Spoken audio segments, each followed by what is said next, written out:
Orthodoxy. Marks and traits of the cult guru.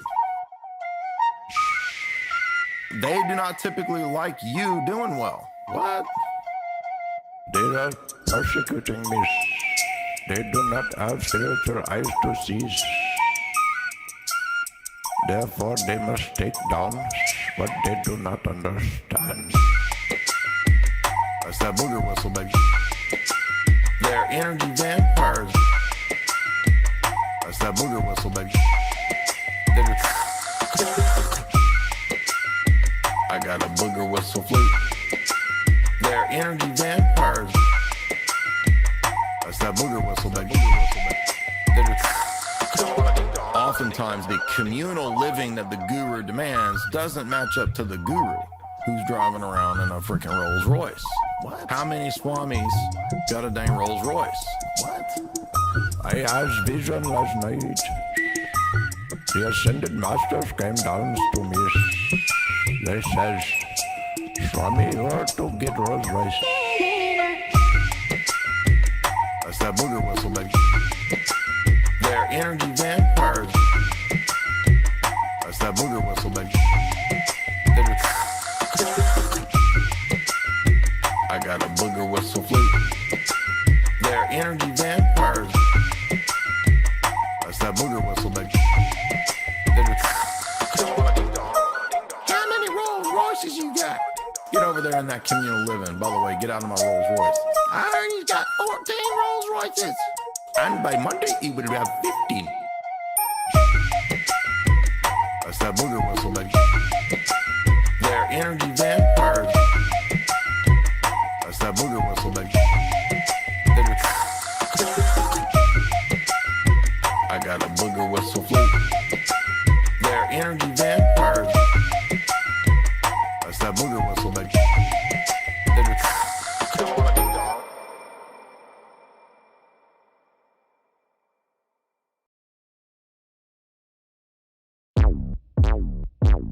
Black kings, black bishops, black players, people of the chocolate persuasion. Black kings, black bishops, black players, people of the chocolate persuasion. Black kings, black bishops, black players, people of the chocolate persuasion. Black kings, black bishops, black players, people of the chocolate persuasion. But the Dark Ages was a time when black people ruled Europe. So when you go into the real history, you'll see King James was... That's King James right there. That's James LeBron. That's King LeBron right there. black. He was not a white guy. You'll see his whole lineage of kings. Black kings, black bishops, black players, people of the chocolate persuasion. Black kings, black bishops, black players, people of the chocolate persuasion. Black kings, black bishops, black players, people of the chocolate persuasion. Black kings, black bishops, black players, people of the chocolate persuasion. Who was a homosexual himself, who was in love with his sister Lucretia, who they made the image of Lucretia to be Mary. And that became the Renaissance era. Lucretia. So hold on, you telling me Lucretia? That's a black name right there.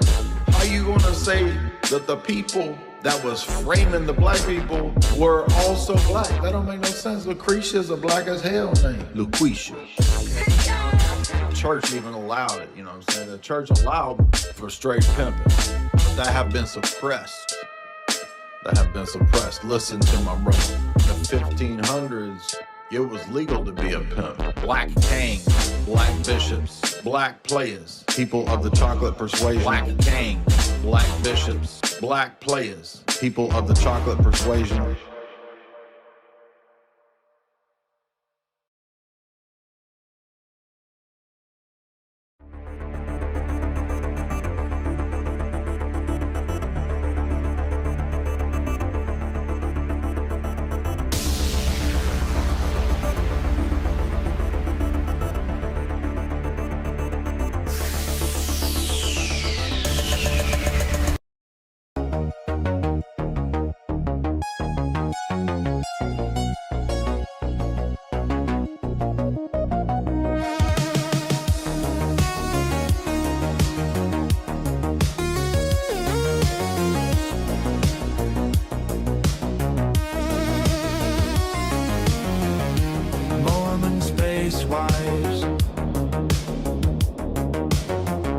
Let's create new lives. Mormon space wives. Our God has a body. It's a very toned body. He looks good. Mormon space wives. Mormon space wives. Book of basic. Space sex. Space sex.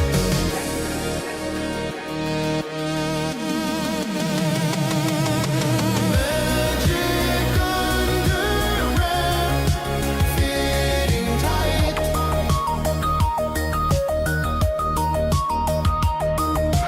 Magic underwear looking right.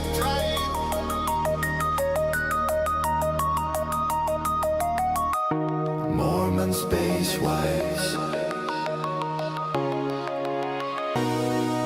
Lords of color. Let me have intimacy with you on the planet of Naboo. Magic underwear fits so tight. Magic underwear feels so right.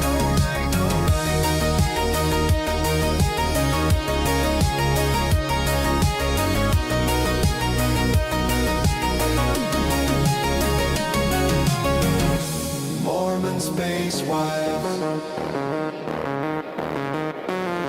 Creating new lives.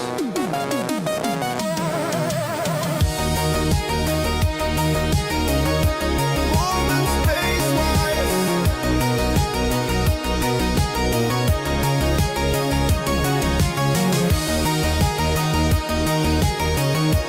Mormon space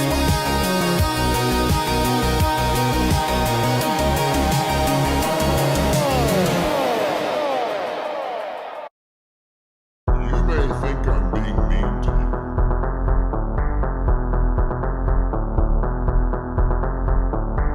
You may think I'm being mean to you. I'm just here to debate that.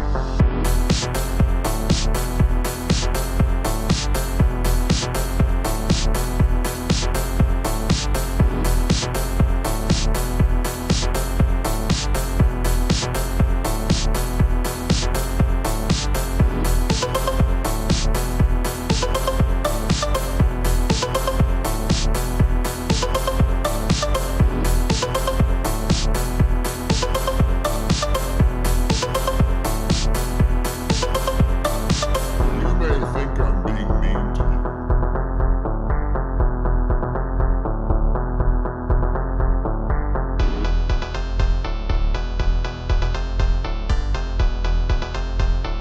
I'm just here to debate that.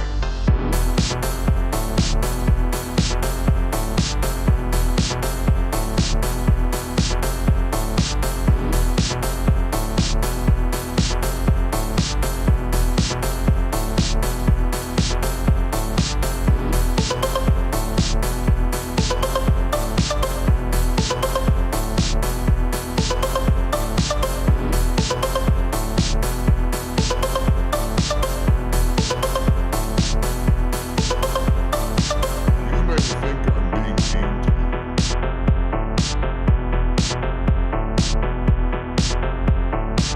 You may think I'm being mean to you. I'm just here to debate that. Damn. Twerkers of the world unite.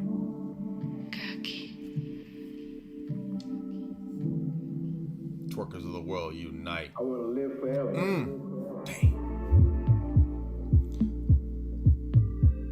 I see you on that Instagram, girl.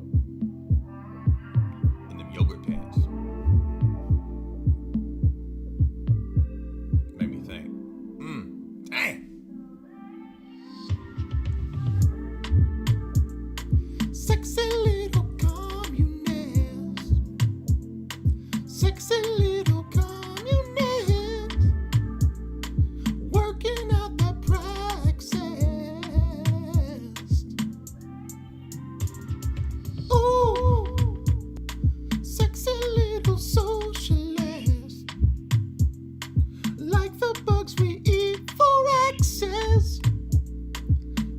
just got a little extra meat. Call it for access.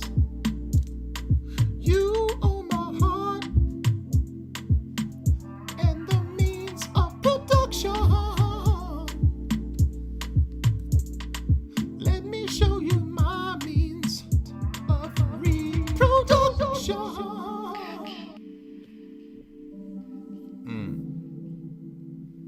Fetal cell sprite. Tonight's the night. Ballin' like Joseph Stalin. Ooh, sexy little communist. Sexy little communist. Doing little praxis.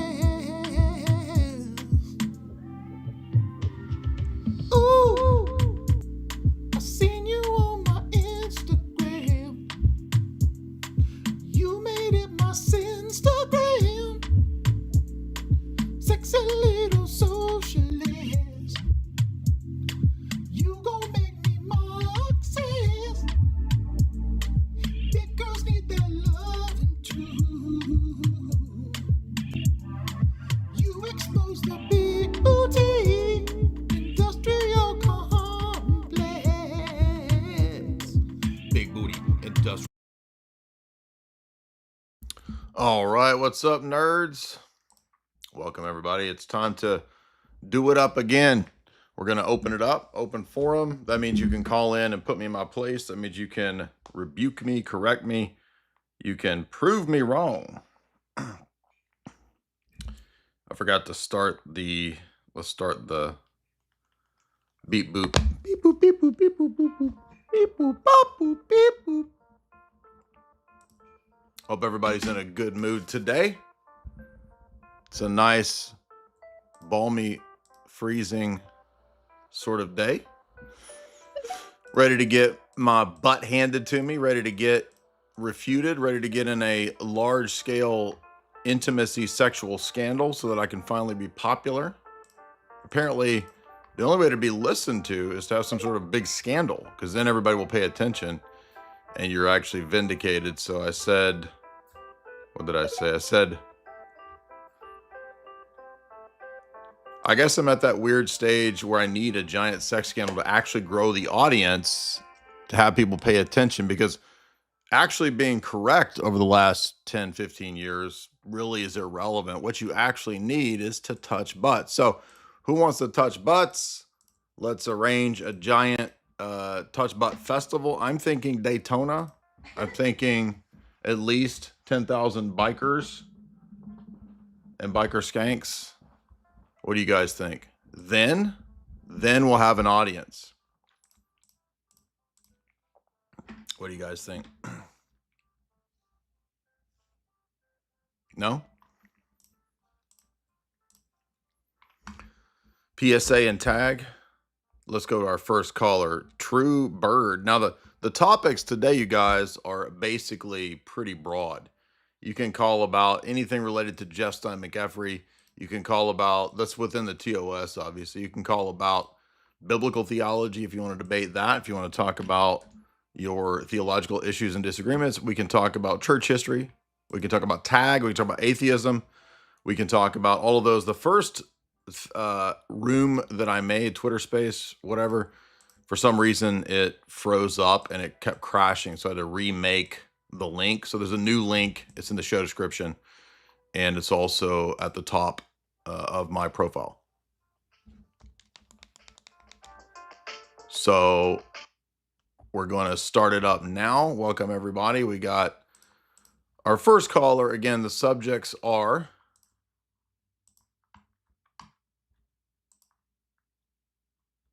the recent file dumps. This is part 5 in our series covering these almost day by day. We may get into some of the Bannon interview again. If we don't get some good calls or challenges, we may go back to that.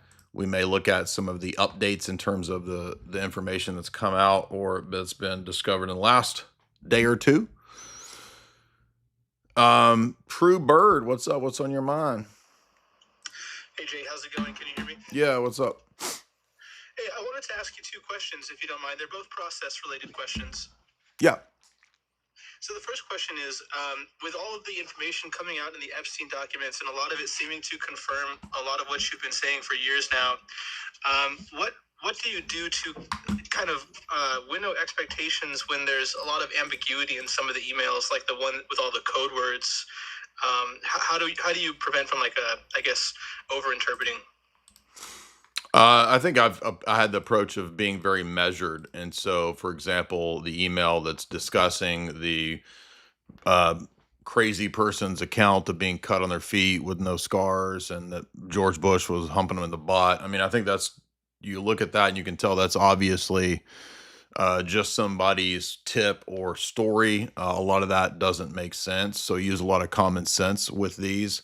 I don't put a lot of weight or credit in, or I don't rest a lot of argumentation on the more speculative ones, because the ones that are less speculative are themselves just absolutely damaging and devastating. So the one that you're talking about, is that the one where it was just a bunch of list of words, or are you talking about pizza and grape soda? The pizza and grape soda, but I was actually thinking of the one that was a list of random words. Yeah. Yeah, again, we just don't know. And so, I think when I covered those, I simply just said it's unclear what those are, the list of words, but they could be code. But I do think that it is admitted that the terminology of pizza and hot dogs and all that, that's admitted by the FBI to be potential code. So the frequency of all of that is definitely suspicious, but I don't think we have to rest the case on that, because you've got so many other emails basically saying we're going to tap into a pool of 1 million children in Thailand. We're going to here's the ages of these kids, and it's it's all different lists of age groups. You have him wishing that he had 2 babies that were twins to experiment on. All of those are, as far as I can tell, real emails and real accounts, and you can go most of these, you can look them up, because a lot of people are just simply putting either the link or the reference in there. Yeah, and there's so much coming out, and it makes me wonder, are you planning on doing any sort of, aside from the videos, some sort of a long thread of analysis and sort of tracing of all the things that you're finding in these emails? I mean, that's what these live streams are. We did 6 hours the first night, 4 or 5 hours the next night, 3 hours, 2 hours, 3 hours. I mean, that is what we're doing. What do you mean? Do you mean something different? Yeah, some like a cohesive, almost like a step-by-step timeline, a little bit more direct, I suppose. Well, I mean, we did an hour-long summary with Sean Atwood, and that got a lot of views. Then we did an hour-long summary with Harrison Smith, and so that's the best I could say in terms of cohesive. But I mean, I'm not even, there's so much stuff and it's happening so quick every minute that it's almost, I don't even know how to collate it in a cohesive way. Do you have any ideas? Well, that's actually kind of my next process question. It's about your research and note-taking methodology. I know you've done a lot of streams on that, but there was one methodology in particular that I've come across called the Zettelkasten or Smart Note method, where you basically take smart notes that are linked to each other, and it apparently helps produce cohesive works of literature, whether it's a report or otherwise. Have you heard of that method before? No, I'm not familiar with that. Okay. I know that you do a lot of research, so if ever you could take a look at that Smart Note method. Okay. I'd love to hear your thoughts on that. Yeah, no, that's a good idea. Maybe I should look into systematizing better. I'm not the greatest systematizing of information. I'm good at boiling it down and conveying that information in a cohesive, compact way verbally. And I think I do pretty good with writing the information that way. But when it comes to figuring out how to systematize all of this kind of stuff, it's so much information. And again, remember, we're not just talking about these sort of files coming out. We're also talking about the background that I think helps and is necessary for a lot of people to get that don't know, the history books. They don't know what's in, Whitney Webb's book. They don't know, the biography of the Rothschilds. And so what we try to do is give the big picture the fuller, total context to a lot of this stuff. But yeah, so those are good ideas. Icon, what's up, man?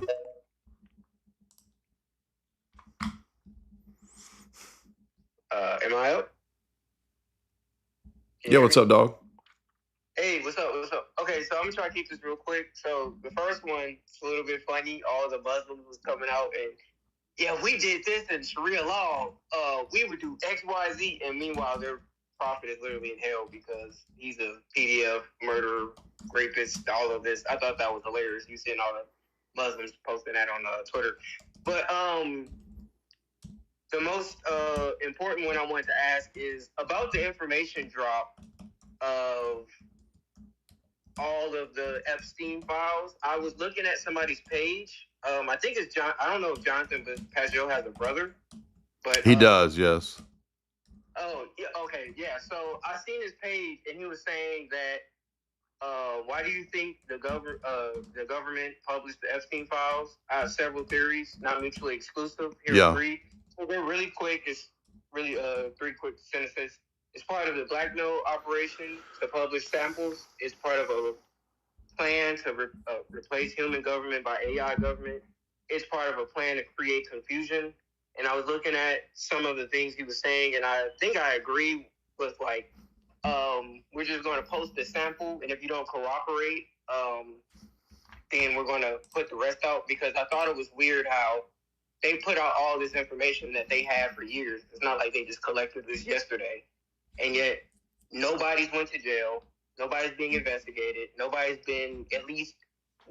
asked anybody questions from the FBI. Like, nothing's happened. So I did want to ask, like, and they're also deleting stuff too. So I think that's fishy as well.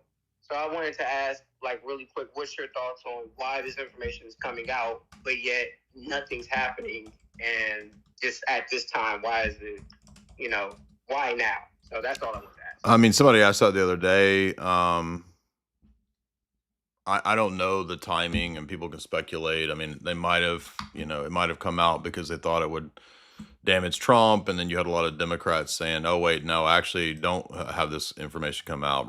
Take it down." I mean, there's a lot of speculation. I don't know, but when it comes to, Pajot's brother, I don't interact with Pajot's brother. I mean, he's an interesting character. I don't want to be mean, but I think he has some issues with, like, paranoia and things like that, and he tends to think that now that you've mentioned him, he's going to think that you're tracking him and out to get him. So I think that that's a person who's struggling with issues, and I'm not saying that at all to be mean or rude. I want him to do well. I think he's a smart guy, but also, he struggles with mental issues, I think.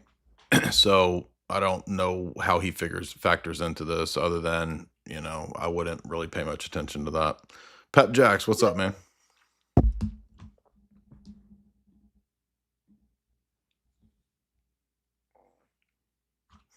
Pep Jax, what's up?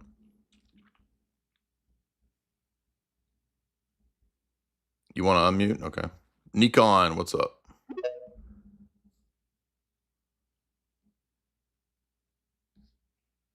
What's up, man? Can you hear me? Yeah, how you doing? Good. How are you? Yeah, what's on your mind? Living it up.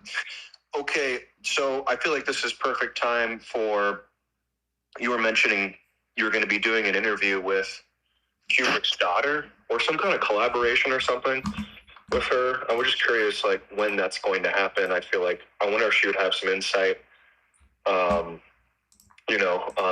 Eyes Wide Shut, and just maybe what Kubrick knew.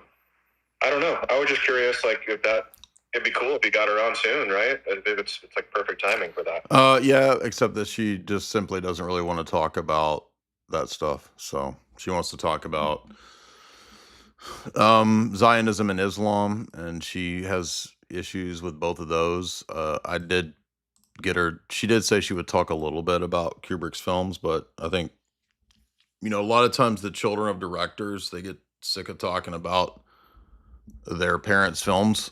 So she probably doesn't want to spend a whole lot of time talking about that. So we'll see what she will talk about, though. What's up, Swift? What's on your mind? Guys, remember the topics are pretty open forum. You can talk about whatever you want.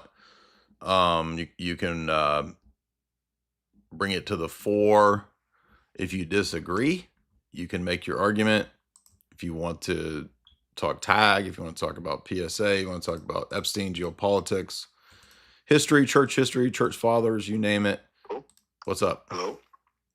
Am I on? Yep. Beautiful. Sorry for being stupid. Thank you for having me on. God bless the work you do, and it's awesome you let anyone just hop on.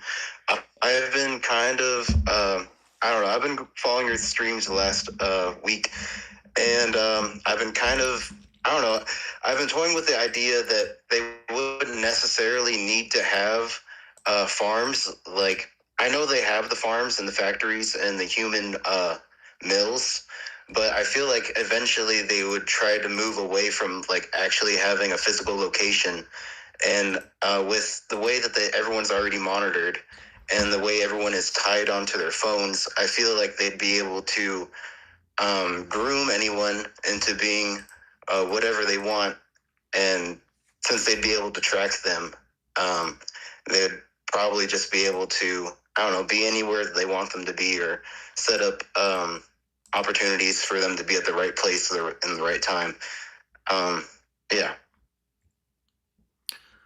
I mean, there were Epstein emails discussing the possibility of modeling an AI sort of versions of a child's mind. He wanted an AI that was a child's mind. So, I mean, yeah, they probably would like to have something like that. Elijah, what's up, man?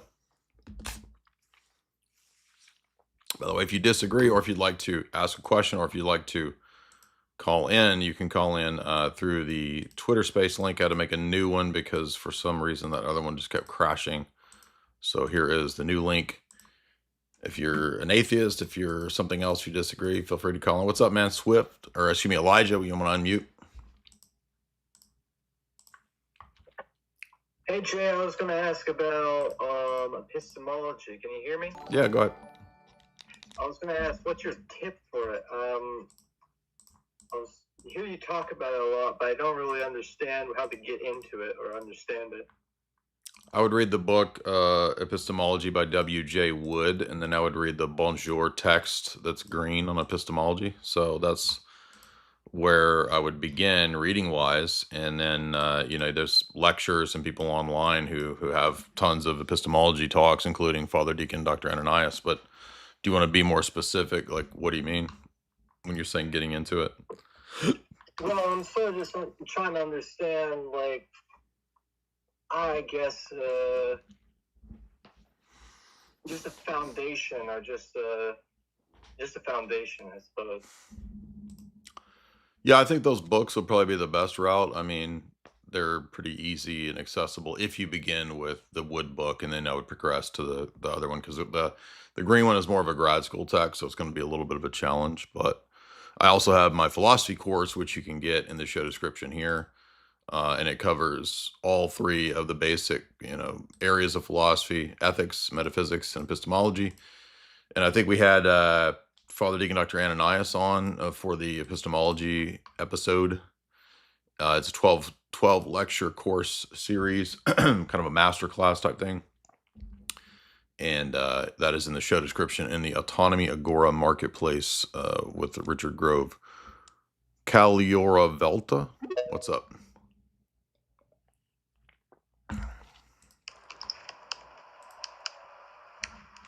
What up, dog? Yo, what's good? Can you hear me? Yeah. I had a question about, I guess I just wanted to inquire about toll houses. I've never heard you talk about them before. I don't know if you have before, but I was just wondering, like, what's the correct interpretation? Was Father Seraphim Rose correct in his interpretation of the Church Fathers? Is it even real in the first place? Stuff like that. Yeah, I think it is part of the Orthodox mystical tradition, and I would look at his book on it. It's pretty good. Sam, what's up? Sam Decker. It's just usually that subject comes up, I would say, once every 6 months. So yeah, we've talked about it a lot. It's just something that I don't typically go into Orthodox mystical theology on live streams because it's not very conducive to that. But what's up, man? Sam, what's up? Yo, Jay. Yes, sir. I just wanted to tack on to something you mentioned in a previous stream about the Epstein stuff and Orthodoxy being the kind of like one of the last bastions against this like debauchery and I think we talked about that control. last night. Yeah, what about it? Well, like I was just thinking about how in Orthodoxy, like if you're an Orthodox Christian, like the power of blackmail doesn't really have much control over you because the church has like the systems and the sacraments in place for you to like confess all this stuff. Well, I mean, maybe on a private level, but even in terms of, Orthodox countries, I'm sure blackmail plays a significant role in political life because it's universal. It goes all the way back to the ancient world. So. Right.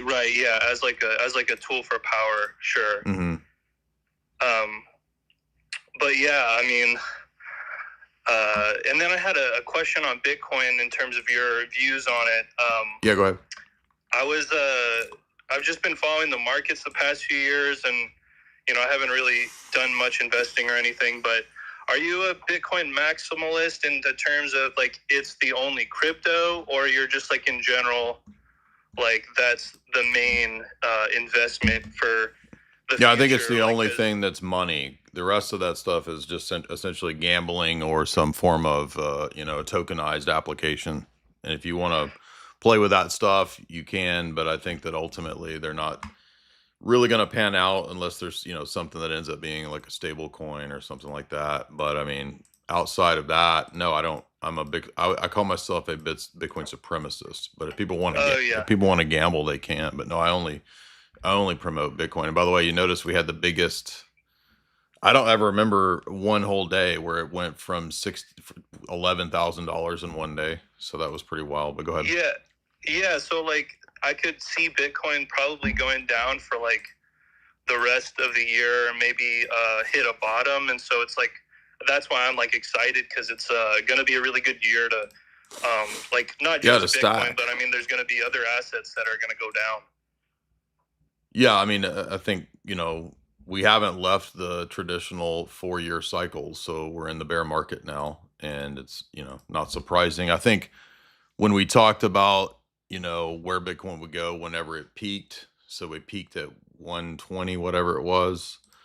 I think we said that in the bear market, we would probably go back down to, I think I said 60 or 70. So that's exactly where we were. We could go lower because I think this is a bear market, but people are freaking out. This is actually good news, right? So that what this means is that a lot of the higher price action was due to institutional speculation, and to flush out the speculators is necessary for the long-term strength of Bitcoin. So I bought literally at the bottom yesterday. So anyway, so I put my money where my mouth is, what I'm trying to say. Sam, what's up? And then JR. Well,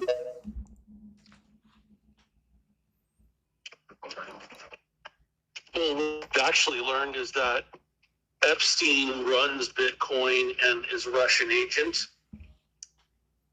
And so that's who's really controlling the Bitcoin markets. Epstein working for Putin.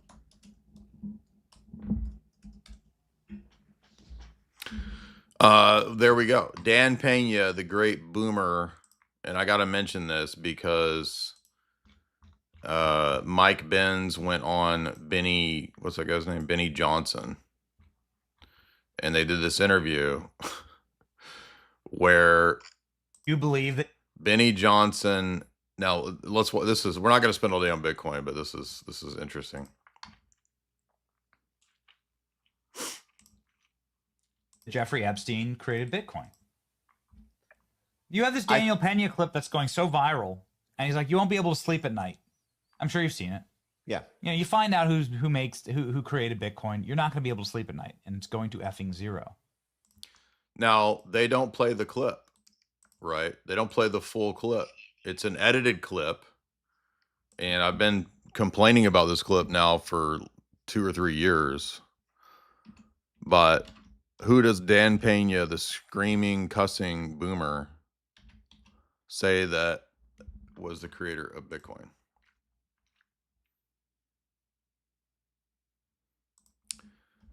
It's Putin, if you watch the full clip, which is utterly ridiculous. Was Putin working at the NSA? So here's what Daniel Penny actually says. Bitcoin? Putin. Could I say something about one of the last callers? It's a Ruski conspiracy to fuck up the American economy and the world. So Putin is a Russian conspiracy. Go ahead, John. Oh no, go ahead with your clip. I'll say that. No, that is the clip. It's just Dan Pena saying Putin created Bitcoin. You know who's behind Bitcoin? Putin.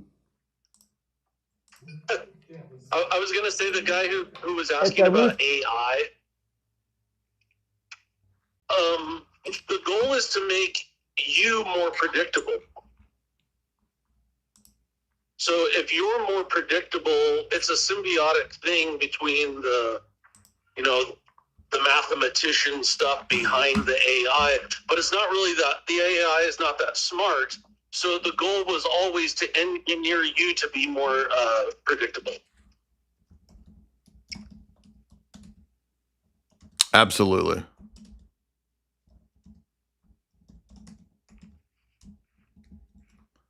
Sean, you want to say something? Yeah, man. Hey, I hope you're well. My question is more of like a what now question. With all of these disclosures and stuff, what's your opinion on what the world is going to look like? It seems like Trump is more concerned over attacking the people that actually got these files released than doing anything about arresting anyone that have committed any crimes or anything like that.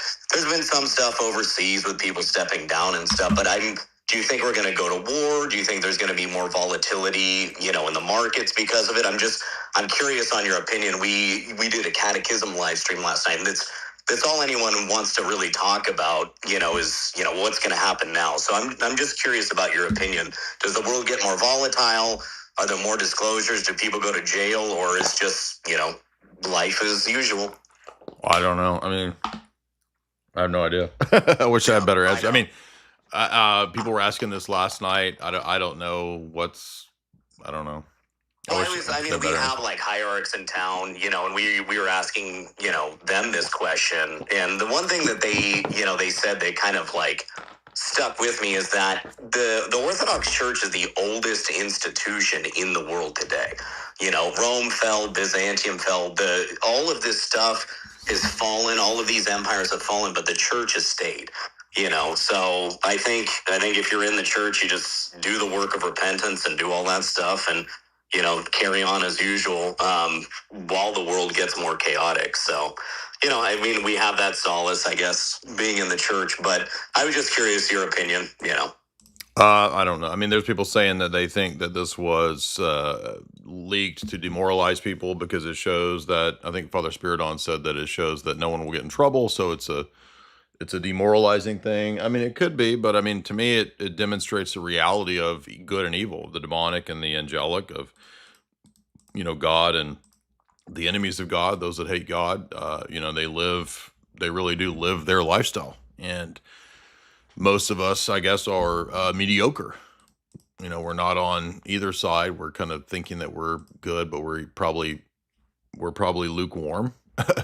But people like Jeff Steinman Geoffrey, he took his satanic Kabbalism or whatever his worldview is, atheism, Kabbalism, seriously. So he seemed to be into it. I'm not saying that's good. I'm just saying he's not lukewarm. You could say that. What's up, Verge? What's up?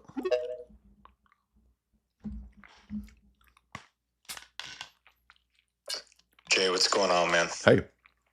Dude, I have a more of like philosophy, worldview question if you're doing those tonight. Yeah, you can talk about anything. All right, cool. So are you familiar with, I think his name is Ken Wilber? New Ager? I think so. Yeah, I know that guy. It's like a New Agey guy, yeah.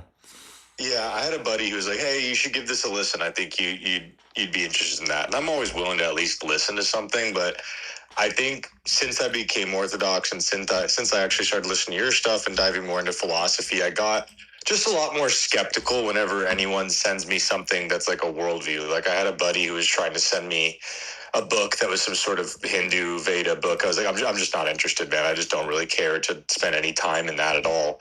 But I respect this guy a lot, and so I decided to give it a listen. And one of the things he was talking about was the map is not the territory, and he was going into talking about, how every single worldview is like a little bit correct, and so you can try and pull pieces from each individual worldview that are correct. And I started thinking about that. I was like, well, I look at it, there's one that's more correct. It can't be that they're all just equally correct. I think that there are things that are more correct than others, and that's why I stand by Orthodoxy. And I think it's the most correct representation of God. But I was curious if you had any thoughts on that, like if you've ever kind of delved into that conversation with people or any of your own, writings or anything like that you want to point me towards, or videos, just about like understanding multiple different worldviews. Is it that it's objectively one is correct, that means everything else is wrong from what they believe? Or I think you kind of get where I'm going with it. I think that people have fundamental elements of a worldview that are necessary. So there's necessary elements within the three paradigm, or within the three domains of philosophy: epistemology, metaphysics, and ethics. Mm-hmm.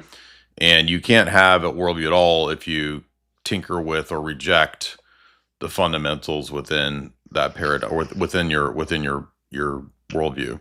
So the basics everybody has to have a worldview, but then down the line, downstream from that, people will have all kinds of differing discoveries and opinions, and that really is not necessarily reflective of their commitments or their preconditions. So in other words, an atheist can make discoveries in mathematics, but the discoveries that he's making are really inconsistent with or not compatible with his pre-commitments if he was aware of it, or if he was reasoning correctly. Because our argument is that atheism and these kinds of worldviews actually lead people to not reason correctly. So the flaw in their reasoning is a result of the atheism, but the atheism is due to moral problems, not actually an epistemic or the root of it is moral. It's like a spiritual It's a spiritual problem. It's not, it's not mainly an intellectual problem. Exactly. Yeah. Okay. So yes, a a Hindu guy can discover, something about math or logic. That doesn't make Hinduism true, right? So, but ultimately there can only be one paradigm that is internally consistent and universally coherent and cohesive. So that's when you say internally consistent, do you mean that like across the three domains that it's consistent across those? Whereas like when you look at other worldviews like Islam, Hinduism, etc., like they're not consistent across the three we're talking domains? about at a fundamental level. We're not talking about at every single element or level. What do you mean by that when you say at a fundamental level? The pre-commitments, the basics of metaphysics, ethics, and epistemology. Mm-hmm. You can't deny those and have a worldview. It'll be nonsense. Right. And so are you saying that, like, for instance, Islam denies those? Islam ends up denying those things when it has a Unitarian, unknowable, unassociable deity, because he's nothing like the created order. So if I'm understanding correctly, when you unpack these different worldviews, they eventually end up denying those three areas, or one of those three areas, and so it becomes inconsistent. Correct. Okay, that makes a lot of sense. Thank you, man. I appreciate it. Yeah, no, that's a great question. I'm glad we were able to clear that up. So there's a guy saying, Jay, you are wrong. There's the link to call in right there. So you're welcome to call in and set me straight because I'm wrong. What's up, Ben? Magic underwear fitting tight. What's up, Ben? Hey, can you hear me, Jay? Mm-hmm. I was wondering if you, well, first off, just want to say hello, man. I'm a big fan, learned a lot from you over the years. But my question was about Anya Wick. Just seeing if you have checked out her claims and what you think about the legitimacy of what she's claiming with Epstein and her connection. I don't know who that is. What's her claim? She was on Sean Atwood's show about 6 months ago. Oh, is she? The Epstein's niece. Oh, is she the one that talked about bail? I didn't hear that part. But Yeah, that's her. I know you're talking about. I just heard it. Yes, I heard. I just heard the part of the interview where she claims to be that she was raised in a cult that worships Baal. So. Oh yes. I don't know. I thought you said Babel. Sorry. Yeah, she did say Baal or Baal. You know, that she was part of that cult, and that also she's Shia LaBeouf's twin sister. Well, that seems like it's getting a little outlandish. So, no, I mean, I would assume she's not Shia LaBeouf's twin sister.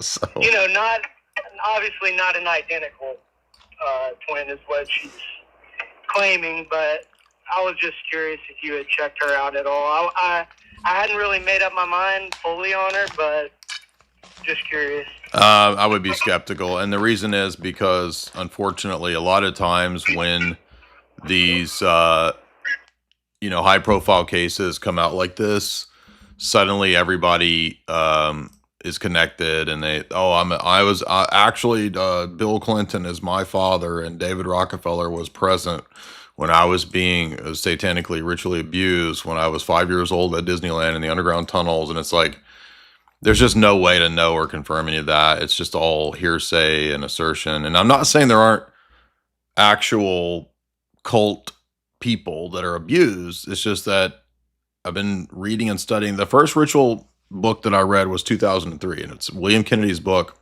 on ritual abuse in the Roman Catholic Church. That was the first one I read, 2003. I think that's when it came out. It's called Lucifer's Lodge. And he was a journalist, a traditional Catholic journalist, who wrote about the PDF scandals up to that time, 2003.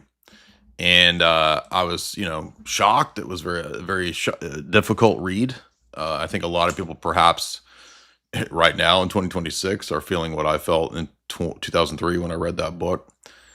And, that kind of stuff, I think you can verify. You can see that that's real. You can look up the court cases. You can look up even mainstream articles that are still out there on that stuff. But the victims, and I'm not saying they're not victims, it's just that a lot of times watching this for 23 years, they end up shooting themselves in the foot. They become some of the worst proofs of this if they are victims, because they end up tacking on all this crazy shit. Like, okay, it sounds believable that I was, somebody was messed with by a politician. And then the more they do interviews, they have to make the next interview, kind of like Candace's show, more and more outlandish and outrageous. And it becomes just nonsensical. Yes, I saw the aliens in the underground base, and that they were using my, fetal tissue to clone the aliens, and it gets into crazy shit. I've been seeing this for 23 years. So there's always somebody who steps into the, let's take that girl. Who was that woman? Annika. And the first half of the story sounds pretty credible, right? She was on with PBD.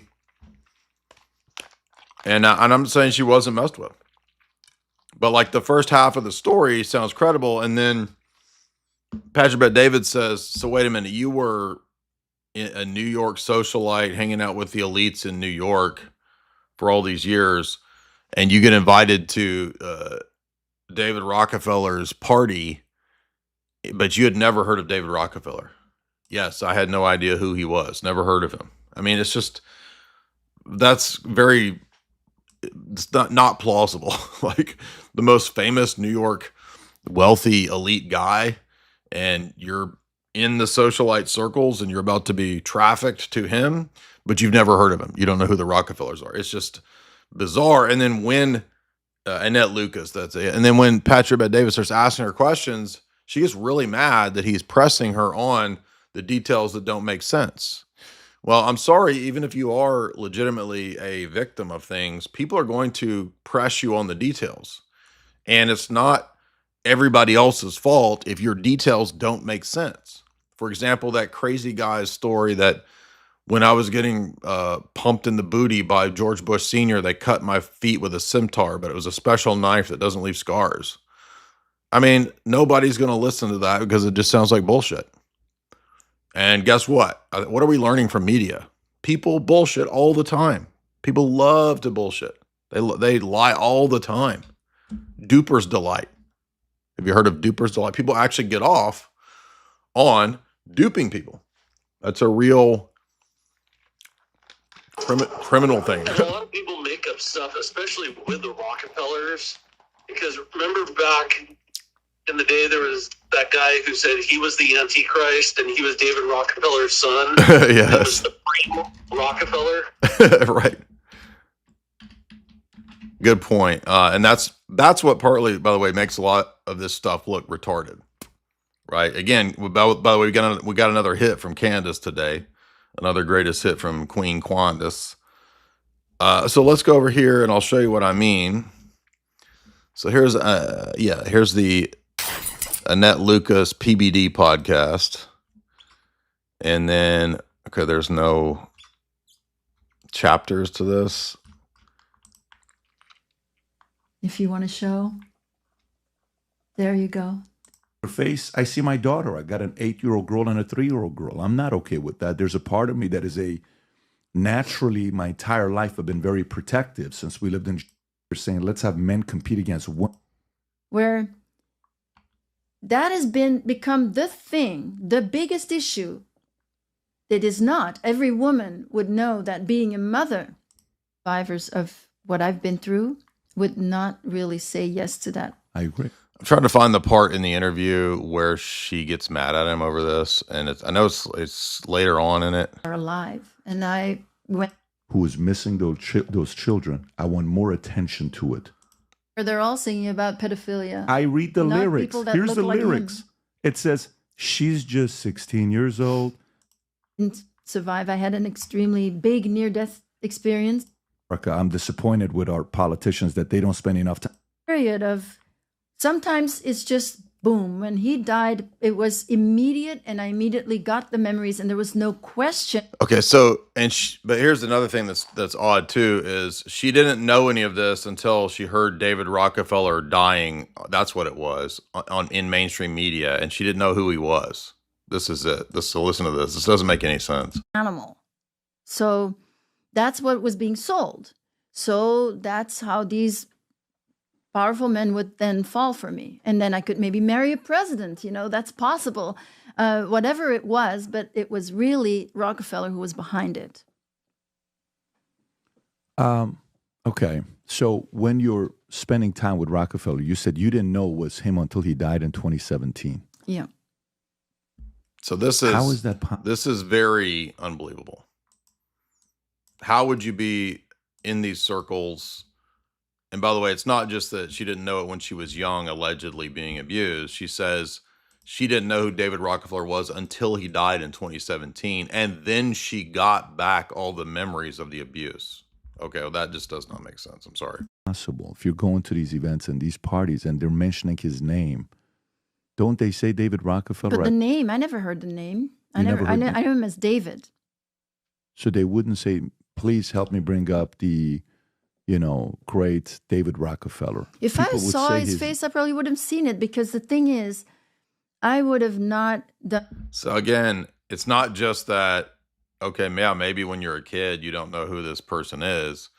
She never knew who David Rockefeller was at all her entire life until he died in 2017. And then she had the recovered memories of the abuse. Okay, that just does not make sense. I honestly don't think that the old elites are kind of that sloppy. They were all very like guys like Rockefeller, like they were guys like that come from that era where they're kind of unblackmailable. Yeah, it's not just she woke up. It's like she had this flood of memories of who he was, which doesn't make any sense. And well, if I'd remembered him while I was alive, because he got so deep. You understand? I was a child sex slave. I had not known any love, and this was the best I got at that time. Right. And because of that, I would have maybe, there's a lot of parts in me that were very attached to him, that loved him very much. It's part of the reason also why I wouldn't want to necessarily say the name. It feels like this look. But she didn't know the name, so how could she say the name without ever hearing it or knowing it? Loyal somewhere too. This is where she gets mad at him for pressing this issue, by the way. Believe it or not. To who, though? To him. To him. Because there's still parts inside of me that are also attached to him. And so she still loves him? It doesn't make any sense. And I'm not trying to be mean. It's just like, and of obviously, course, you understand that people who are mentally unstable and who are schizophrenic, they latch on to conspiracy theories. When they hear conspiracy theories, they then make themselves the lead actor in the global targeted individual conspiracy. I've learned a lot. The more I heal, you see, you're talking like somebody who doesn't understand healing very well, because the healing comes from, how is it possible? It's very possible that I had vague memories of an American and some positive connection to that. But then there was also the memory of how I had met him. Now, remember, it's also possible that she was abused. It just may not have been David Rockefeller, right? I mean, there's a lot of possibilities here. But to use these witness testimonies as proof, it only goes so far until there's substantial evidence. Otherwise, it's just claims and assertions. And the claims and assertions can be true. But again, people have to understand this when it comes to, especially these victim survivor people. Like, I've seen this for 23 years, and this is a repeated pattern. Every few years, even going back to the 2000s, there were people who would come out, I'm an Illuminati sex whistleblower, and I was in the underground base at Arizona Wilder. I went to the underground bases, and there was cloning, and there was this, and there was that. And the first part of it sounds plausible. And then it turns into aliens, right? No different. So I'm just saying that ends up shooting in the foot any credibility. Did you want to say something, John? Yeah, it's another thing too is like, it's like similar when people say like they come back as famous people, like they were a famous person in another life. Like they choose famous people in these instances. Similar with this type of stuff, it's always like, oh, I'm gonna, David Rockefeller obviously doesn't mean much to younger people, but like for me and you and people older than us, he was like the king supreme, conspiracy guy that everybody looked at. So he's like chooses. Like, yeah, look, if I'm gonna have people going up in my butt, it's gonna be the most important man in the world. Right, or if I'm going to be somebody else in another life, it's going to be Cleopatra or, Napoleon. It's not going to be, I came back as, the guy who owns the house 2 doors down from me. Right. And here's Arizona Wilder being interviewed by David Icke, and what does she say? Oh, it turns out it's the queen's a reptile and all this nonsense. I started looking into my life. Back in 1989, I was starting to have flashes of things, and my life was not what it seemed to be, which is why I started looking into it. The Aryans, and the purity of the blood, and what it's all about is that the blood and the menstrual blood contains something that is important for the propagation of this race that is controlling things on this planet. So it sounds Epstein-ish, right? Menstrual blood. Epstein talked about that. Nygaard talked about that. We played the clip last night where Nygaard says, I'll pay you black women for your fetal cells, for your aboboed babies, right? And then she goes into the alien races that use the stems. It just gets crazy. So you see what I'm saying? It's like you've got things that you can verify, and then you got the things that turn into this, David Icke level bullshit. Years to go, again, she will be put into the body, the essence of her, and the reptilian form will go, or the essence of her will go. So now it's reincarnation and alien reincarnation through reptilian bodies, and it just turns into bullshit, dude. Seen it for all these years, man. Over 2 decades of this stuff. Come on. Maddie, what's up? Or Matt, excuse me, Matt Scroggins. Matt Scroggins, what's up? How you doing, Jay? Yo. So I don't have a question, but I do have 2 questions for you. That's the only thing we accept is questions. All right, well, let's go. Question number 1. Have you seen Moses the Black yet, and what do you think about it? No, I don't have near me any kind of independent theater that would play that. Gotcha. Ain't no independent theaters in the middle of nowhere, Tennessee, dog. I mean, maybe I can find it online. I am looking forward to talking about it. Father Turbo is wanting to do an interview about it. So, I think eventually I'm sure I'll see it, but I've not yet seen it, no. Okay.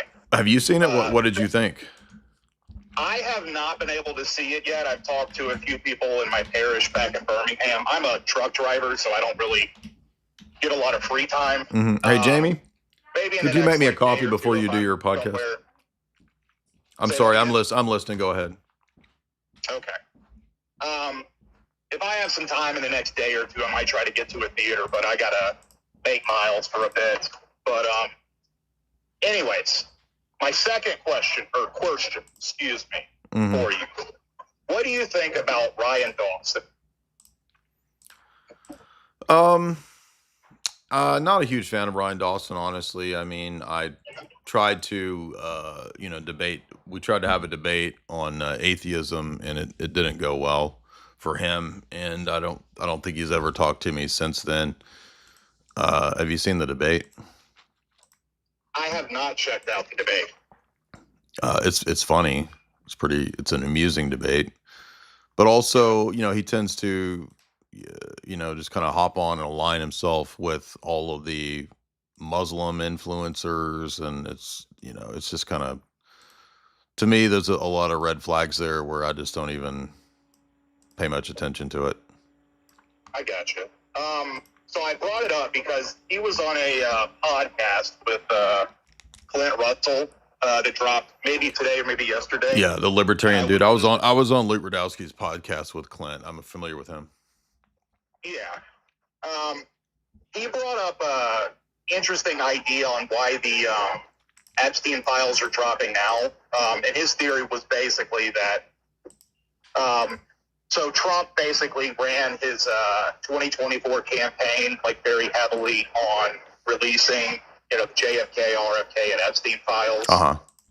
And his speculation was that, because Trump's like major financial base for his campaign was a bunch of Zio people, that they were basically behind the scenes like, you idiot, what are you doing? You're not going to do that. And he's like, oh, I'll just, run it by people. He kind of speculated that the bullet was like, that, raised his head in 24 was like, kind of some Zio people telling him to get in line.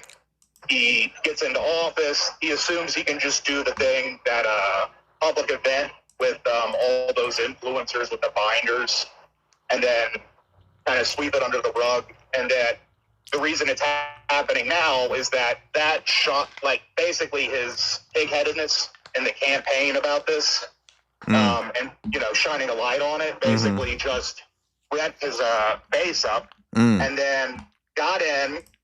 Like, he's not doing anything related to that stuff for his base, like the way he said he was going to. So they get pissed. The Democrats basically see, red meat they can kind of jump on to, like, run against them because their brand's in the toilet. And then you have Thomas Massey, who's probably just, I don't think he's the most perfect person ever, but relatively virtuous for being a congressman, and just kind of runs the media and like press is really hard on that. And it's like basically because of kind of those factors, the files are getting released. So it's not like it's a part of like a globalist plan or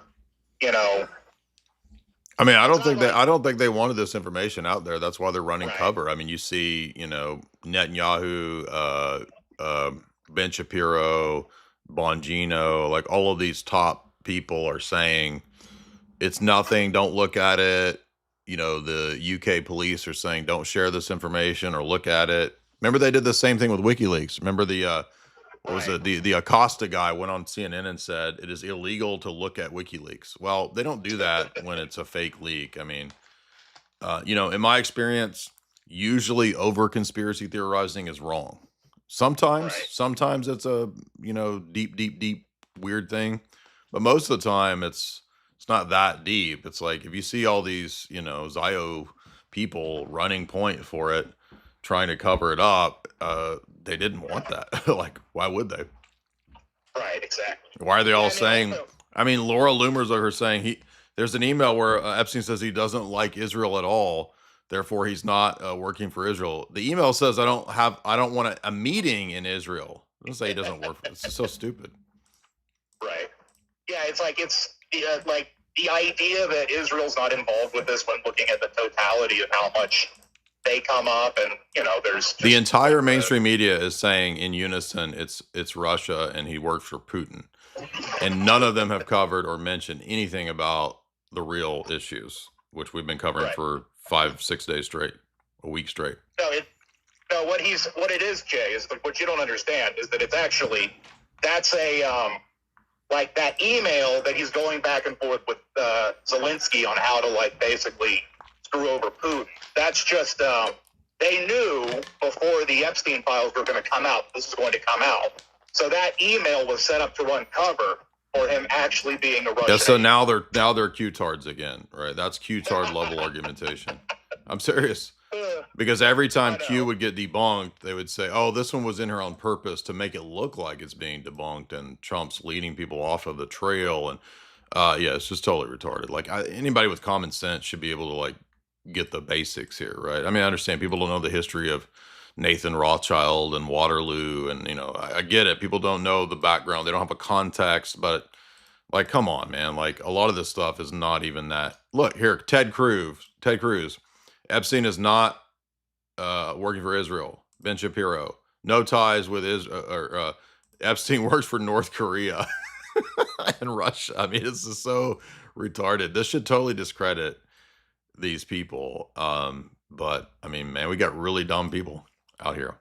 Half of the country, man, is like SSRI medicated, just mind bombed zombies. And if you don't believe me, look at the people that are supporting Antifa. Look at the people protesting ICE. I mean, they're actually, what's the biblical term? Sons of Belial. I mean, they're legit sons of Belial out here. Dr. Thomas Raspberry, what's up, dog?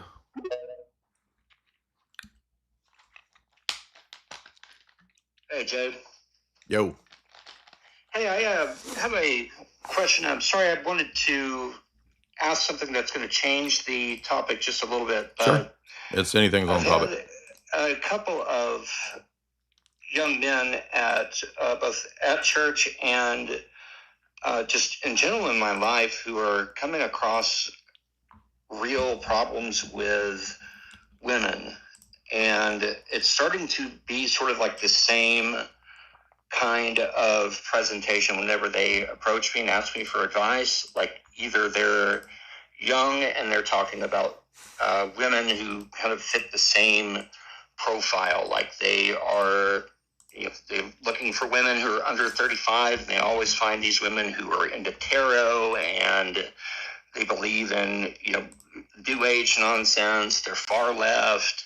They left home when they were 18 and, you know, call their dad a, you know, an essay or, you know, whatever. And they sort of have these, it's almost like they have a narrative that's like one personality, and it's just sort of like copied and pasted on, you know, just about every young woman who's like under 35. And I noticed also that it kind of stapled to that. It's like Democratic Party is almost 2-1 now of college educated women.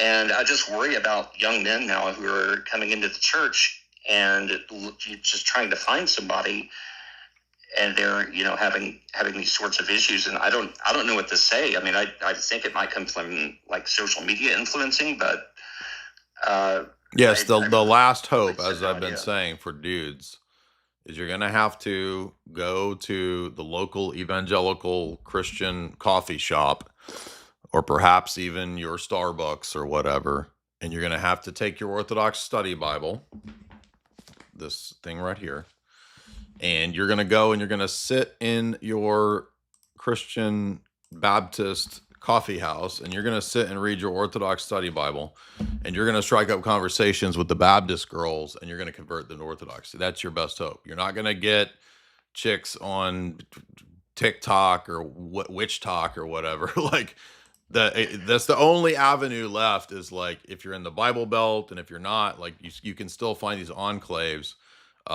where, yeah, you're just going to have to convert into evangelical.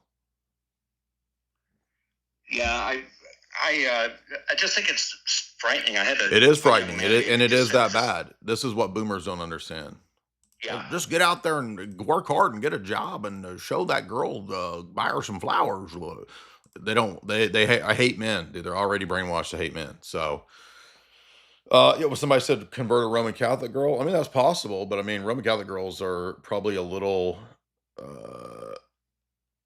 I don't know who would be. I would think you'd probably do better. I mean, look, I live in the Bible Belt. I have relatives. I've met, Baptist girls that are good girls, relatively speaking, compared to the rest of the degenerate society. So I think that's your best bet. I don't know what else to tell you. I mean, where else are you going to go? Tinder? Does that still exist? I don't even know. No, I think it does.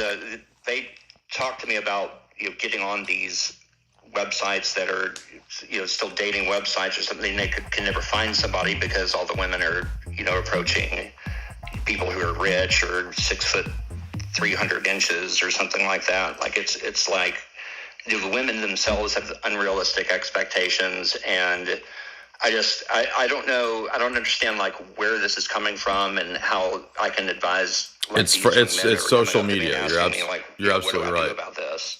It's from social media. You're absolutely right. Social media has become a very powerful, potent brainwashing operation, exactly what the Silicon Valley oligarchical overlords wanted it to be. It's a feedback loop, and that's what it was designed to be. But yeah, I don't know what to say other than that. Like, it's the best I could come up with. I'm sorry. I wish I had better. It's ingrained in the culture the past 25 years as well. And if it's cultural, then it gets passed along like a virus. Yeah. Yeah, exactly. And so women talking to women, passing that stuff around, if they don't have any grounding in anything Christian, or they think Christianity or, anything like that is stupid, then they will gravitate towards a form of spirituality that is the direct opposite of that.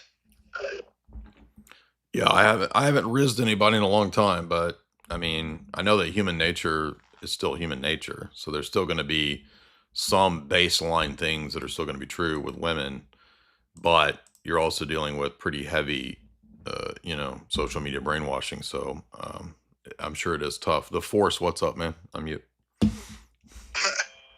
Hey, what's going on, Jay? Honor to talk to you, man. I've been a fan of you on InfoWars for a while.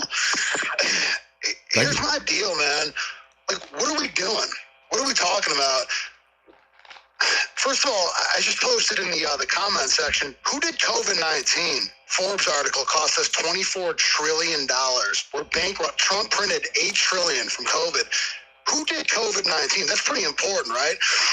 Now, we have smoking guns. It just came out of the recent Epstein files. Not one person is talking about it. Jay, I'm going to offer you the story of the century on a silver platter. I've given you all the info with the links in the comments. It was Nathan Wolff who headed the EcoHealth that created a virus that gave them an excuse to print $24+ trillion for the Rothschild bankers. Now, are you saying is this the one that Epstein was colluding with and saying, hey, let's put pressure on the Trump administration? Is that what you're talking about?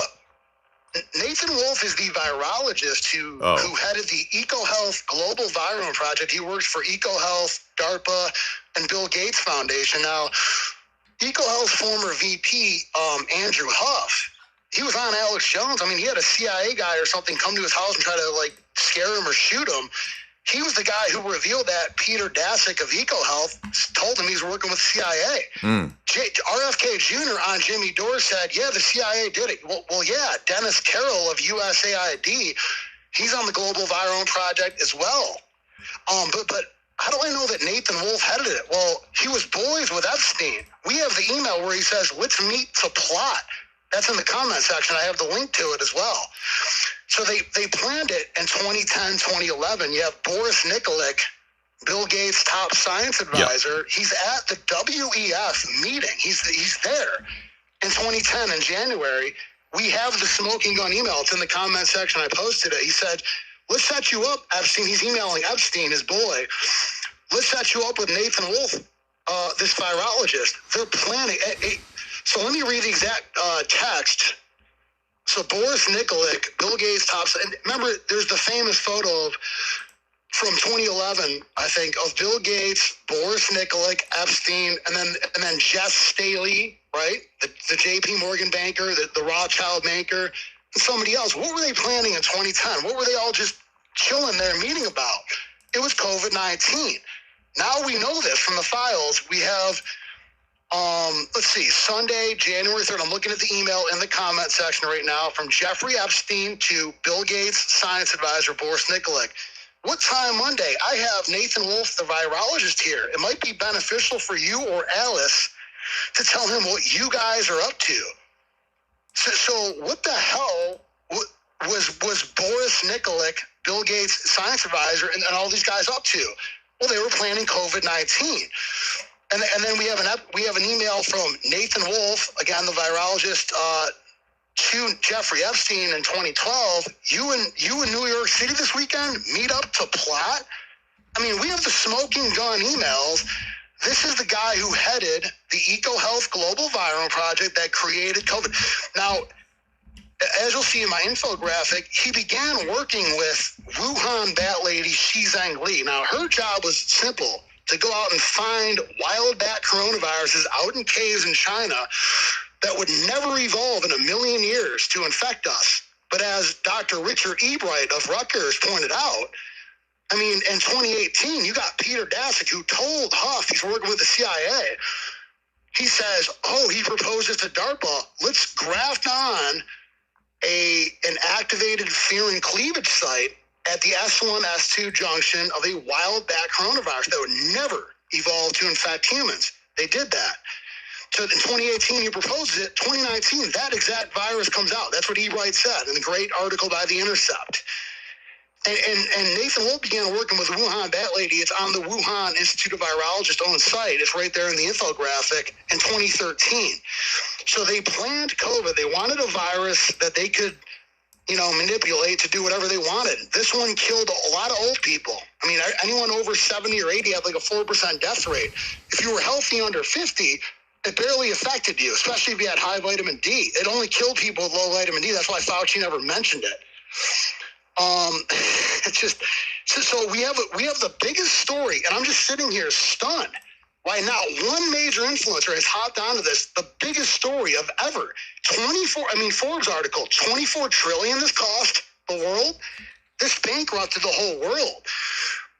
But not only that, just the deaths from the virus itself, of old people, and of the vaccines that affected males under 40 specifically. We have the evidence that it specifically hurt them. It hurt us because I'm a male under 40. They were coming for me.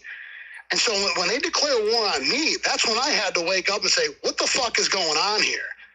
When I have Jeffrey Epstein's best friend who thanked Epstein in his 2011 book, Viral Storm, where he predicted, everything that he was about to do. And he thanks Epstein. And then there he is with Ghislaine Maxwell, the Time 100. But yeah, he is one of the top 100 influential. He created COVID-19. So how is Nathan Wolf still walking around and not in prison? And how is anyone involved in this not in prison? Because Trump bankrupted the country, and then he printed just trillions for the bankers. Because they released this in September. September 12th was when Wuhan took their coronavirus lab-made sequences offline. They released it 9/11. I'm pretty sure of that. We know it came out in September. All the data shows it. Former CDC Director Robert Redfield said, yeah, a lot of funny things happened in September of 2019. The Wuhan lab went under military lockdown, redid their vent system, deleted the sequences. The virus came out. He says it. And another funny thing happened in September 2019. There was a repo crisis in the Federal Reserve. Like they essentially went through, and Liberty Savage does a great job analyzing it on X. We were going through another 2008 collapse. And so they needed an excuse to print trillions to keep this fiat BS system going, this Rothschild money system. You got Eustace Mullins, Secret to the Federal Reserve, talks about how the Rothschilds installed the Federal Reserve in 2013 with their representatives. Of course, this isn't Game of Thrones where they go around and put flags in the ground. House Rothschild, we just took you over. No. Now they use agents. Now they use representatives. J.P. Morgan, that's who Eustace Mullins cites. No, I cited that 2 nights ago that J.P. Morgan was the Rothschild front. Yeah, absolutely. So I'm just wondering, we have the biggest story ever right now. No one's taking it. No one's taking it. Well, I just heard this. So this is new. This is new. Okay, chill out, dude. I appreciate it, man. This is new to me. So all of this is breaking by the minute. And all I know is what pops up at the top of my screen. So I don't see this until I search this very topic. So definitely it looks like you can see here that their meeting definitely is talking about Ghislaine and Jeffrey. I have Nathan, the virologist here, USAID, Metabiota.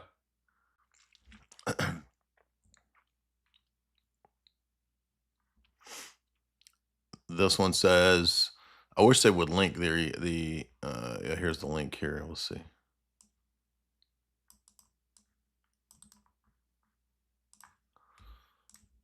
So here's one about him. So that one's real.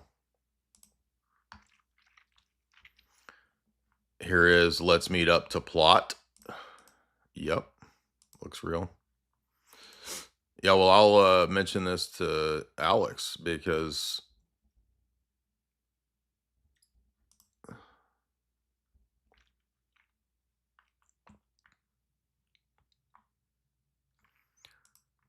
yeah, by the way, what makes you a pandemic expert? How exactly does a person, do you get a PhD in pandemics? Like my PhD in CIA. What's up, Tanya? What's up?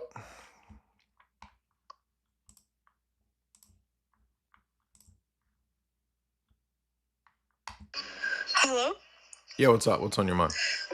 Hi. Well, first to address what Obi-Wan just said is that I feel like what Trump talks about constantly is that things don't appear in the media and they don't break the story because it's dangerous to and it's against the media's own interests, which is connected to what I wanted to say about kind of He's talking about alternative media. what you were talking about when I came in, which was like the point in which these testimonies or even the accusations become bullshit.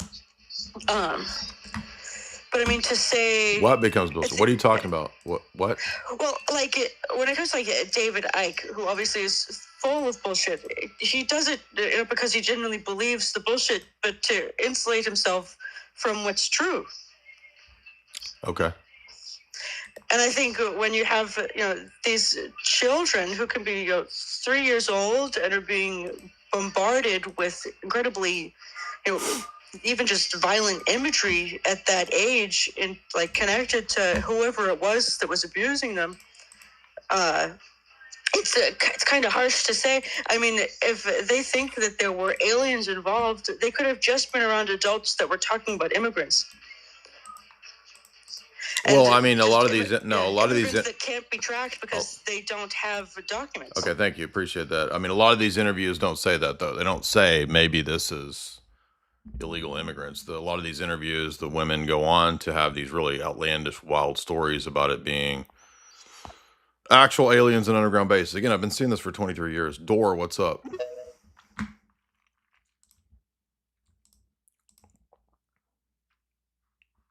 Guys, if you would hit like and share, it's open forum. Feel free to call in and offer your questions, disagreements, insights. Door, what's up? I'm mute. Yeah, hi. Can you hear me? Uh-huh. Is it okay if I talk about the Iran stuff with you guys here? Anything's open for 'em. Okay. I'm Iranian myself, and my parents and myself, we've been following all the information like coming from Iran. But I noticed that there's like an entirely different, probably social media algorithms or whatever. It's like completely split the discourse on what's happening in Iran. It's like on one hand you have the leftists saying it's a Zionist color revolution. You know, they hate Israel. They're looking at Iran as if it's like Palestine 2.0. They're, you know, the whole poor little Muslims and all that stuff. And on the other hand, there's right-wingers who are saying, you know, it's a Jewish color revolution. You know, I hate the Jews. Looking at Iran and thinking, I don't want to be in a forever war. And to be fair, that's more fair than the leftists. It's probably true to, you know, point. But the thing is that us Iranians are looking at it and we're like, this whole discussion is being subverted. Iran's, like, just to put a little bit of a background here, Iran's secret intelligence agency has like a huge online presence, and they have a lot of people in the media, a lot of like fake journalists who act and pretend like feminists and communists and stuff. Yeah, like every country has the exact same thing. Yeah, exactly. And one of the best examples that I can give right now that's happening right now in Iran is they had this like milquetoast rapper named like Too Much Solehi or something. He got thrown into prison, and now he's talking on like social media inside the prison, right? It's like a Potemkin village sort of thing, right? At like the same time, there is testimony from other prisoners in that same prison who are saying they're like killing us behind the scenes and stuff like that. But then like there's an additional factor with Iran where like we have a lot of fake critics. You know, they're whitewashing what the regime is doing. They're shifting it into typical like Western talking points of anti-Semitism, women's rights, feminism, blah, blah, blah, democracy, all of this stupid bullshit. As if like those are the real problems. Sorry, what was that? I didn't say anything. Oh, okay. You know, they're not talking about the actual things that are happening. Meanwhile, you know, because we're talking to our relatives over like WhatsApp and stuff like that. Apparently they're monitoring it a lot too. So we're usually using like code words. I don't know if that's necessary, but we're very nervous here. You know, they're talking about things that are happening like mass rapes, mass murders, stuff like this, just happening everywhere right now.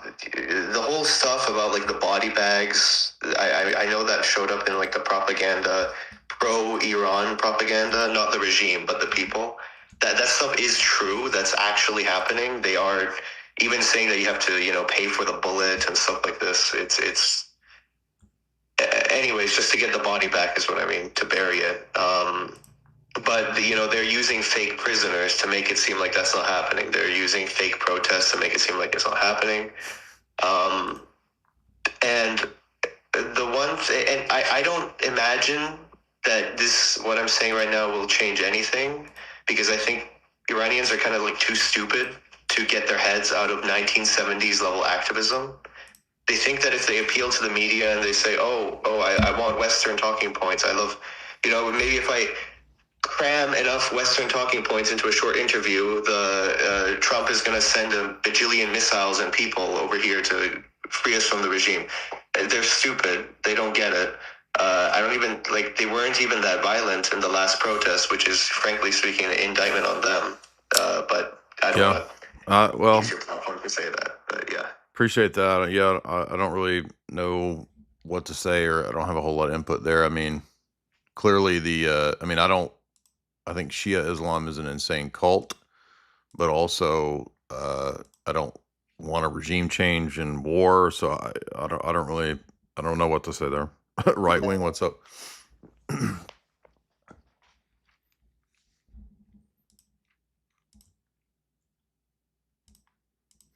I mean, I think the main point here is that obviously the Trump administration is going to do what Netanyahu wants. So I think we all know that. So, Cat's Trader, what's up? And isn't it interesting timing too, right? Like all the Epstein stuff is a week straight. Time to bomb Iran. What's up? Hey, what's up, Jay? What's on your mind? What's on my mind? This is, I guess. Can you speak up? I can barely hear you. Oh, my apologies. Is this any better now? A little better. Go ahead. Okay, so on my mind is what I would hope would be on everybody's mind is, of course, being mindful that you're on YouTube. It's babies. It's the babies. It's the next generation. It's the fact that when we really move past, Iran, the Israel, the money, the etc., this is a spiritual war. Mhm. When really people want to get to like doing their own research or using some form of God, I shouldn't say that, but discernment, using the fucking discernment within themselves to get to the answer themselves. Because now we're in the age of the influencer, in the age of the complete blindness. The age of the face lord, dude. The age of the face lord. Sorry, go ahead. Just making a joke. I'm making jokes. Go ahead. Yes, and the issue is that, if I might say, briefly I was in Ian the Fed Carroll's chat before joining yours, and the NPC NPC retardation, my friend, of people, I could not believe it, and that was I guess second conversation I personally had today, where people didn't even know these dumps had happened, these million files. Oh, really? They had no clue. Weird. And I thought they were joking, and I was like, "What? Are you living under another planet?" Yeah. And then I showed them the BBC News, etc., CNN talking about it. I'm not just a schizo retard. They are eating baby, la la la. Because obviously I started off with this, and so the issue, obviously, to long story short here, is that yes, of course there are all these things going on. I'm sure you're very versed in these types of things, and yeah, it's very difficult now. I believe. With all of the symbolic nature of it, we are very much in these end times. It seems like this fourth turning, moon cycle, sun cycle, democratic control. We are coming into this level of sun, God, enlightenment. All right. And Yeah. so you're Appreciate that. It was getting a little too new agey there for me. But look, a lot of you guys over here on this channel, the reason that you're not vibing well with the low IQ chatters out there is because you like books. You dorks like books. Got too many dorks liking books. Reading books is a very cheap way to, I guess, entertain. I wouldn't call it entertainment because my brain is far too advanced. I'm too smart to read. I'm not gonna sit there and go, smart people read. No, I need action. I need constant chaos in my life to feel content. I need to be driving a supercar and fucking fighting, fucking a bunch of hoes and champagne and going crazy. I can't just sit there, oh, and the pirate on the boat. Like, it's for people with slow brains. Yes, reading is for people with slow brains. That's your problem. Reading is for slow brain people. Did you know that? That's why I played. What, John? Another thing too. John, can you talk, or are you too slow brain from the books you read? Are you able to talk? I am not able to talk because I read the book.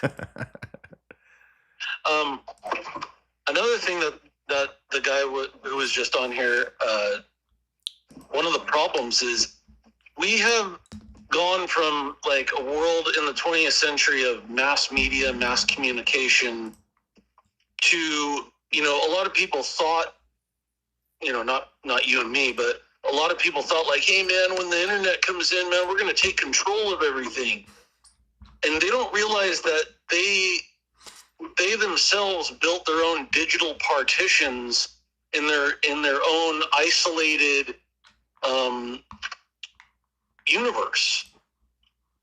So whereas there's always going to be good or bad things, and it's not like an either or, it's a both and.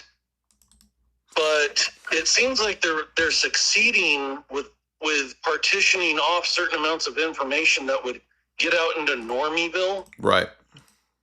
Because like you and I were talking about the other day was like I was somewhere and Fox News was on, and like the information that's going on the interwebs is nowhere in the vicinity of Fox News. I mentioned these things to a relative, and the relative was not aware of this information coming out for a week straight. So they have successfully compartmentalized through the many outlets that if you're not on X, you're not seeing this, or perhaps elements of YouTube, right? You're not even seeing this information. And for boomerdom, they don't even know that there's all this Epstein dump, which is absolutely crazy, because this is the biggest news story or series of news stories. All of these emails together is the biggest news story of our lifetime. And according to boomerdom, it doesn't exist. And they're listening to Ben Shapiro say that it's North Korea. Utterly ridiculous, utterly stupid, totally retarded. We're getting different realities, and that's what John is talking about, is that the internet and the tech overlords have been successful, probably through the algorithm as well. I don't understand or know how all this algorithmic censorship goes down, but they're able to, I guess, control what people are seeing, so that that's essentially making... I'm not saying ontologically different realities, but in people's minds, there's totally different worlds. In the boomers' minds, there's not even an Epstein issue right now, which is absolutely insane. It's different. It's not like you were saying, it's not an ontological reality, but it's like different perceptive reality. Like your perception is, that Kissinger quote about perception. That's the world we're living in. Yeah. Is that perception is reality. And like I was saying, you have these digital partitions for certain segments. And going back to the guy who was asking earlier, if you're a creature of habit, which we all are, unless you're cognitively aware of like, I'm not going to go to the same website all the time. I'm going to, get a different VPN or whatever somebody's going to do. You're a creature of habit, and that's how they know you. And then through the repetition of what you're doing, you become more predictable, and then they feed you more stuff. That's the loop. Yeah, the first night that we started covering this, after my live stream, I went and checked what mainstream media was saying, and my tweet got absolutely buried, because I said the exact same thing that I saw 2 days later, thousands of people saying. I'm going to show you if I didn't get rid of it. Sometimes I get rid of the tweets that don't go anywhere. But I went to the front page of the Drudge Report, and it was saying that, here it is. Look at this. So February 1st, here's my tweet. The greatest leftist disinformation post of all time. And I'm saying that because Drudge Report is essentially Democratic Party mouthpiece now. And they put up right away, bombshell, Epstein bankrolled by KGB. And then this tweet got no traction. And then thousands of tweets days later saying the same thing got millions of views. So, I mean, I'm not saying like that's intentionally censoring me. I don't know. It could be. But, I mean, we just, we don't know how the magic of this algorithmic censorship actually works, because I mean, some of my posts this week did really well. I got 250, 300,000, impressions on some of these. But a lot of them got absolutely nothing, which is really weird. So, I don't know how it could just be random or it's actually kind of suppressed, who knows? But what is interesting is, a little reminder. I meant to show you guys this, and I'm not going to play the whole clip, just to play a little bit of it. But I just remembered that, everybody's talking today about the possibility that Epstein's still alive.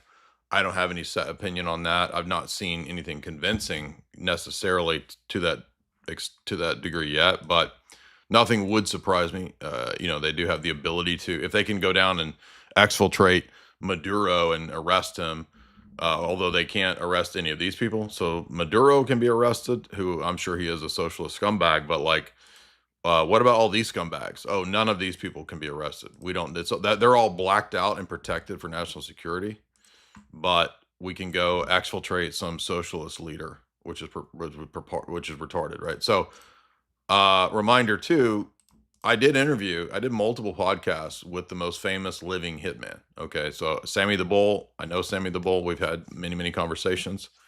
And one of the first things I wanted to ask him was, do you think Epstein killed himself?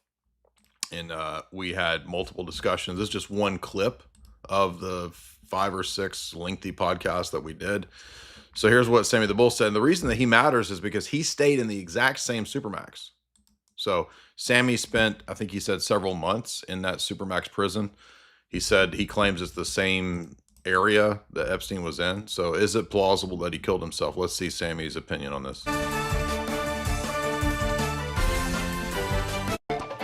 Why Clinton can do what he's doing. He can just keep his mouth shut. And excuse me, he committed suicide in jail. I'm sure that is another thing that the deep state has buried beyond belief that we can't find. So they hold the 2 correction officers that were supposed to be watching him.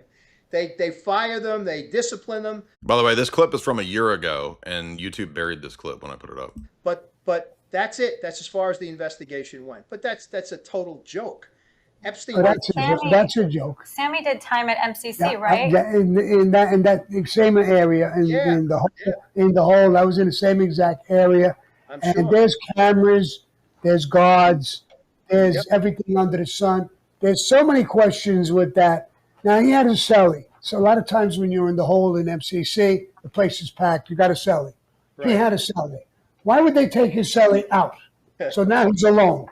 I mean, this is so set up, it's crazy. There were the guards who were there all the time. There's always guards, even late at night. And they fell asleep. That's bullshit. They run shifts. They walk every so often. You know that. The whole thing is bullshit.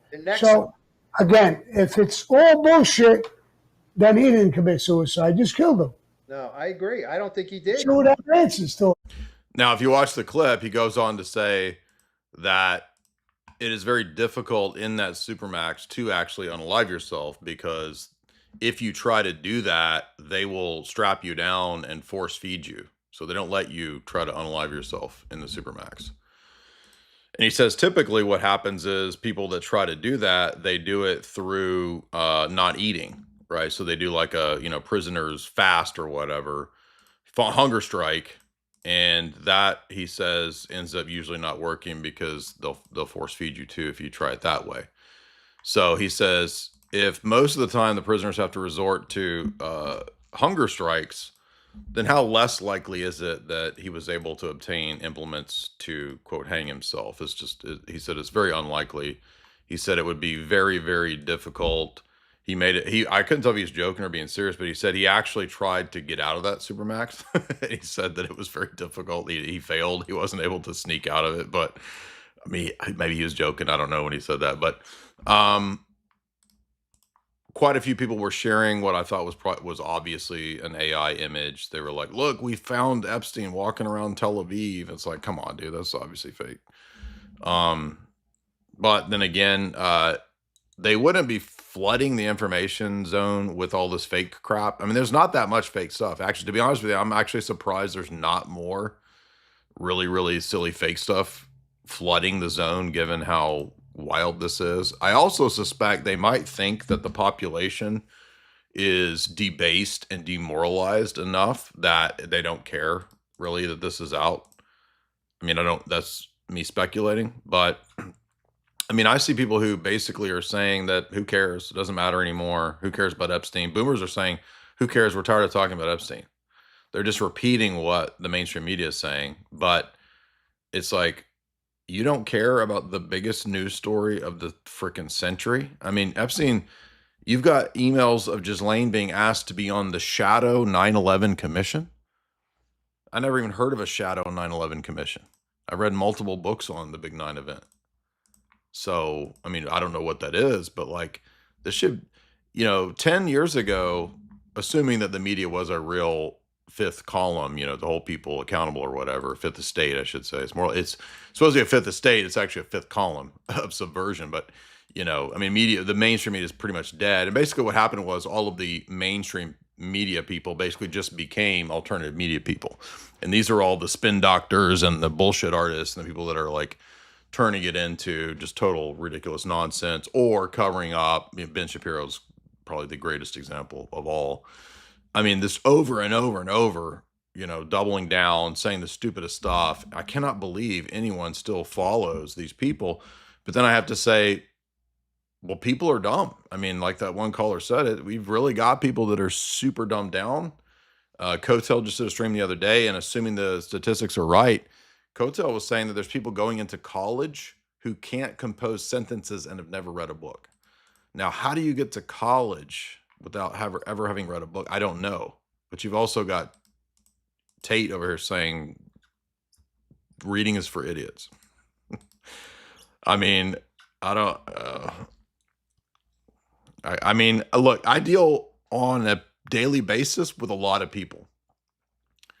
And that's through, you know, my own little media stuff and other media outlets that I work with that are huge. Meeting a lot of people, dealing with a lot of comments. I get, you know, a lot of emails and DMs now. We've had years of people calling in, and we have a pretty high IQ audience over here, probably the highest IQ audience on the web. And I got to say, and I don't mean this to be, you know, elitist or rude, but people are retarded, man. They're super freaking dumb. They don't have any discernment. It's sad. And they fall for the same stuff over and over and over and over. And yeah, exactly. They're relying on AI and Chat GPT now, and that's making them even dumber. It's crazy, dude. So we're going like full dystopia. And I don't mean to be black-pilled, or I'm not trying to black-pill you guys, because, you know, if you're not super dumb, or if you're not just totally degenerate, like, there's a lot of positive things happening. There's a lot of good information coming out, ways that you can position yourself even in these bad times to, you know, actually, by God's grace, still have a very good, you know, wholesome life, even in the midst of all this bad stuff. Noah, what's up? The topics are open. Pretty much anything you guys want to talk about. Feel free to disagree. Feel free to offer a topic of debate. If you want to challenge me on something, if you want to ask a question, if you want to get reading recommendations, you name it, it's up to you. What's up, Noah?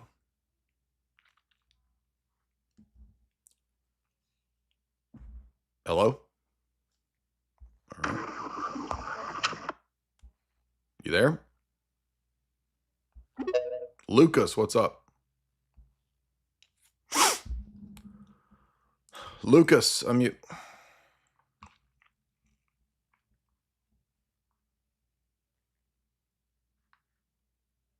Lucas, unmute.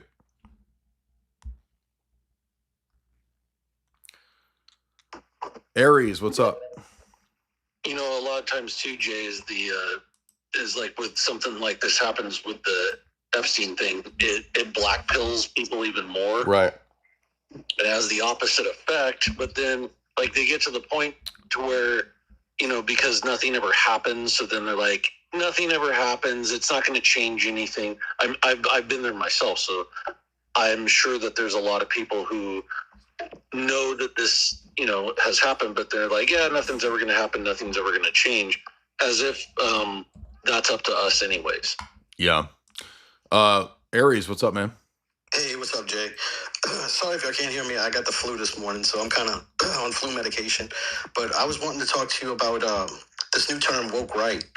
Because I've been seeing a lot of the Zionist side has started to call people who just aren't on board with Trump hiding the faces of suspects in this drop. And I was just wondering what your thoughts were on that. Yeah, it's all bullshit from James. Aren't they the ones like that own Hollywood? It's bullshit from James. It's bullshit from James Lindsay. So of course, yeah, we've talked about that for a long time. And I asked James Lindsay about 5 times to debate, 4 or 5 times, and of course he said no every single time. Do you still host with Lord Voldemort? Yes. Here it is from 7 days ago, right here. Renee, what's up?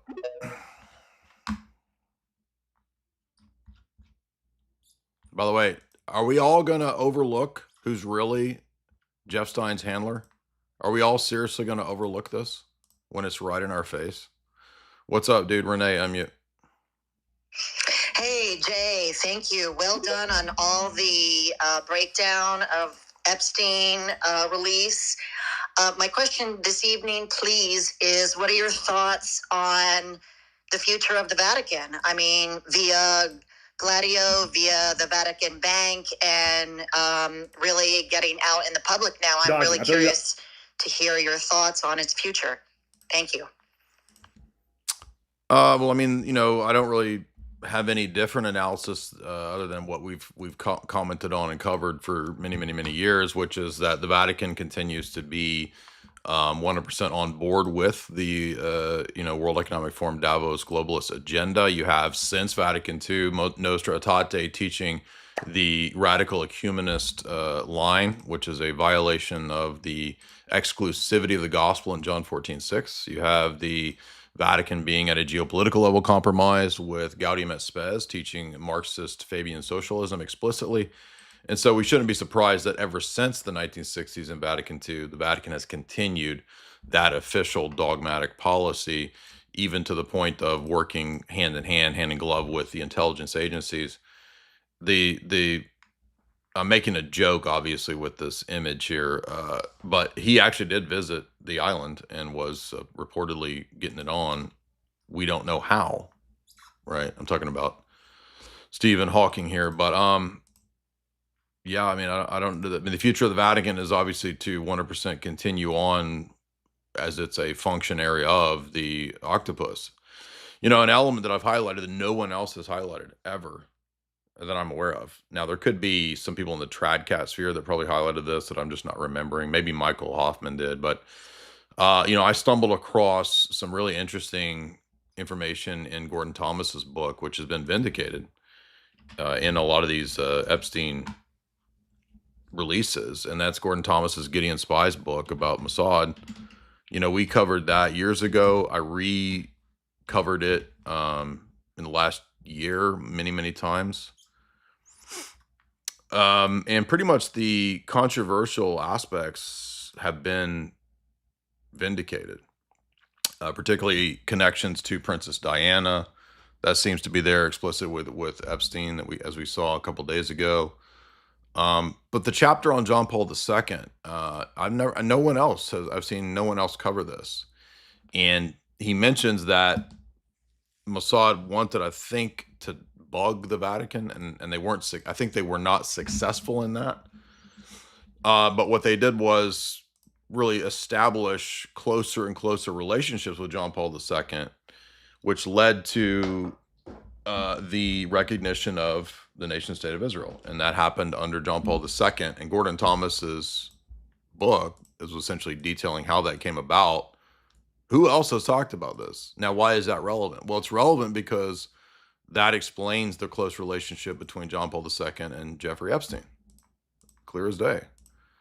And it also is dealt with in this extensive book, not the Mossad stuff, but Darcy O'Brien's book, Hidden Pope, there with the close relationship between John Paul II and the promotion of what's in Nostra Aetate and Lumen Gentium 16. So that is where the Vatican has been for a long time.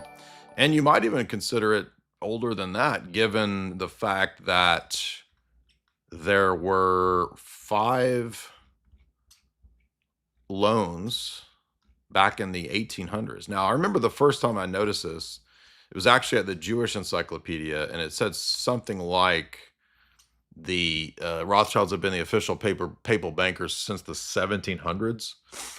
I think that's what the Jewish Encyclopedia says. If you go to the Rothschilds family archives, it says the significant loans began in the 1850s, and that was I forget which pope that was. Gregory the 1830s. Excuse me, Gregory the 16th in the 1830s.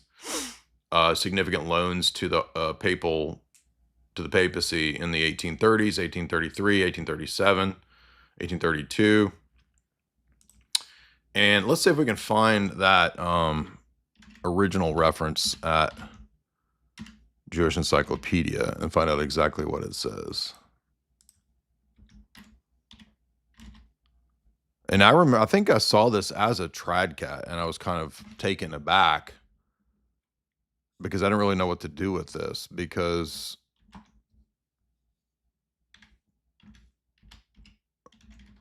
I mean, wouldn't this call into question the papacy going back to the 1700s then? I mean, you could say, well, maybe not. Okay, yeah, maybe not. Maybe there was, you know,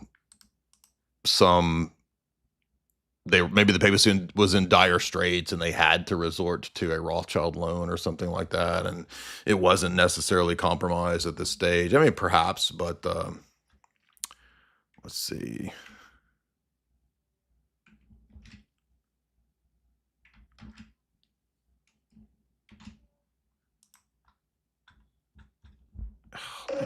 Go ahead. If they were in dire straits, would that mean they were getting money for nothing? Okay,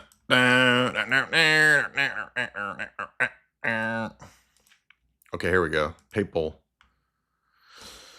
Here it is. Okay, this is not the 1700s, excuse me. It is somewhat curious sequel to the attempt, the Catholic competitor to the Rothschilds, the predator. The latter are the guardians of the papal treasure. So there you see.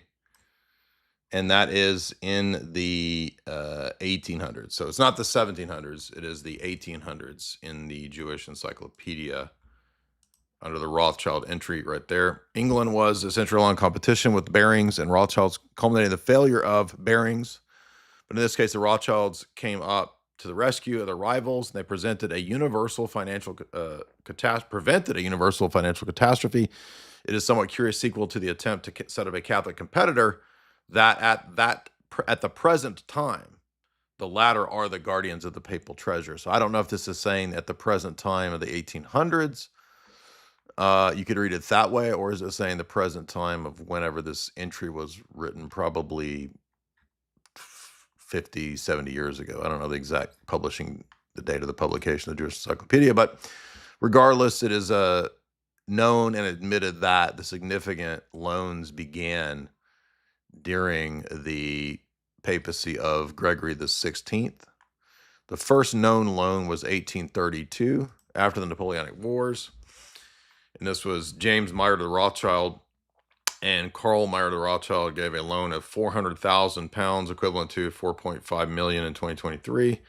And then look at this, loans under Based and Trad Pius IX, the so-called Trad Pope of Vatican I.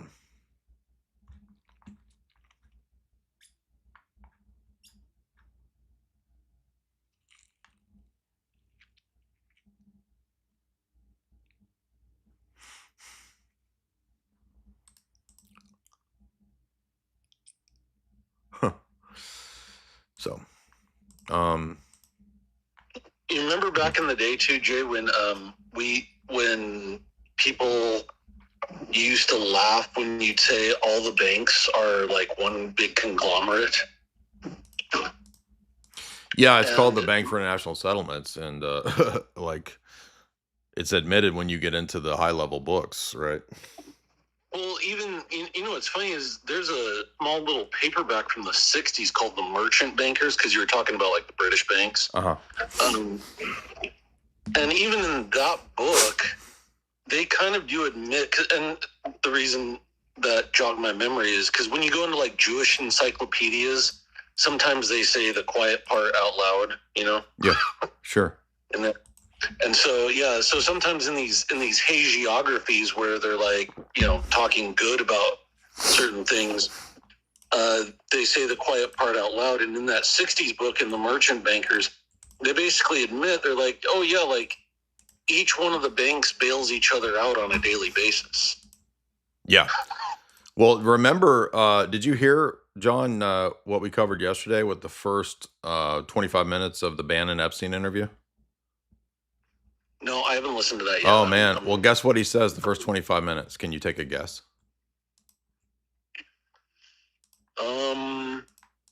He talks about knowing the ins and outs of banking and how it's all connected. And it's fiat fractional reserve banking And he says they make it up out of thin air. And I understood this. And this is why David Rockefeller appointed me to the Trilateral Commission. He says it in the first 25 minutes. Isn't that crazy? Yeah. That's wild.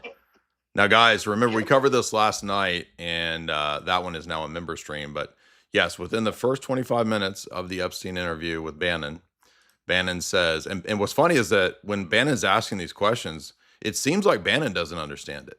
And that's kind of shocking to me, not because I don't really follow Bannon at all, but it's like, I would think he would know these kind of conspiracy classics, right? Like you would think people know about fractional reserve banking and loaning out, double the amount that the banks can basically print the double amount of every loan on hand, and there's no gold to back it up, and on and on and on.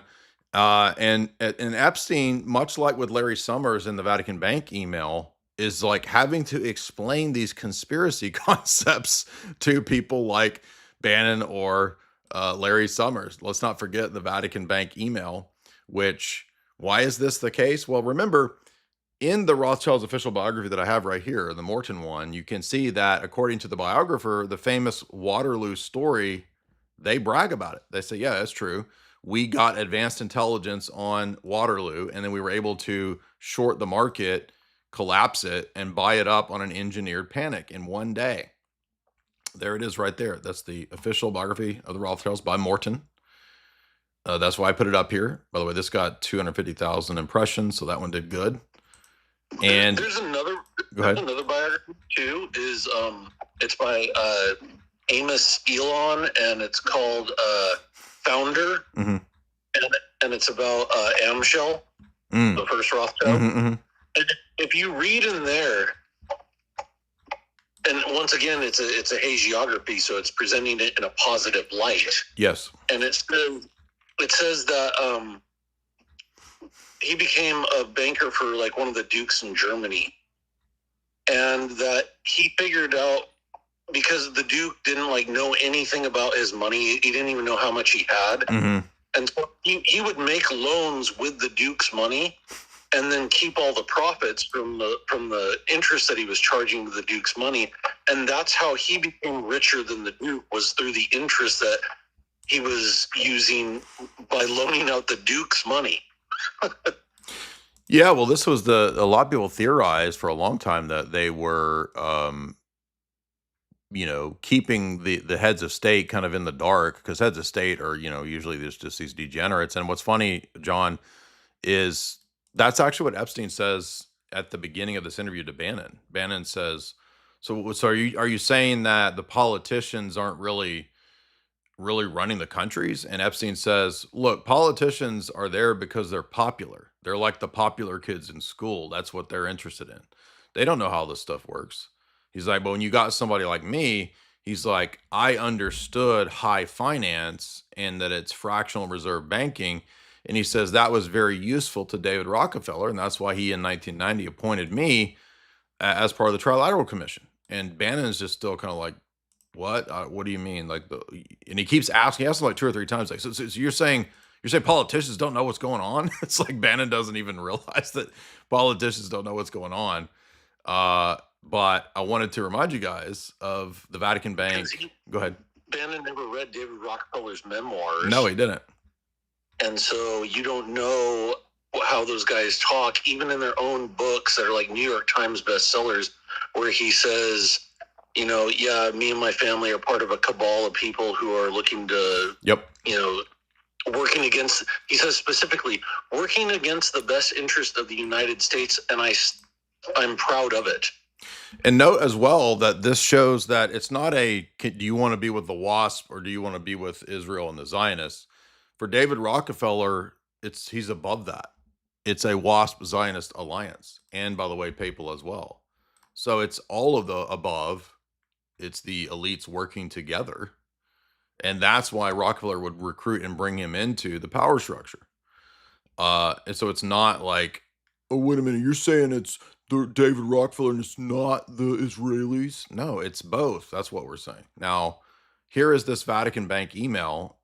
And actually, I'm glad that somebody community noted this, because The email is Jeffrey to Larry Summers. It's not Larry Summers, the Clinton, Viper banker that destroyed and looted Russia after the Cold War.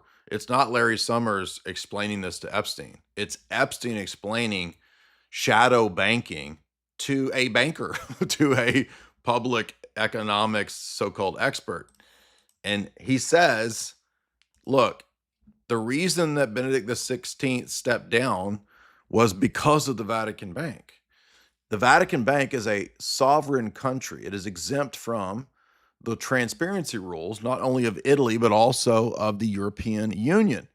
This status allows its elite clients to evade any scrutiny in their money transfers. Last May, the Vatican Bank president, Ettore Gotti Tedeschi, was fired after Italian authorities opened an investigation into a far-flung bribery scheme,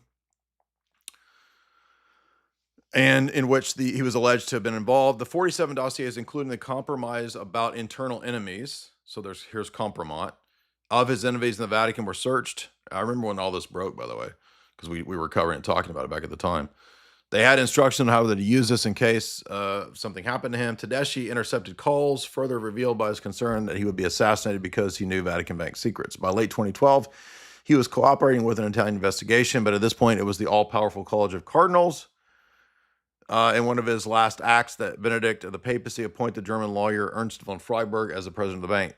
This came, then came the extraordinary resignation of Pope Benedict XVI. Now, this is also interesting because a lot of, quote, conspiracy theorists were also vindicated by this email, because people were saying at the time, it looks as if the resignation has to do with probably the Vatican Bank and PDF blackmail, right? That was a lot of people saying this in regard to Benedict stepping down.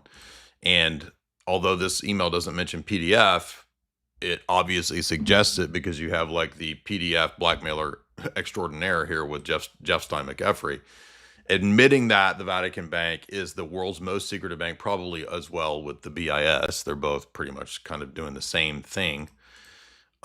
Both are OSS, CIA directly connected entities. In the case of the Bank for National Settlements, remember we just covered this a few nights ago, that was set up by McKittrick and Alan Dulles in coordination with certain German bankers of the Reichsbank to help be a way to funnel and send money above the Axis-Allied conflict. So they wanted a bank that was, quote, neutral, that wouldn't be subject to the investigation of either Allies or Axis powers. And Dulles helped through his law firm and through his time as a banker at the Bank of England and other places, Schroeder Bank and others, which, by the way, helped Tiny Mustache Man to come to power. They wanted that clearinghouse. And so that's a bank that's above Allied or Axis investigation or purview. And as Burton Hirsch notes in his book, the bankers at that level were above. No, excuse me, it's not Burton Hirsch. It's the new book, Who Financed Hitler, that my publisher put out. That chapter on the BIS notes that that's an international banking clique, largely J.P. Morgan, which J.P. Morgan is a front for who? Rothschild banking. So that's how we make the connection to that. And we did a whole stream on that the other night. But to get back to the Vatican Bank is the same apparatus, and the alliance made between the OSS and CIA happened explicitly, according to multiple Catholic writers and historians. Paul Williams, all the Gladio texts that we've covered. It was James Jesus Angleton especially, but also Bill Donovan, who was a trad cat. And they forged that alliance with the OSS and the CIA and the Vatican Bank during the Cold War. And then William Colby, of course, also further solidified that because he was stationed at the Rome desk. This is all, by the way, in the documentary on William Colby made by his son. We did a whole live stream on that documentary because it also vindicates this information. So you have William Colby's own son literally making a documentary admitting all this. And then you've got Jeff Stein McEffrey in the first 30 minutes of the Bannon interview also admitting all this. So you guys, especially all you low-tier trad cats and Roman Catholics who keep just incessantly ignoring this and trying to cover up for the papacy and this ridiculous nonsense that Francis hacked Epstein. utter bullshit. Probably the biggest bullshit of the week isn't the fake AI of Epstein being alive. It's this Roman Catholic profile that's trying to argue that Francis is the hero that saved. Meanwhile, Epstein's over here in multiple emails saying, yes, I will organize meetings with the Pope. Yeah, we'll have meetings, blah, blah, blah. I'm going to go meet with the papacy. I'm going to hang out with John Paul. And by the way, no, I don't have a problem admitting here you have one of the Greek archons of the EP. Somebody said, haha, no Orthodox were in the files. Not true. The very influential archon here is listed.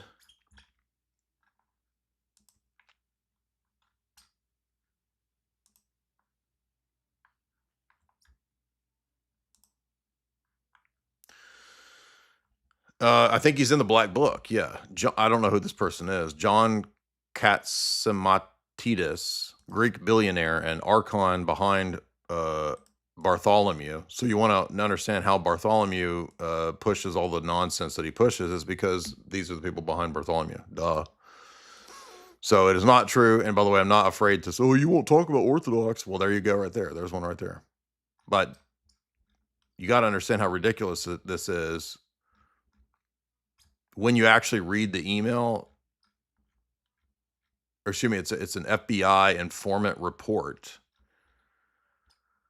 Roman Catholics are coping with the absolute bullshit they're spreading, claiming that Francis outed Epstein and, quote, hacked him.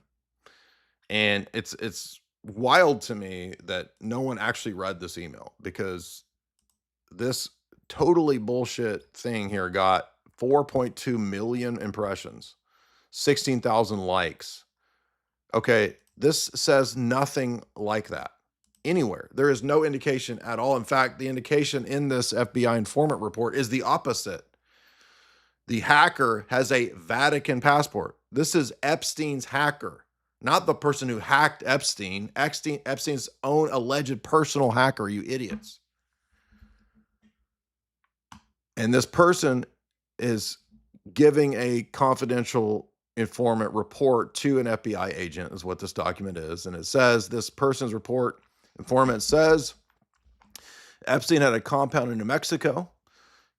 He lured and recorded things there with underage people. He had a private island. Allegedly was Putin's wealth manager. Don't know if that's true, but this is just a person saying this to the FBI. So remember this, that's all this is. He provided the service for Robert Mugabe, managing his wealth. Epstein had connections to people at MIT. Epstein had a mansion in West Side New York, friends with Bill Clinton. Very close to Trump, this informant is saying. And then it goes on to say that this informant was Epstein's personal hacker. Does that say that this person hacked for Pope Francis? That's why I said you're a legit moron to this guy who posted this. Now, maybe this guy's, it looks like he's a Spanish-based profile, so he could be in Spain or Portugal, and maybe he can't read English, because this doesn't say that Epstein was hacked by the Pope's hacker, you idiot. It says this person, this informant, is claiming to be Epstein's personal hacker, you idiot. He was an Italian-born citizen in Calabria, and he was involved in developing zero-day exploits for cyber tools for governments and others. He says he was involved in helping the Saudis create a surveillance program. He did a zero-day exploit against Hezbollah. Okay, so this is this person's claim about his tech proclivities and abilities. Then he talks about seed money, banking, etc., hacking work he did. And then it says he was friends with old school European hackers. One friend was a hacker named something, and then this is all blacked out. Says that he was involved in something about with connection to Hezbollah, and then it says money was sent to Switzerland, blah, blah, blah. Zero-day exploits, that's a certain kind of a hack. It relates to crypto, for example. It goes on to say,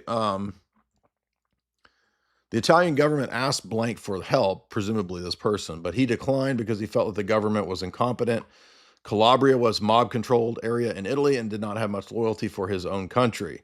He sold the exploits to the United States and the UK, but he would not go to any sell to Asian countries because, quote, he was racist. So the FBI agent has taken down this guy's information. He's like, okay, so this guy will not sell to Asian countries because he's racist. And then it says he was also anti-Semitic, but he was terrified of going to Russia, but he would not, however, and would never travel there. He lived in Dubai. He lived in Oman. He may be Iranian and have an Israeli passport as well as a Vatican City passport. Now, these idiot Roman Catholic profiles sharing this, you cannot make this up, tried to take that and say, quote, the FBI says hack of Epstein was carried out from the Vatican. Did that say anything like that anywhere at all? Absolutely not. And in fact, it's the exact opposite. This person is Epstein's hacker, allegedly, knows Epstein, he says, is ratting on Epstein, and has an Israeli and Vatican passport, you idiots. Total, utter bullshit. So that one wins the award for most ridiculous bullshit so far.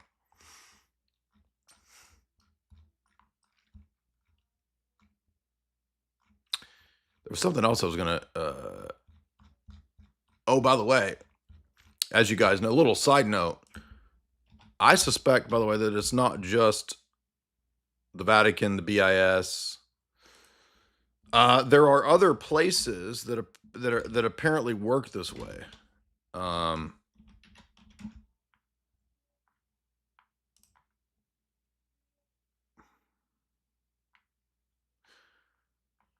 I didn't even know this until we went there on our pilgrimage. Does anyone know about San Marino? So when we did our Orthodox pilgrimage in 2023, we went to San Marino, which is an independent Italian city-state. And this goes back to the Italian Republic days and so forth. And apparently the way this works is that it's a place where most of the population only lives there half of the year. And it's really kind of eerie when you go there because it's up on top of a mountain and there's a lot of Masonic stuff everywhere, literally. It's the first, quote, communist republic.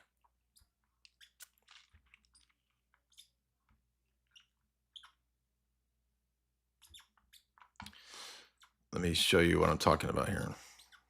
And it's named after this monk who, by the way, is holding like a hammer and chisel. So it's like a Masonic monk thing.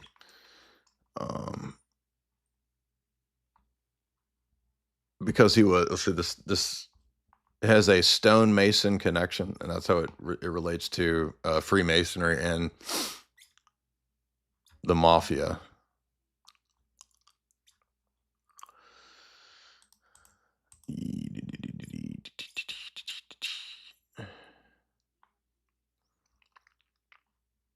Somewhere in here, because I remember reading this when we were there, that it's the first communist government, I think, in the world.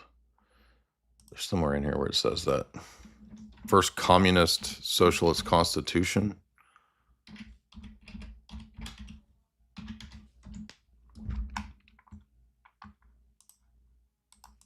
Yes, in 1945, San Marino became the world's first country to democratically elect a communist-led government, a coalition of socialists that ruled until 1957, together with the Committee of Freedom. The coalition was a left-wing coalition with the Sammarinese Communist Party.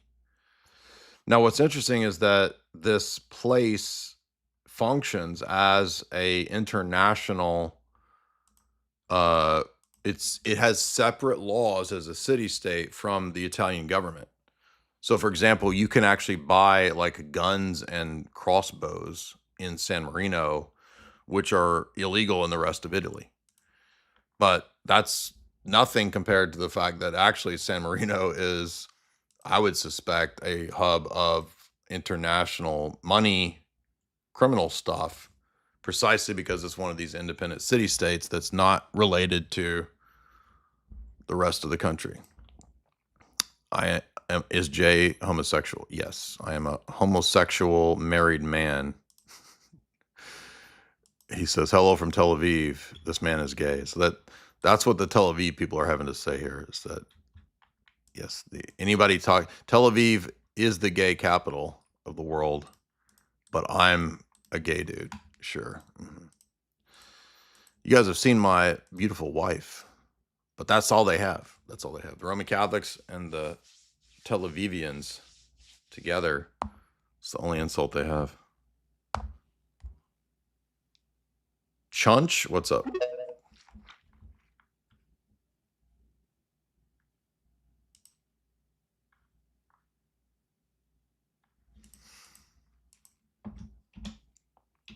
Chunch, I'm you.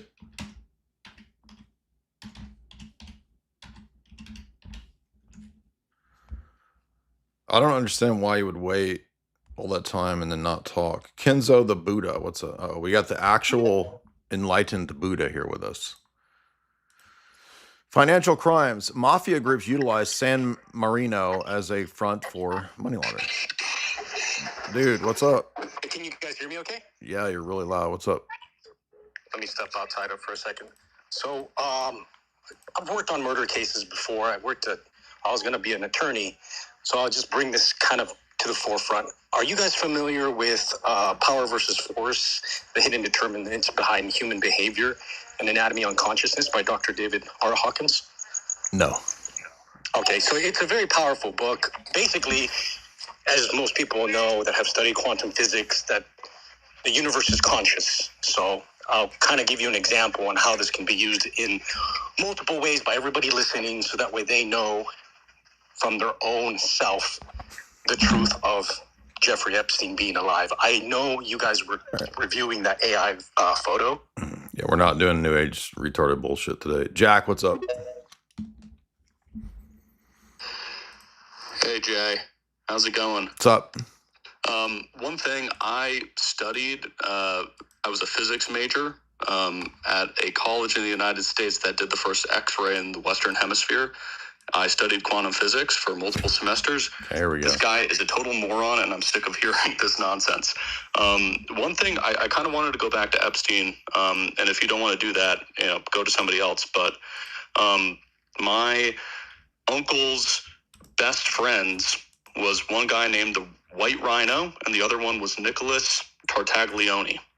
So if you look up White Rhino and Nick Tartaglione, and FBI, you should see the articles about them. That's how Epstein's cellmate ended up in prison.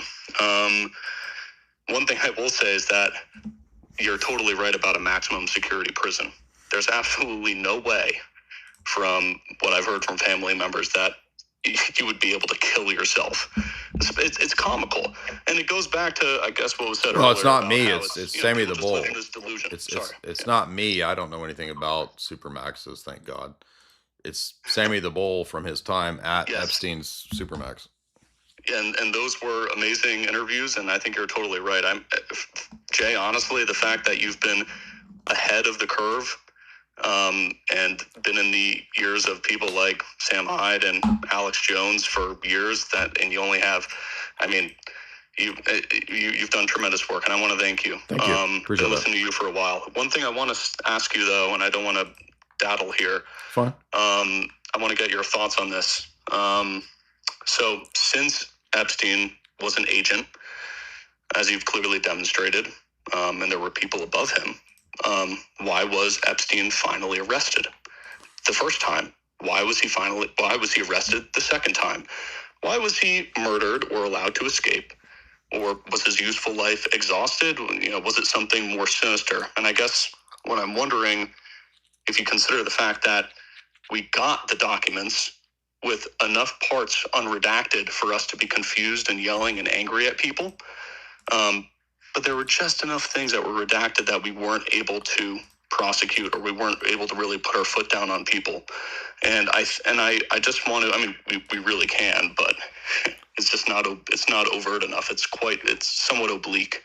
And I guess, Jay, do you think that potentially the intent here is to sow distrust and accelerate U.S. fragmentation?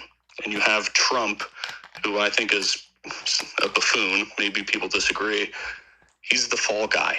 He's the guy that's going to preside over tremendous cataclysm in this country, potentially. Maybe I'm wrong. Maybe I'm catastrophizing. But he's the perfect individual that is too stupid to address things on their face and to just incriminate himself and make himself look like an idiot. I mean, he's lost somebody like me that voted for him twice. There's also that email that you covered on your initial stream on this topic that I saw. Just downloaded X again after several months. I kind of go in and out of this stuff, try to focus on things I can control a bit more. But there's that email where it talks about DROG, and you were like, what the hell does DROG mean? And my thought was that maybe it means like either derogatory information. So it says, let's make a DROG spreadsheet on Trump, Prince Andrew, Clinton, William Barr, etc. They go through all these names, and it's right after Epstein kills himself, and they immediately are compiling a spreadsheet of people they want to associate with him. So I guess my thought is I couldn't explain why was he finally arrested, why was he allowed to be suicided, and then the only thing that I could think of is this being used as a tool? Is this being used as something that is going to tarnish the leadership of this country? Could be. I think, the early cases, I did interview the first journalist to expose and cover Epstein, Nick Bryant, and that interview is still up fairly recent on my wall. I reshared it. I mean, the reason he got arrested the first time was that there were so many victims and so many people abused by these operations that I think at a certain point, local officials, local people were forced to do something. It was just, there were so many victims that it's very difficult to just constantly not do anything. And also sometimes local police, because they don't understand these gigantic international networks very well. I mean, you saw, for example, Bannon as a educated journalist, apparently not understanding fractional reserve banking, and Epstein's having to explain it to him. So it's like, I think a lot of times perhaps the advantage of good-hearted individual local law enforcement people, that might be a positive, because they don't realize how far this stuff goes up, and so they'll actually do some stuff. And then I think the corruption usually ends up being at a very high level, right? The more it goes up, the more it's corrupt. So that would be my guess as to why you had the original arrests and prosecutions, and also too, we get, and Lord Voldemort talked about this today, we get the impression too that even amongst some of the Israeli elite, there's quite a bit of not liking each other. So, and that doesn't mean that there's not a Mossad angle. Obviously there is, but there might be people within Mossad that don't like Jeffrey Epstein, particularly Ari Ben Menashe seems to not like him. I think there's an email where Ariana de Rothschild speaks like she doesn't really care for Netanyahu. That doesn't make Netanyahu a good guy. It just means that you can have criminals not like each other and try to screw each other over, right? So there could be an angle too to where certain people didn't like Epstein. Certain people thought it would be good to burn him. So that's another possibility, but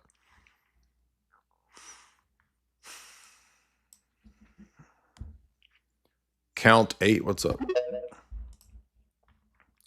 What's up, everybody? We got we had about 1,800 a minute ago. So this week was pretty packed. We had consistently 2.5 thousand live all week and 20 to 25,000 live tuned in total. I mean, obviously they get more views afterwards. We're getting up 40, 50,000 views on a lot of the shows, but what's up, man? Hey, Jay. You hear me? Uh-huh. Okay.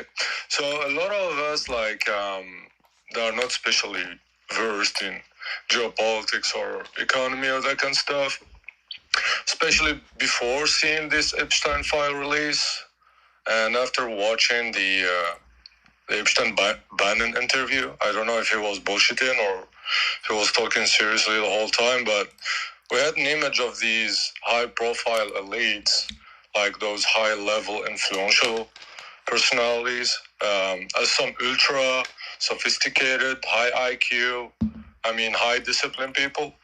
But but what this saga just shows, in my opinion, is that those elite power circles, it's just actually their willingness to discard ethics and through blackmail, exploitation, that kind of stuff.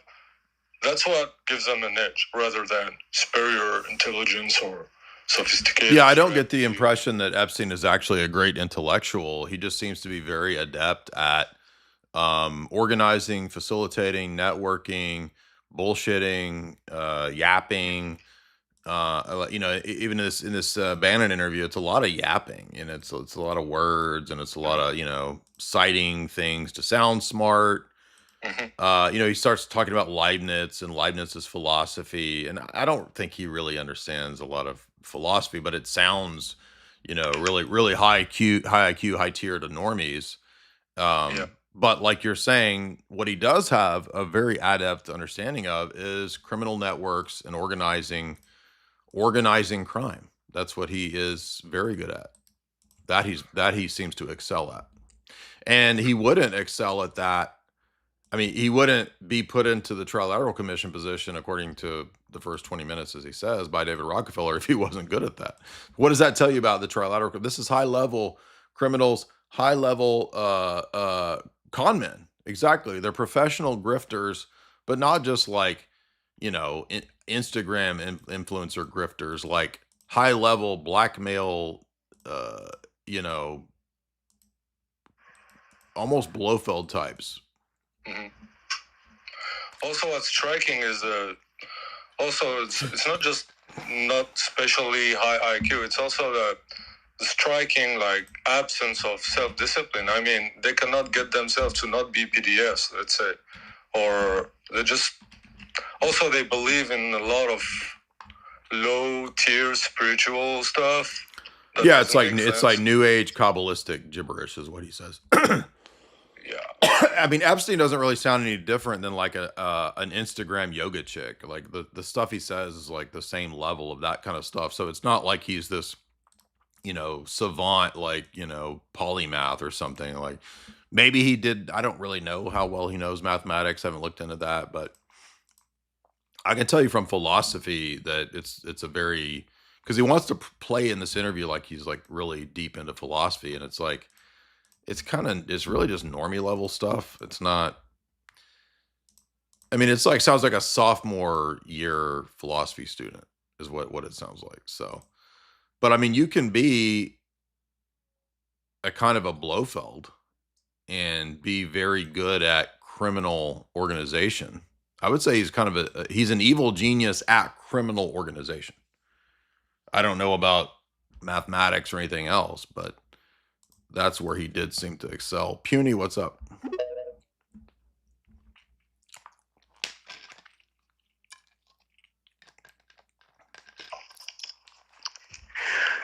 Hello? Hey, what's up? How's it going, Queen? So my question is, it's quickly. Essentially, you have a background in academia, right? And you have plenty of years of studying and having progress with whatever you've been doing in terms of your studies. As somebody like me who is just a full-time worker, and then I go home to a family and everything like that, I've kind of cut off TV. I've been reading, that way I don't speak so good. But I've been trying to just really, expedite, my studies and stuff like that. What do you recommend in terms of finding maybe mentors or lectures or just study in general, since academia is compromised nowadays? That's pretty much it. It really kind of depends on what you find interesting. So it sounds like you're saying your time is limited, so you don't have a lot of time necessarily to study 5 different subjects. If you go to college or if you go to grad school, you're going to be learning, if you do the arts, you're going to study English, you're going to study lit, you're going to study history, you're going to study philosophy. So there's quite a broad spectrum that you would do in the classical education model. So I would say get a book like The Quadrivium That's a good book that ties a lot of the disciplines together. It's a little square book called Quadrivium. That's a good one to have. I would read, basics of philosophy like Plato's Apology, Plato's Dialogues. Read some of those to get a feel for philosophy. You could also get my philosophy course, which is in the show description. It's a full 12 lecture kind of masterclass course, 24 hours plus of lectures, including guest PhDs to come on and discuss the subjects. But I go through the whole history of Western philosophy from the pre-Socratics all the way up to Nietzsche and postmodernism. So I would say, that kind of stuff is very helpful. Professors' lectures are very helpful. You could watch Father Deacon Dr. Ananias's lectures at Patristic Faith. And then for like geopolitical stuff, I do have a whole series on my channel of Writings of the Elite. And, we've gone through probably 50, 60, 70 of those texts over the last 10 years. I would say be familiar with Tragedy and Hope. That's a great text for understanding geopolitics. You could get my Esoteric Hollywood books to, tying in the geopolitical side to movies. You could get Whitney Webb's book, Volume 2 on Epstein and Maxwell. That's a really timely, relevant one right now. So those are good places to start. But really, it kind of also depends on your own personal interest. You might not be interested in all of those topics. Milo, and this is not the big Milo. Yo, Jay. Hey. Would you be down for a tag question? Quick tag question. Sure. Sure. So the tag syllogism goes like this, right? If X is necessary for Y to exist and Y exists, then therefore X exists, right? Well, I don't know that it necessarily needs to bring in existence. It's just necessary condition. So, okay.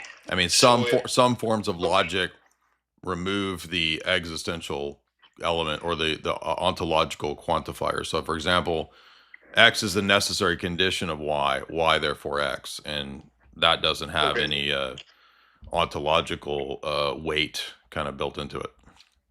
Okay, perfect. And one of those transcendental categories is logic, right? I would say logic is a necessary condition for knowledge. So yes, I would say you'd have to say that, yeah.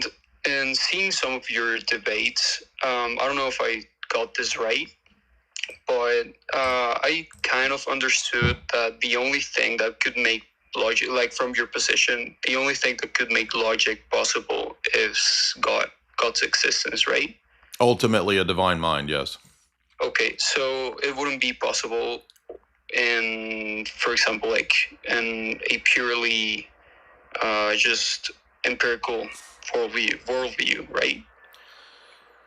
Well, empiricism has to do with theory of knowledge, but I would say like an atheistic materialist worldview that's an empiricist, focused worldview. Yeah, I don't think they could give a justification for universal, abstract, invariant categories or things like logic.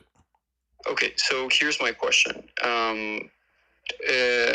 So you're saying, like, I don't get, like, I know that logic can't be grounded, like, 100% in a purely empirical view, because it would, like, presuppose that you know everything, and you know that every single thing doesn't contradict logic in any way, right?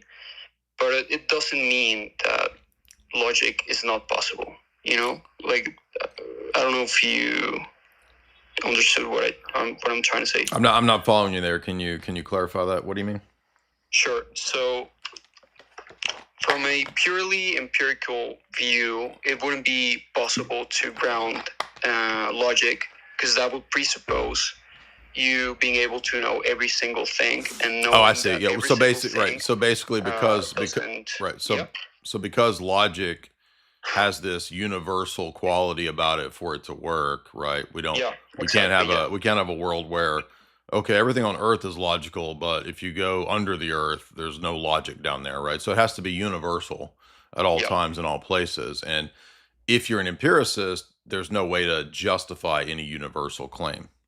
Yeah. So here's my question. I know that it can't be grounded or justified, but like, does that mean that it is impossible?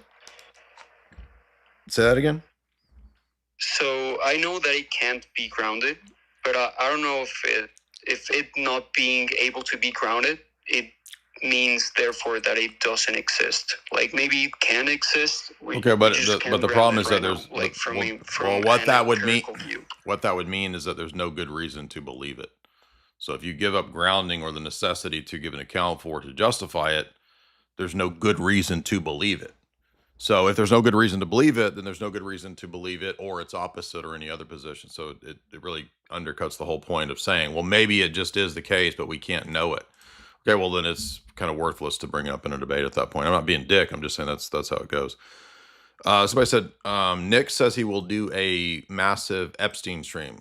That's good. I think it'd be good for him to get into the information, call attention to it. People could say, hey, I've been covering it nonstop all week. I think we're going on to our 15th or 16th hour of live streaming the Epstein stuff here tonight.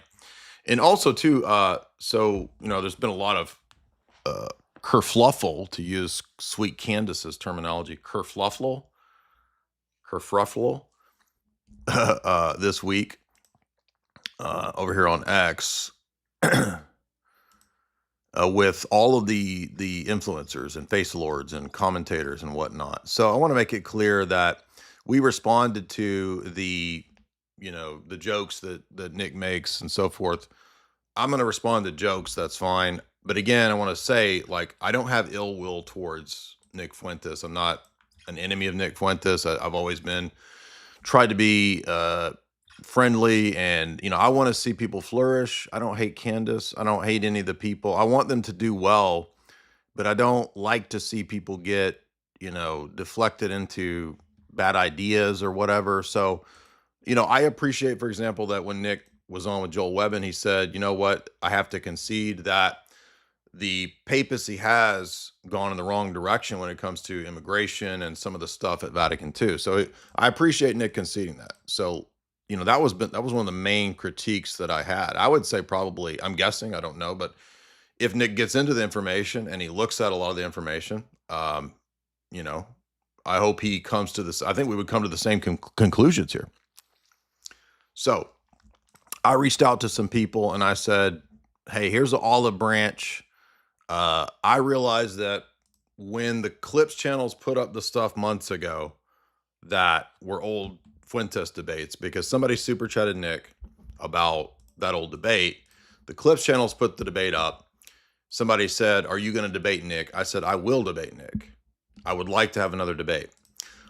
Nick took that as an attack, and I can understand why he would feel that way. So I apologize for giving the impression that I was trying to be aggressive or come at Nick. I know what it's like to feel like everybody's kind of at your throat. Everybody's trying to fight you and disagree with you. So I apologize for giving the impression that I wanted to be aggressive or something like that. And people then said, well, you're only talking about this because you want to ride his coattails and you're jealous. And look, Nick doesn't have to talk to me. We don't have to have any kind of I don't need to ride his coattails or anything like that. I'm not trying to grift on Nick or any of that. I don't need any kind of public thing. I wish Nick the best. If he would like to discuss these topics, I'm more than happy to give a friendly explanation of the positions. And I don't have any ill will. I want people to become Orthodox. I want people to give that a chance. I want people to hear what we have to say, whether it's Candace, whether it's Nick. And again, most of the positions when it comes to the geopolitical stuff that comes out, when it comes to the information as it comes out, most of the time we end up coming to the same conclusions on a lot of things, maybe not everything, but a lot of things that Nick comes to. So, when it comes to alignment, we tend to be geopolitically aligned. And when he concedes those points on the Vatican and whatnot, I think that's a strong point.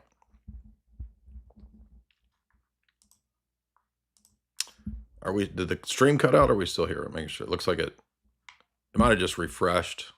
So I sent out some statements, to mutual friends, because I don't actually have any direct Fuentes information. So I don't have his contact info or anything like that. So I just told some friends that knew him, and I said, hey, reach out. I said it to Tim Gordon as well. I said, look, olive branch, I don't want to fight with Nick Fuentes. I don't dislike Nick Fuentes on any personal level. I did say some things in DMs that I wish that he hadn't said, but hopefully, he understood that I was explaining my situation as to why certain things in certain outlets I don't talk about, like YouTube and so forth. I did undergo quite a bit of deplatforming and persecution as well for talking about these subjects. So I think to cast it as if I don't talk about dangerous things and I've never been persecuted, that's not true. But he may not be aware of the elements of things that I've gone through. So I haven't made it a big part of what we talk about over here. When he says something about us, I do respond. So I have responded in the last several months to, I think, 5 different times that he's brought me up. And look, that's friendly, silly banter. So, if people can make fun of me, I don't see why I can't make a joke back. But I think the merch was a mistake. I think the position on the conspiracist stuff is a mistake. However, he may have meant Candace. So I would agree with Nick. I think Nick and I have been on the very same page with Candace. And a lot of the stuff that Candace has said, I think, is getting crazy. And really the only position that I mainly disagree with was the Vatican take in regard to the idea that, well, the Roman Catholic Church has just kind of made some bad political positions. Well, the problem with that is that the political positions reflect Gaudium et Spes, which is part of Vatican II. And also Nostra Aetate and Lumen Gentium are Vatican II documents as well. So like the theology and the geopolitics, they actually go together. Because a lot of people don't realize, like, ecumenism is a geopolitical movement as well. And that's what we see in the David Wimhoff text that we've covered. So there's my offering of, let's have why don't we have what if we, here's what I think could work.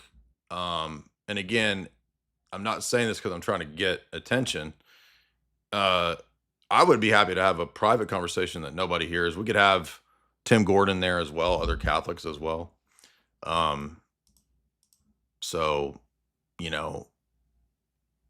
I constantly try to explain that, like, I want to see people do well and flourish, and I try to give olive branches, and then usually what I get in response is, pretty rough things back. So that kind of puts me then in a defensive mode again. It's like, well, all right. So every time I try to, offer an olive branch, it seems to get, discarded. So, whatever. Look, I don't want to, I've had the same message for 10 years. I tell everybody the same thing. So, that's the best I can do, I guess. Dimitri, what's up?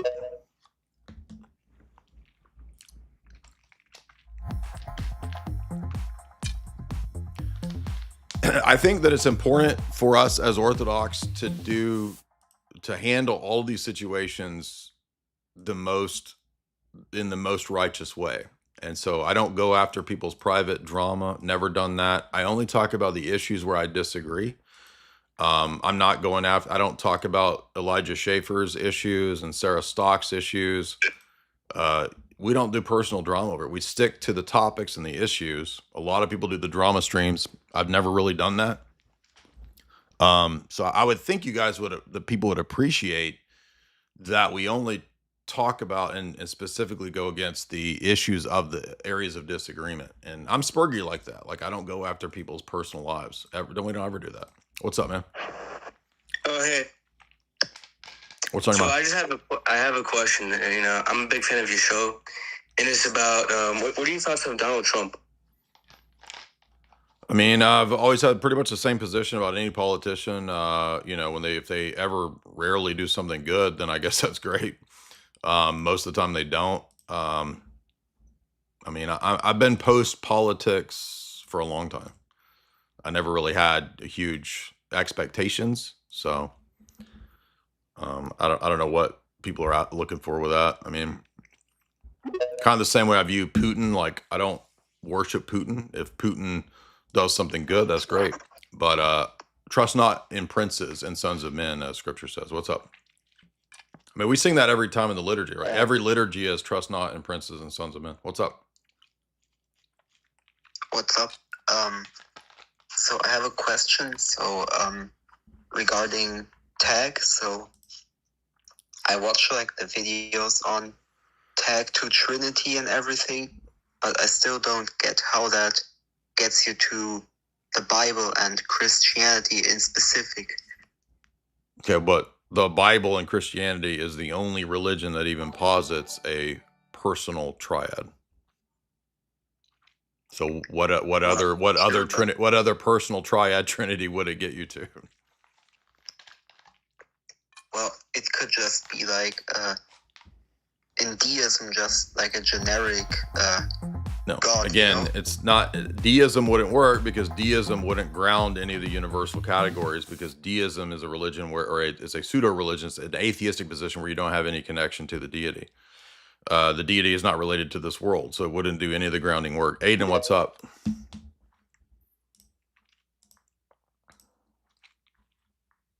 Unmute.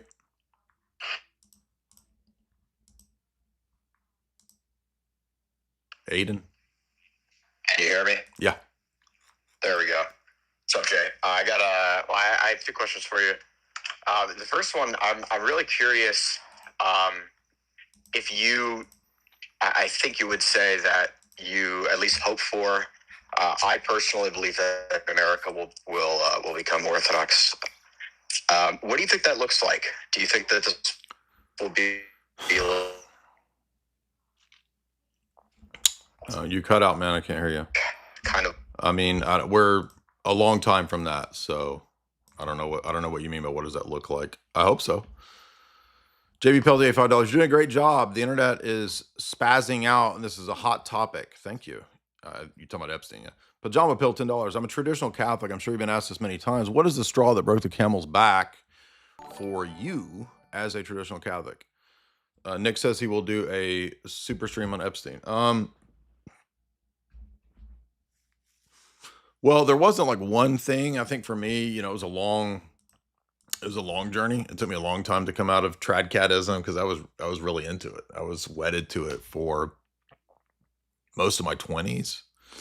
I think the big thing was ultimately probably just if you read the 16 Papal Documents book from Tan Publishers, and then you compare that to what is obviously not just Vatican II, but the entire teaching of the papacy and its magisterium since Vatican II, there's just a mountain of contradictions. And I tried all the different routes for many years to synthesize it, the traditional reading, the reading of the hermeneutic of continuity, and on and on and on. And eventually at the end of the day, you just get to the point where you realize, okay, even if I have all this hermeneutic of continuity that tries to make it all work, or I try to become a sedevacantist and reconcile the system, and like at the end of the day, the papacy hates you. And once you kind of come to the realization that the papacy doesn't want you or the trads anywhere near Catholicism, they're ready for you to leave. I was like, okay, I'm done being a Stockholm syndrome person. Like people that like don't like you or don't like me, I'm not going to keep sucking up and being like, please like me, please like me. I'd give offers of olive branch and hey, let's not be enemies here. Let's try to talk it out. Let's have a conversation. Let's say with Nick or something like that. But I mean, at the end of the day, like if people I'm not going to keep doing that. Like at a certain point, it's like, all right, I've tried all of, everything I can do extended on my side. It's the same way with power structures too. It's like if the power structure doesn't want you there, like, why are you fighting for people that hate you? It doesn't make any sense. Kim, what's up? Goober Gang, $20. Jay, would you debate Jacob Hansen?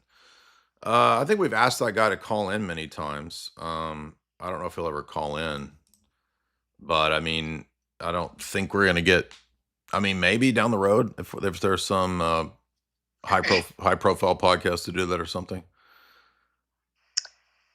He claims that you won't debate him. I don't know where he's getting that. What's up? Hey Jay. So I was born and raised Catholic, and have my mind made up. I want to convert to Orthodoxy. There are two things that I don't know how to defend, though, when I'm talking about when I'm talking to other Catholics about Orthodoxy, and I haven't found any videos that you do on it. The first one is how not all of Orthodoxy agrees on rebaptism. And then the second one is, I guess, just the issue of, like, how would the Orthodox Church hold an ecumenical council? Well, first of all, ecumenical councils aren't even necessary for the church. There was no ecumenical council for 300 years of the church. So, I mean, those are kind of like those are sort of Roman Catholic categories that they sort of impose their system and say, well, when are you going to have the, Roman Catholic model operating? And then I'll believe your system. And it's like, well, but we don't have that system. So you have to understand it's a different system. So Father John Whiteford has a talk right here that I would recommend with David Erhan, and it's Baptism and the Reception of Converts. It's a really good video going through that topic. So Baptism and the Reception of Converts, Father John Whiteford and David Erhan right there. Okay. And then in regard to ecumenical councils, I mean, we've covered that topic many, many times, but it's oftentimes in these long live streams. So I don't actually I can't think of a single live stream where it's necessarily covered as an issue. But I mean, it's not really the Orthodox Church is functioning like the church functions in the first 1,000 years. So, for example, there's many situations in the Roman Catholic list of numbering that doesn't make any sense. Like even in the Roman Catholic system, they could say, well, we have at least a way to have ecumenical councils with the papacy. Their system itself doesn't have any coherent way to list or explain ecumenical councils. For example, Lateran 649, by their reckoning, should be an ecumenical council, and it was supposed to be. It was one of the first councils called by the Pope and not by an emperor, and even Roman Catholics don't list Lateran 649 as an ecumenical council. So why would you have the Sixth Ecumenical Council meeting in 686 to decide an issue which supposedly should have been already reconciled in 649 at the First Lateran Council? So, like, that doesn't make any sense in their reckoning. Plus, consider the fact that ecumenical councils from a Roman Catholic perspective, according to Vatican I, are subservient to the papacy. And yet we have at the Council of Constance a ecumenical council above the papacy, because it's the council that decides which pope is the true pope when there's 3 rival popes during the Great Western Schism. So which one is it? Is the pope above a council, or is he subservient to it? Well, what this shows you is that, well, clearly the papacy then is an evolving doctrinal development position. But that means that if it evolved and developed, then Vatican I is not true, because it claims that it was always the case. So over and over and over, we see that their expectation for us is something that their system doesn't offer or even make sense of. And why would we expect that there has to be ecumenical councils when there is no oikumene or imperium? Furthermore, post 8th Ecumenical Council, we have universally accepted in the entire world of Orthodoxy is the 9th Council, which is the Palamite Synods. So there have been pan-Orthodox accepted teachings and councils and dogmas post even 8th Council.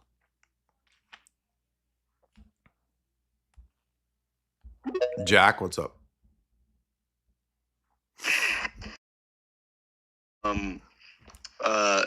Yeah, thanks for giving me another shot here. I actually do want to talk about this. I am you call me a trad cap. Frankly, I come from an atheist family, and I'm just trying to follow my way to Jesus Christ, and that's gone through the Catholic Church. So, and you called me a troll one time when I called in on a debate several months ago. But I just want to ask you a couple pointed, just really one pointed question about this, to Kim's point. When you see things like contraception, the fact that, from what I can see, that's not universally opposed in the Orthodox Church. There are instances in which it is relegated to priests, from what I understand. Correct me if I'm wrong. Have you seen tell people that? Have you seen yes, Ubi's like, documentary? sorry, Yeah, did you watch Ubi's documentary on this topic? I did not. Can you link me to it? Or Yeah. So Ubi someone Petrus. put it in the chat. Yeah, we've already covered this 100 times. Ubi Petrus. That's why we did 2 different videos on this. 2 different There's a documentary and a interview with Dr. Bradshaw on this topic. You understand? Yeah, I'll definitely check it out. I'm not trying to be combative or anything. I'm just genuinely curious if you could give me the spark notes here. But well, that's why we made this documentary. Sounds good. All right. Cool. What are some other issues? So it's right here. One of them it's called Contraception, NFP, and Humana Vitae. This is one of the videos, and then the other one is, I think it's called Divorce and Remarriage, but it also gets into what you're referring to. Here it is, Divorce and Remarriage in the Early Church Fathers. So there's 2 different ones, contraception and then divorce and remarriage. Why did the papacy accept the Basilian canons? Jack? Oh, well, listen, I'm not super well versed on these things. I'm not going to speak out of turn here. I don't even know what those are. No. Okay. I mean, you can. So the canons of Saint Basil, the canons of Saint Basil are the Eastern normative canon law for many centuries. Rome had no problem with the Basilian canons, the canons of Saint Basil, and they allow for certain circumstances like fornication for there to be remarriage. And by the way, Ubi also shows examples of popes permitting divorce and remarriage in the first 1,000 years. And so it becomes a really annoying, just moral wannabe Trump card that you guys don't actually have. Will, what's up?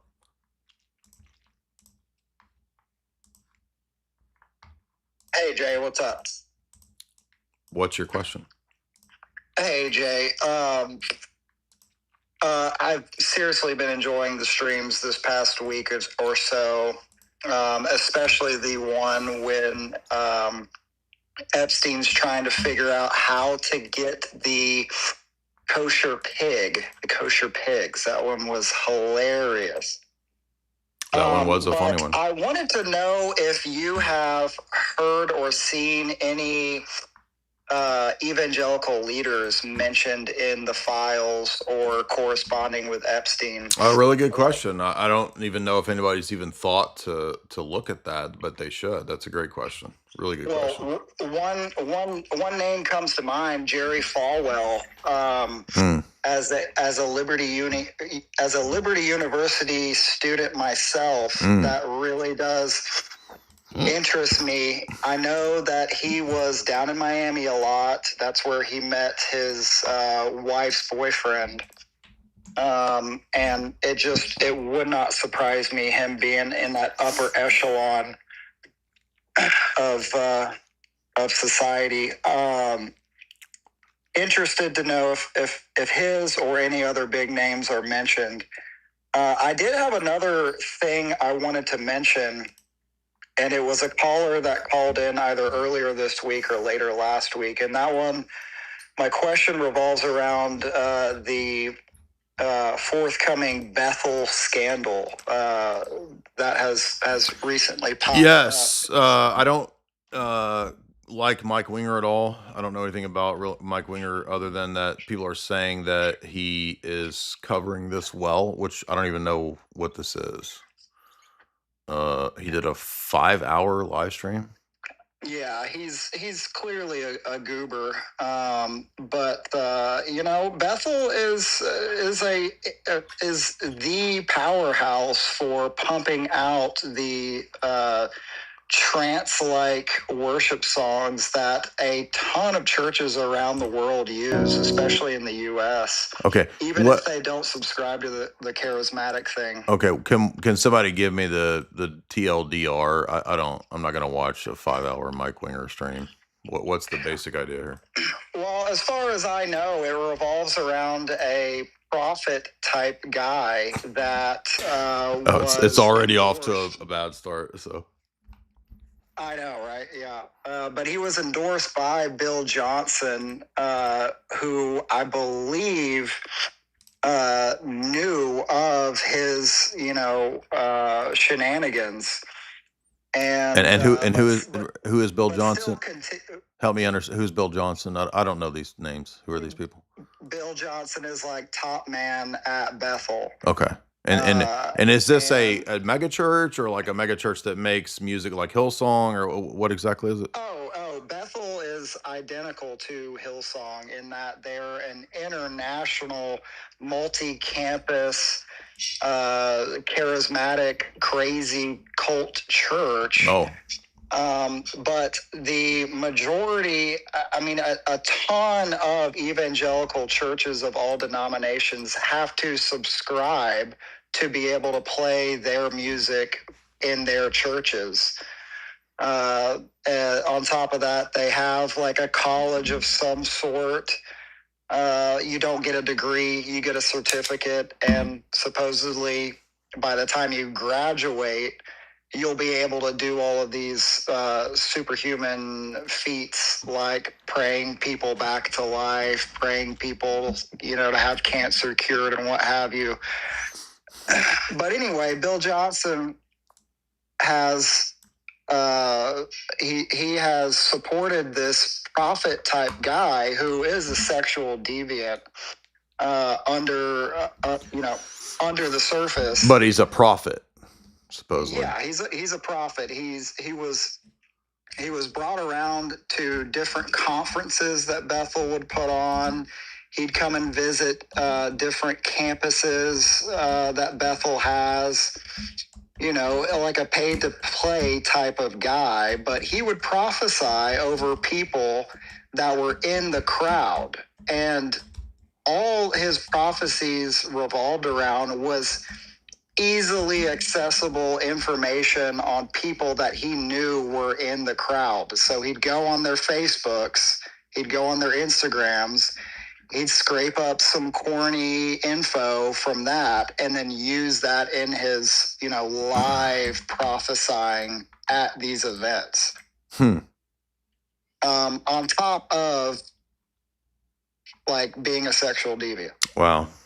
Well, it's almost always these sort of like so-called prophets that it's like Joseph Smith, right, that are just like in some kind of crazy sex cult. So no shocker there. Archer, what's up, man?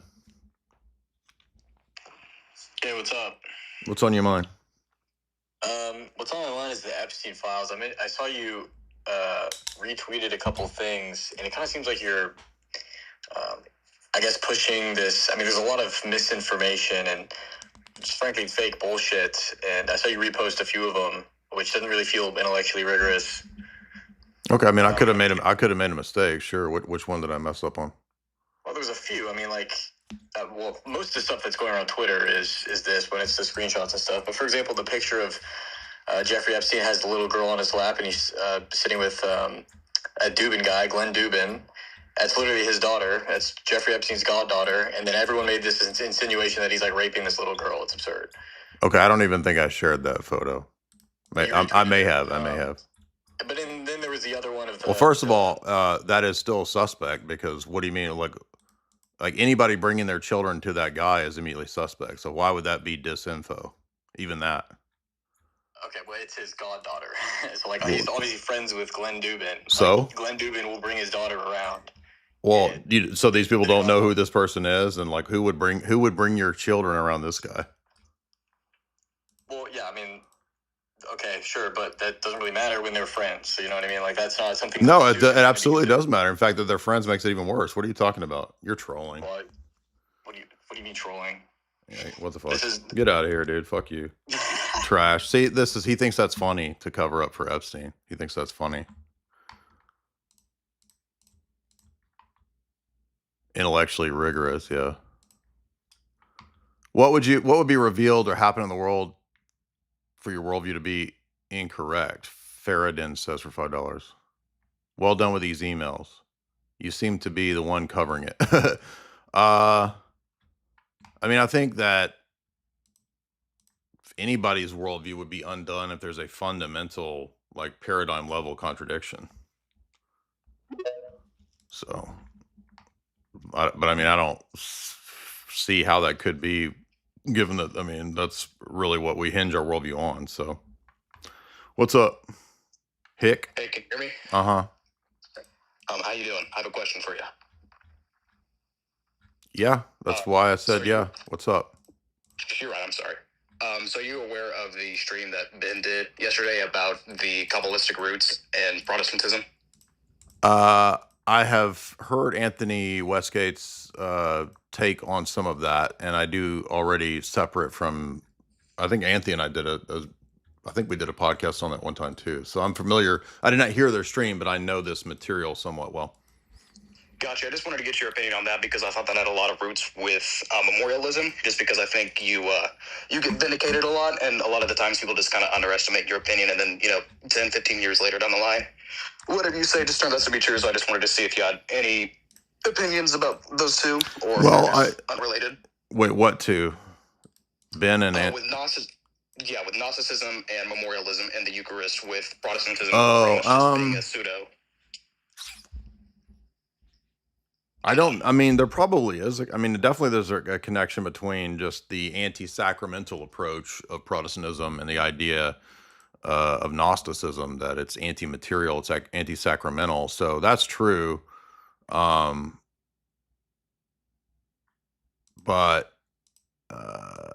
exactly how you trace that lineage, I mean, you could argue that, like, Luther and Calvin had perhaps Gnostic influence. I mean, Luther was influenced by the Theologia Germanica, which has Gnostic influence. But Luther still believed in the real presence, so it's not exactly Gnostic. But also the second generation Lutherans like Johann Andre were, it appears, into Rosicrucianism. So I would say that's the case. But I don't know. So the strict memorialist view is like the Counter-Reformation, and that's a whole bunch of kind of weirdos. And I don't know, Radical Reformation. I don't know who in the Radical Reformation would be the most influential and influenced by Gnosticism. So probably there is an academic work out there that demonstrates that, but I just don't know off the top of my head. A.N. Schultz. I mean, imagine calling in and, like, thinking it's funny to defend Jeff Stein McGeffrey. Like, that's so weird. What's up, man? Hey, man, what's up? Great stream. I got a question for you about kind of the argument you use to defeat Protestants when it comes to the canon of Scripture. I'm wondering how you integrate that into the Old Testament, because I've been encountering some people who say, well, there wasn't a church, there wasn't a formalized canon or epistemic principle of the church. In the Old Testament. What there was in the Old Testament, we already dealt with this objection in the Dale the Protestant debate. So if you watch me and Dr. Branson debate Dale the Protestant, I think Dale brings up this, or some version of this kind of an argument. And Dr. Branson, who really specializes in part in this area with how Second Temple Judaism and earlier functioned, they had normative authorities in the Levitical courts. So it wasn't a sola scriptura issue. You didn't just read the scrolls and interpret them for yourselves. In fact, the priests and Levites had the authority to interpret and make judgments on the basis of the law. So this is actually worse for the Protestant to try to go to the Old Testament as a proof of sola scriptura when it's in fact the opposite. Are you there? Okay, no, that's good. Yeah, no, it's good. Thank you. You would say it's kind of like the same kind of principle. There's a normative authority, there's tradition. Absolutely. No, in fact, the Orthodox Church's synodal model comes out of the Jewish synodal model. That's exactly the argument that we make against Dale the Protestant, because Dale tries to take that route and say, well, hey, Old Testament is sola scriptura. They're going by the Bible, the text alone. Well, actually, even in the Old Testament, they have the oral law to the law and the testimony. Isaiah says, well, the testimony is the oral tradition. Now, there's bad oral tradition and there's good oral tradition. Both are the case. And Jesus himself, in certain places, Paul as well, they cite oral tradition, right, in the Old Testament. So there's legit oral tradition, and there's fake oral tradition, which was attempted to at times replace the word of God, that even Jeremiah bitches about, right? So Jeremiah in certain chapters is saying, hey, the scribes and the Pharisees are adding to and corrupting the texts. So good question, though. Good question. True patristic.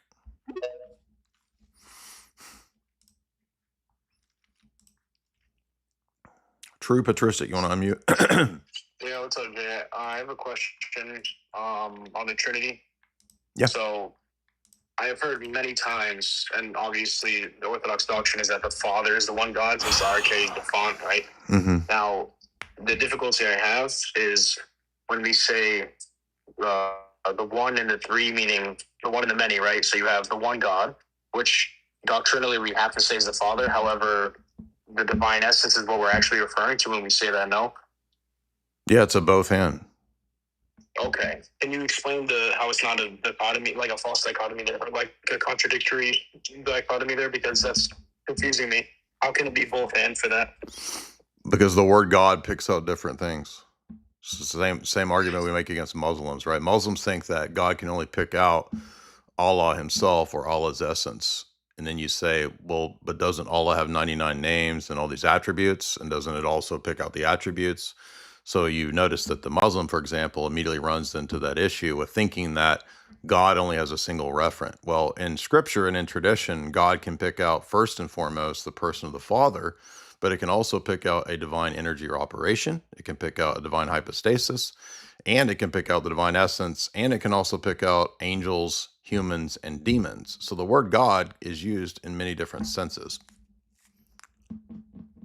That makes sense. Now, my question would be, this might be a silly question, but so does the essence proceed from the hypostasis of the Father, or is that a misunderstanding, so to speak? I mean, it doesn't have to be strictly the So term. according to the original Nicene Creed, the Son is generated whole and entire from the Father's essence. So that means that everything that the Son has, and Jesus himself says this, right? Everything that I have, he has from the Father. So that would include his hypostasis and his essence. And later, Blackernay says that it is even the essence itself is communicated from the Father to the Son. Right, and now that being said, the divine essence, which is proper to the Father's hypostasis, ontologically, the Father becomes before the divine essence. No, there's no before or after relations in an eternal generation. The Father is the source. It's a personal hypostatic source.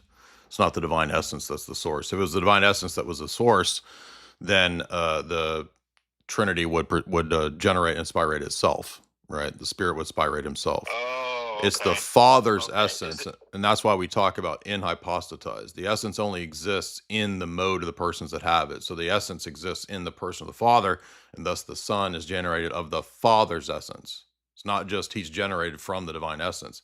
He's generated from the Father's essence. So that's the way Athanasius constantly argues that against the Arians. Perfect. And my last question would be, because you just mentioned Athanasius, would there be a particular reading from the Church Fathers that you would recommend on this topic? I would get Khalid Anatolios's book on Athanasius, because there's a lot of different, there's a whole, volume over here. You could read the Discourse Against the Arians, but Khalid Anatolios's book is really good, kind of collating all of the Athanasius texts into explaining how he conceives of the triad. But great questions. Appreciate that. William, what's up?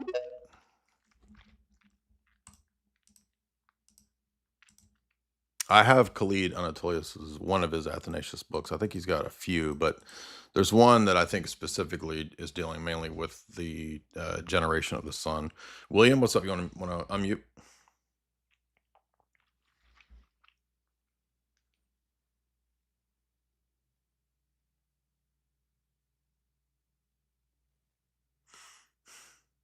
All right. Caspar, what's up, man?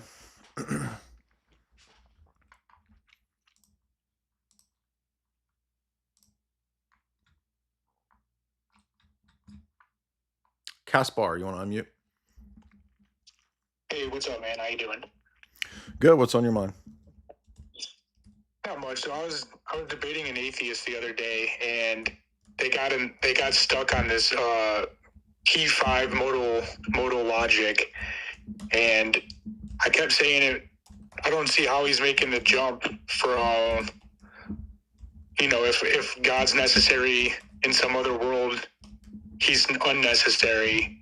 I didn't understand the jump, and I just kept saying like that's a non sequitur. It's not really going anywhere. And you still can't answer the deeper. I just wanted to hear what your insight to that would be. That would be a good question for FDA, and he's not here. He's a lot more studied in the modal logic stuff than I am, so I'm just going to have to plead. I'm not sure exactly because I don't know exactly what the guy's arguing, but Chinese script, what's up? I can't read your name.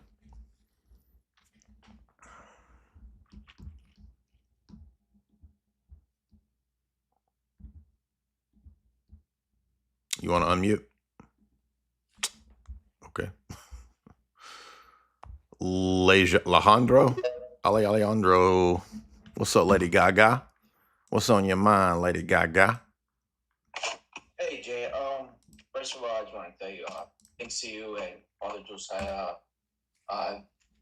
decided to start going to Orthodox Church Sunday. I found my first Orthodox church, so this Sunday I'm going to Divine Liturgy. Oh, cool.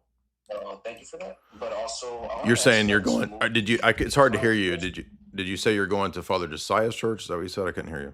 No, I wish. No, it's just a church, Orthodox church I found nearby. Oh, okay, gotcha. Go ahead. 20 minutes. Yeah, but I wanted to ask you about this movie that I found a while ago, and I was just thinking about it. I was like, Jay would probably really like this. It's called the classic animation adventure movie. It's called The Adventures of Mark Twain.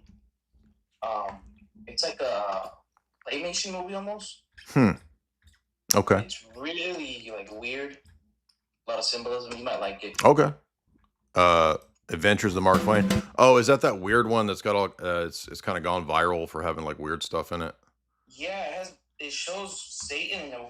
I like the animation stuff, but it's really weird. I was thinking you definitely catch some things. Okay. Way better than what I would be able to. But yeah. All right. Yeah. It's on YouTube. Okay. Appreciate that. I'll check it out. Now I've got a lot of energy. I'm gonna keep going. If you guys want to hang around, we got a lot of people in the chat. We still got at least 10 people lined up for questions, but I'm gonna have to run to the little girls' room and go TT. So I'm gonna let y'all listen to a little bit of this interesting spy music, and I will be right back. Don't go anywhere. Here's some spy tunes that fits the mood, I think.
You disgusting childish people. I was not pooping my pants. I was about to freaking whiz everywhere, dude. Let's get a little more spy music going to get the vibe. What's up, Guillerme? What's up, Guillerme?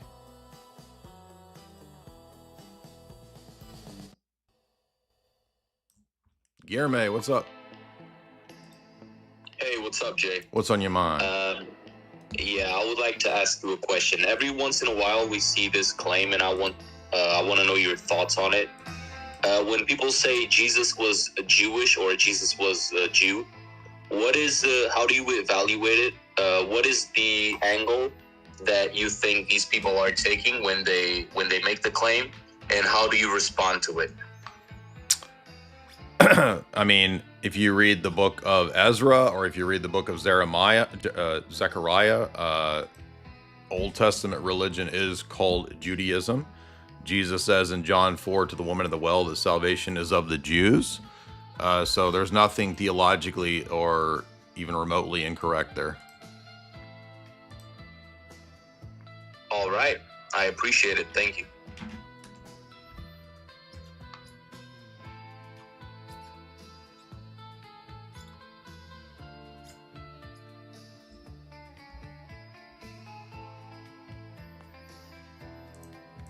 So there's this, this argument goes around where people think that there's no such thing as Judaism. It's kind of a Christian identity, white wignat argument that goes around.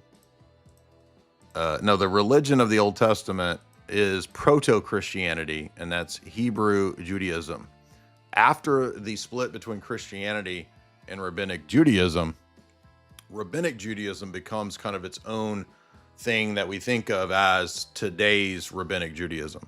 Okay. And those people are still Jews, but the religion is a different religion than what we would argue is authentic Judaism, which is Christianity. So our interpretation is that it was always only through faith in the Messiah that you were saved. You could never be saved by being just merely a genetic descendant of Abraham.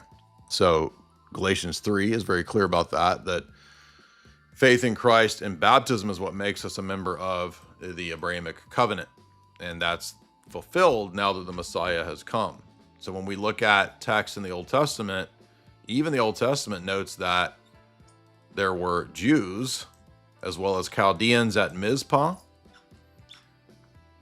The Old Testament notes in Ezra that the Jews exist. Nehemiah, the Jews. So these are Old Testament canonical texts. And I don't know why it's not coming up in Zechariah, but there's a reference in Zechariah as well. Here we go. And these are predictions of even in the Messianic era, they will grab the sleeve of a Jewish man. Let us go for you. We have heard that God is with you. This is referring to the apostles and their preaching of the Gospels. Zechariah 8 is a prophetic. It's predicting the Messianic era. And that's why in John 4, Jesus says, you know not what you speak, because the Samaritan woman was a schismatic, right? The Samaritan woman thought that the Samaritans were the true religion. They were the schismatics of that time. And Jesus says, you know not that of which you speak.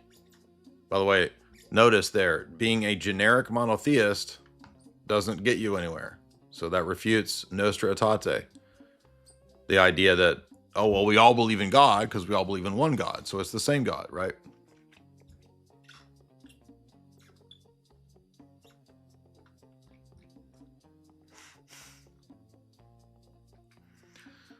Samaritan woman says, hey, you are a prophet.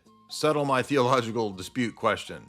Our fathers worshipped here on this mountain in Samaria, but the Jews say you have to do it in Jerusalem. What's the right place? Jesus says, the day is coming when it will be global, right? Everybody, everywhere will worship, not related to specifically a single location. It will be a global worship. He says, but you do not know what you worship, for salvation is of the Jews. and that is factually, historically, biblically correct. Shouldn't even really be an issue. David, what's up?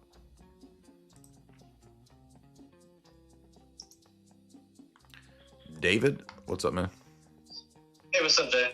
I'm an Orthodox catechism, and I just have a question about what books would you recommend that you would have liked to have, I guess in your hindsight knowledge, like what would you have liked to have read?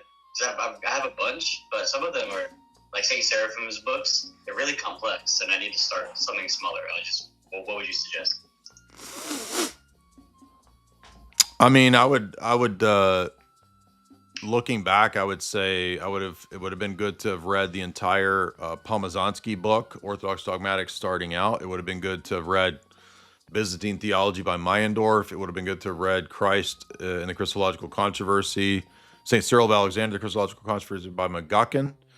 And I'm just telling you the books that I kind of staggered over many years, but if I'd read them kind of early on, I would have been able to avoid, I think, a lot of questions and issues and disputes and things later. On the Orthodox Faith by John Damascus, 5 Theological Orations by St. Gregory Nazianzus, and then when you get beyond that one, read all the orations, because they're actually all really important, but the 5 is a good place to start.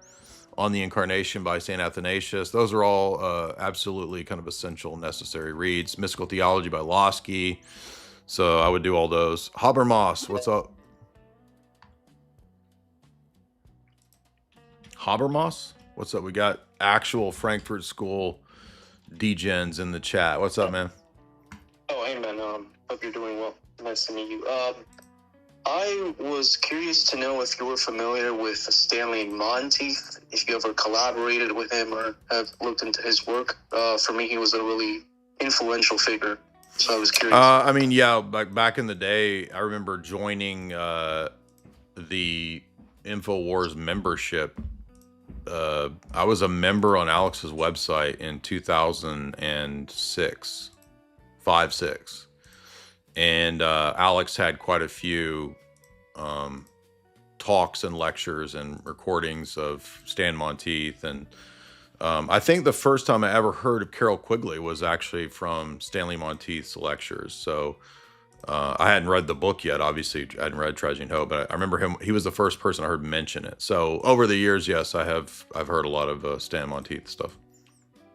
Yeah, no, I read the Brotherhood of Darkness book from him, and that's kind of what got me into a lot of this stuff. So yeah, I feel like he's a very, underappreciated. Yeah, he's that old school. He's that, a good one of that boomer era of, people exposing stuff. And, there's books like Ralph Epperson's book, Gary Allen's book.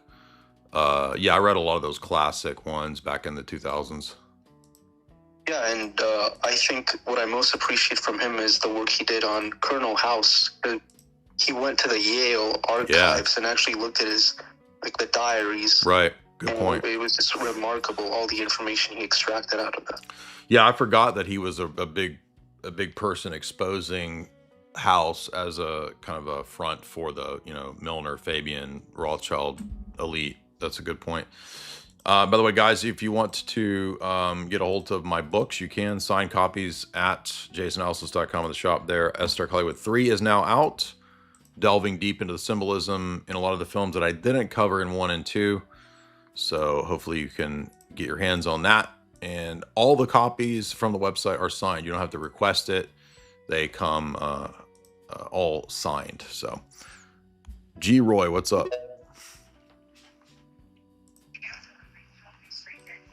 Hello? Yeah, what's up? Yo, well, sorry, I wrote down my question just so I don't forget it. Let me just get it up here. All right, so, as we saw in the Epstein files, Greece came up more than I would have guessed that it would have happened.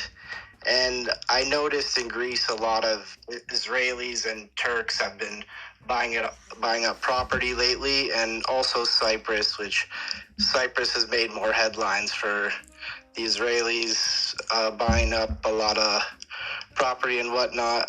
Despite happening both places, my question is, based on your geopolitics knowledge, and do you think that it's possible that Israel and Turkey are secretly working together to kind of maybe sandwich Greece and Cyprus, or that if both are potentially planned to become part of greater Israel? And I know obviously you can't say for 100%. I'm not expecting like a definite answer, but more just your thoughts on that. I wouldn't be surprised. I mean, Turkey seems to be very corrupt. I know we saw emails suggesting, I wasn't sure how real those were, but I wouldn't be surprised. But there were emails suggesting sale of displaced youth, shall we say, to Jeff Stein McCaffrey through Turkey. Turkey, again, has done a lot of support for NATO operations. So, and they've helped sort of fund a lot of things. So I would not be surprised if there wasn't backdoor deals. There probably is. But I don't know exactly what to make of that, but you're probably right. 80, what's up? Patrick, $20. What does modernism in the Orthodox Church mean? I hear people talk about it. I mean, there's plenty of people in the Orthodox world, especially a lot of the academics out of Fordham, that push Skittle stuff. So that's a good indicator right there. 80, what's up? ADL? Adel? Yeah, hey, I just got a question about one verse. I think it's Isaiah 45:7, where it says, I form the light and create darkness. I make peace and I create evil. I, the Lord, do all these things. So if it has no ontological status and it's just a privation, like how do we interpret that verse? Yeah, the word evil can be used in three different senses. It's used of moral evil. It's used of providential things that happen like hurricanes and droughts. And it's also used of a privation. So in this context, he says calamities, and this is a Hebrew double form of the poetry where you say the same thing and you repeat it in a different way. So the creating light and darkness is the calamities. Mm-hmm. Okay, thanks, man. I appreciate it. Oh, I got one question for you, man. Have you ever hunted big game like deer, elk, or moose? Yeah, I come from a family of hunting and fishing guides, although I'm not very much into it. But yes, I've been out hunting. Right on. All right, man. Mainly because I don't want to get up at 4 in the morning when it's freezing cold. Orb, what's up? I like to shoot guns, though. Guys, did you watch the Dasha interview? Hope you guys enjoyed it. We had a lot of fun, good conversation. If you didn't watch it, there it is right there. It's also on my channel. And speaking of Hollywood, we have a friend who invited us to a film festival.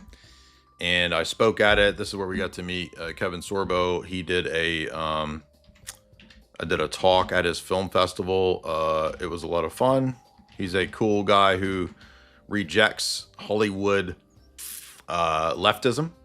And so he wants to make independent usually, but most of the time, sort of small budget independent films. He makes anti-woke stuff, or at least he's wanting to do that exclusively now. He's done a couple Nick Cage and John Travolta films. His name is Yvonne Gauthier, and we did a hour-long interview about Hollywood and what woke stuff and anti-woke stuff, and I will be a character in his next movie. So I will be playing Deputy Luker, comic relief.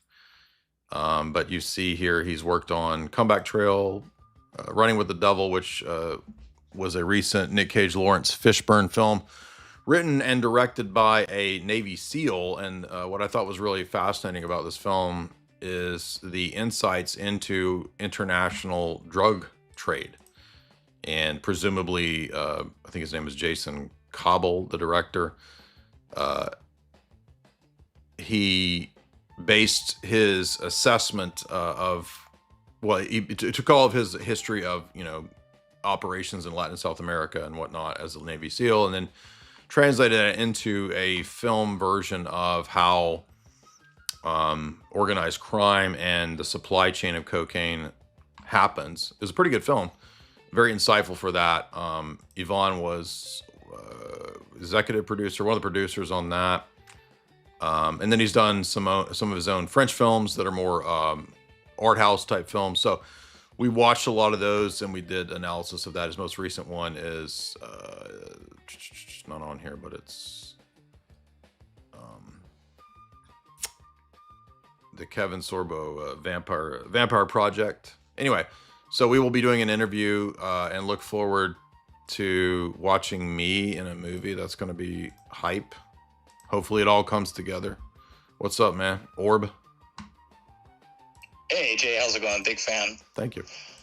I got kind of two things. One is like a little snippet of what that guy was saying earlier about Bethel, where churches are subscribing and paying royalties essentially to play their music. My dad was involved in that industry like way early in the 90s, and he ended up getting blacklisted for pointing that out because that's when that started to make its way. Crazy stuff. He was a large artist, but on another point in the sort of trad cat coposphere is obviously you have the normie stuff, Francis saved the day and, hacked Epstein. And that's pretty obviously retarded, but I'm noticing on the trad side, they completely gloss over the spiritual implications of the actual Epstein files. Like, these guys are doing legit satanic rituals constantly. It's right there out in the open. They're just like, oh, well, it's bad. And obviously, doing that to kids is bad, but they don't ever talk about the spiritual implications of it. It's crazy. I don't know if you've noticed that. Well, I don't think they have the discernment really to go into that. And, as I mentioned, the first book that I read on this subject was from a traditional Roman Catholic himself. There's a guy named William Kennedy. And I read this back when it came out in 2003. And I think it's back in print because I did order another copy, but it's not here. It's called Lucifer's Lodge. And this was the first book that I'm aware of that was written on the abuse crisis by a traditional Roman Catholic in the trad cat sphere. It's this book right here. So I would recommend if people are curious and do want to kind of look into the ritual side of it, as you're referring to, this would be a good text, and I think it is back in print on Amazon. Okay, cool. Well, thank you, Jay. Big fan of the show. God bless you, man. Thank you, man. Appreciate that. Now, he has another book. I didn't. Now this is the same one. This is a different cover, but yeah, that's a good one. I mean, I'm trying to think if anybody's really written a follow-up that's comparable. I'm not sure. And remember, this came out in 2003, so it really only has the information up to 2003. So, but it would be another book that's vindicated for sure. D-Dot, what's up?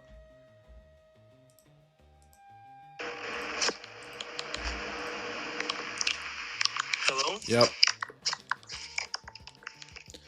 Yeah, what's up, man? Yo, I got a statement and a couple questions. I thought it was pretty cool that I actually go to the church that you were chrismated at. I thought that was pretty sick. Father Matthew said you were very intelligent. Oh, appreciate that. Yeah, I've always appreciated and respected Father Matthew. He's a great guy. Yeah, but here's my question, or one of them. Would you ever do a formal debate with Alex O'Connor? We've tried 4 or 5 times and he won't do it. You're intimidating. Well, we were supposed to do a Piers Morgan one and he wouldn't do it. So that was a huge letdown for me. But so I was really hyped for that. Josiah Lear on $20. Jay, I wanted to give you a shout out. Your Essays on Theology and Philosophy book. I bought it at the conference. It changed the way I think. Can you drop a link? Yeah, it's the red book right here. It is expensive. It's 667 pages. Make sure it's not 666 pages. But I think I got to order some more. I think I'm out of stock right now. But it takes about a week or 2 for those to get here. I will be ordering more of those. So appreciate that. Usanity? Unsanity. What's up, Unsanity? Hello? Yeah, what's up? So I'm wondering, with all the Epstein files dropping, and it seems like over the last 10 years, basically anything that's come out, nobody has been held accountable. What would you say? Because it seems like there's a small portion of young people that are very motivated to actually make change. If you had a play-by-play, what do we do moving forward with this, and how do we make change? Do we have to wait basically to see anybody that was in the files to essentially die out, not get punished, and hope that younger generations that get into power and politics just make sure that this doesn't happen again? Or is there something that we could do now? I don't know that there's anything that could be done politically, and this is why I've been telling people for a long time to, not that you can't be involved in politics. We talk about geopolitical stuff all the time, but like, you're just not going to be able to accomplish much, especially at a global level, unless you have hundreds of millions of dollars. So, I agree with the assessment of trying to build up your own power levels and, become a dad, become, a man with a family, have offspring that are Orthodox Christians. That's the best way to fight the system. Flame Mess, $5. Been enjoying your streams? That one cracked me up where Bill was giving Melinda antibiotics. Yeah, that was crazy. Welcome all the new members. We've got several new members. Goober Gang, $20. No, we did that one. Excuse me. Waterboy, what's up? Old Fox, $2. Thank you. Alejandro, $5. What's up? Rosenchin, $50. What is it like being so goated, Dyer? I hope that you and everyone has a good prodigal son Sunday. I'm very thankful. I'm very blessed. I have a great life. I've been pretty much given almost everything I could ever want. So I really attribute that to God's grace. I definitely don't feel like I deserve all that, but thank you guys for being here with us. And even though things are really dark at times, we can definitely see, good things happen too. Good and evil are both real. About De Palma, $10. Could you react and give your opinion on Bryce Crawford? Who is Bryce Crawford? Evan, who posts YouTube shorts, is reading people's minds and then giving them the name of Jesus. I would appreciate it. Oh no, this already sounds terrible. Bryce Crawford. So this is like a psychic or something? I mean, 99% of psychics and mind readers are con men. So, although apparently Charlie Kirk has been using and opening third eyes. Oh my gosh. How are people falling for these people? See, this is another reason why I'm saying people are so stupid and have no discernment. So let's see, who is this? Exploited to explicit and inappropriate videos on a vacation, and there began my first addiction. Okay, so he's an evangelical guy?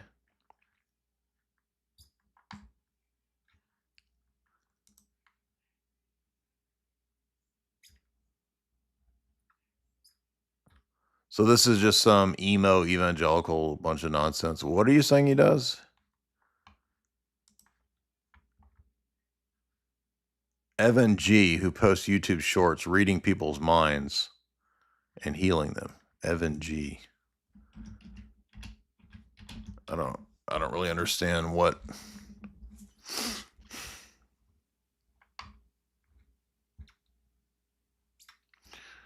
Dang.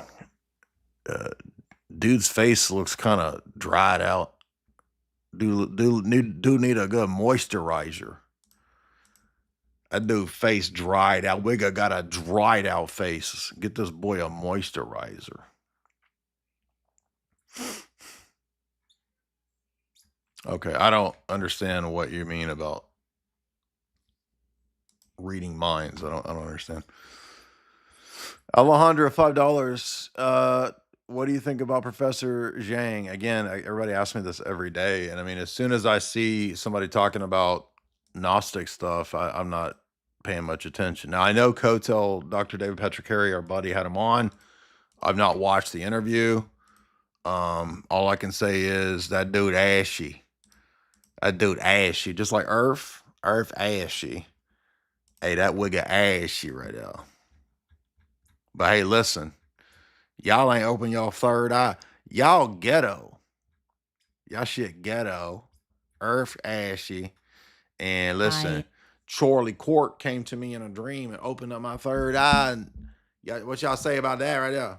Spoke a lot about his third eye.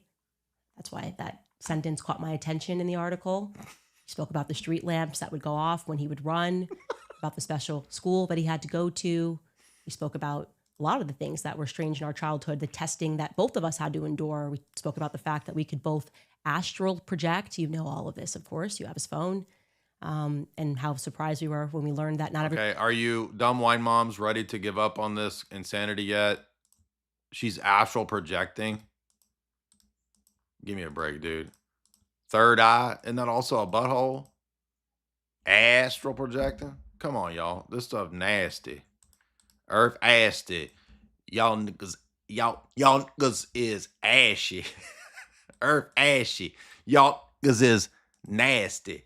I'm about to start freestyling and opening up my Charlie Kirk profiling. We on Epstein Island. We working together with the Pope on some Thailand. I'm talking about tapping into Thailand. Tiles, Thailand, get it? Because he was talking about tiles. Come on, y'all. I'm freestyling. I'm the new Oprah. What's up? Mount Walk says, my favorite quote from you is, to paraphrase, people over time become more in line with their philosophy and ideology. This is a good observation. Love you, bro. God bless you. Well, thank you. Appreciate that.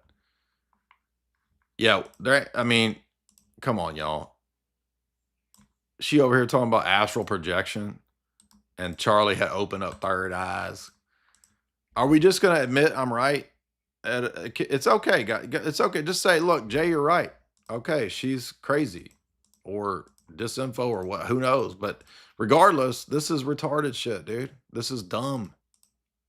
And it's just going to get dumber. Let me play it again. Charlie and I spoke a lot about his third eye. That's why that sentence caught my attention in the article. He spoke about the street lamps that would go off when he would run, about the special school that he had to go to. We spoke about a lot of the things that were strange in our childhood, the testing that both of us had to endure. We spoke about the fact that we could both astral project. You know all of this, of course. You have we all know this. No, I didn't know this. I mean, is this common knowledge that, like, I'm going to go to sleep tonight and I'm going to have sleep paralysis and I'm going to look over and I'm going to see damn orb body over here. The orbs. Oh shit, dude. I just figured out the orbs is Candace. Sam Shamu is seeing Candace. She's showing up, astral projecting into Sam's nasty ass cat apartment. That's what Sam Shamu is seeing, dude. It's Quandace. It's Quandace showing up in an orb form. Quandace. Because y'all know Scam Shamu, right? He be seeing them orbs on a dance floor. This actually could work though. Okay, what is an orb other than Quandace astral projecting into his apartment? And she gonna astral project into my dreams tonight and torment the hell out of me. I know it. I know it. So I better give it. Jamie, bring me some lotion. My shit ashy right now. Look at that, ashy. Earth ashy as hell. My dream's about to be ashy as hell. I'm about to get tormented by a damn sleep paralysis, biatch. Damn. Spoke a lot about his third eye. That's why that sentence caught my attention in the article. And you all know this. Spoke about the street lamps that would go off when he would run, about the special school that he had to go to. The special school. We spoke about a lot of the things that were strange in our childhood, the and you all know testing that both of us had to endure. We and you all spoke know about this. the fact that we could both astral project. You know all of this. Yeah, we know all of this. It's common knowledge that Charlie and his twin flame soulmate Sweet Candy could astral project. I mean, dude, this is so stupid. This is why I don't really care about the argument about the size of the audience. Oh, you jealous because you can't get $1 million on your stream. That's why you jealous. Oh, but I gotta talk about Earth being ashy or ghetto. That's what I gotta talk. I gotta astral project. I gotta talk about Sumerian time tech. I guess I'll take a small audience then, because I'm not going to talk about a bunch of retarded nonsense that doesn't exist, dummies. Shit ain't real. But the orbs are real. With you dance with Sam Shamoon on the dance floor. Sam Shamoon, he's at the dance club. He's single. He's got a little bit of dust on his shoulder, because he didn't clean up his nasty-ass cat apartment. Sam Shamoon is on the dance floor. Ladies, orbs, all are welcome. Please dance with Shamoon. I've got moves. Sam Shamoon. It's Muda on the dance floor. JB says for $5. I think Candy wants something else to get her through this semi-charm kind of life. Oh, she got a third eye blind, dude. You over here pulling the wool over my eyes with them music lyrics. David says for 35 shekels, literally. Jay, I'm in Israel. I have a hard time understanding or seeing where it's vindicated that there was a connection to Mossad with Epstein McEffery. Well, I mean, if you don't, how about this? Read Whitney's book, One Nation Under Blackmail, Volume 2. I mean, is it not the case that Robert Maxwell and Ghislaine were? I mean, is it? And if you don't find the information in the streams that I presented convincing, I don't know what else to say, dog.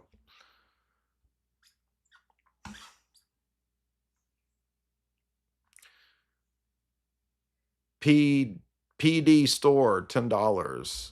Thank you for taking my nervous call. My wife and I know 3 couples that are now in a divorce or divorces due to female Instagram influencers.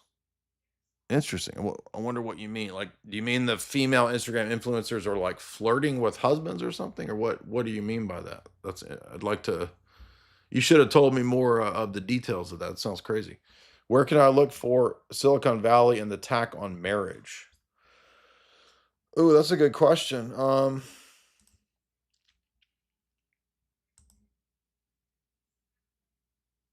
Somebody was talking about this. Was it Rebecca, the blonde in the belly of the beast? I think she's talked about this. I want to say it was her. But I don't know of a book off the top of my head. Mountain Walk, $10. High IQ content is just not going to get as many views. Weaponized autism that we have here filters out the normies. Unfortunately, that's the case. Although everybody becoming Spurgs means that my audience should be growing. By the way, we did have pretty consistently we had 2.5 thousand live all week, and a total of each stream having 20 to 25,000 live. So that's pretty good. That's, I think, new kind of peak consistency numbers for me this week. So yeah, but we got several new memberships, gifted memberships. Welcome, you guys. What's up? Moral Audis, $5. It should be a good time to get Burmis back on. Yeah, we haven't talked to Burmis in a while. And I think the last time Burmis and I talked, we did like a 45 minutes on Epstein McEffery. So you're right. It would be good to get back to that.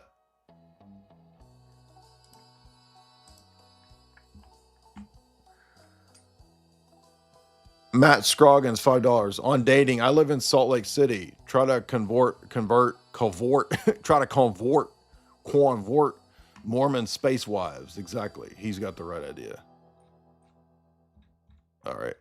I forgot about the super chats over here. There's a ton of them. Chi Brusaka, $5. Sorry, I missed yours the other day. D's. Can't wait for Jadar to get on Epstein. I mean, to get on Epstein. To get on Joe Rogan, Epstein episode of the century. Maybe one day. We'll see.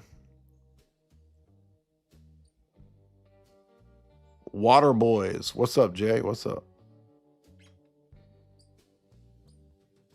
Christos and Essie, $3. Jay, we are in Black Month. I thank you for being the greatest black man alive. You're welcome. Hey Studs, $10. For the purpose, prove me wrong. In 2017, pandemic simulation email, key broker, cash flow, JP Morgan.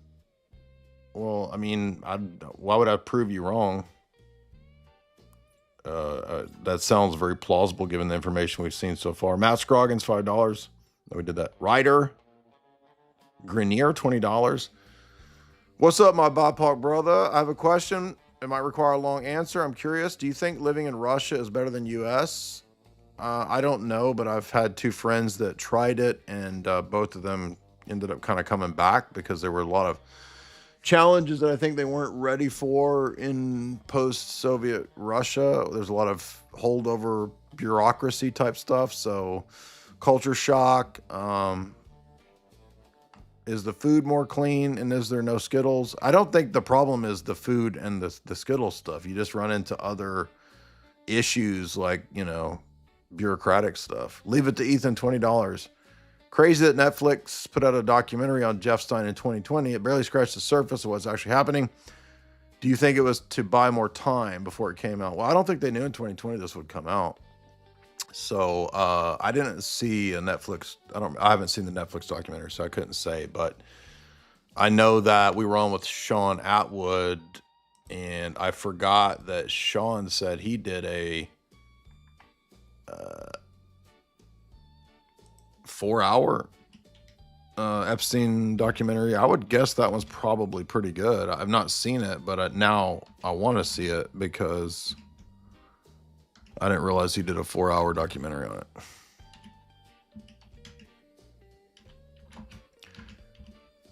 And I don't remember the exact name of it, so let's see if I can look it up.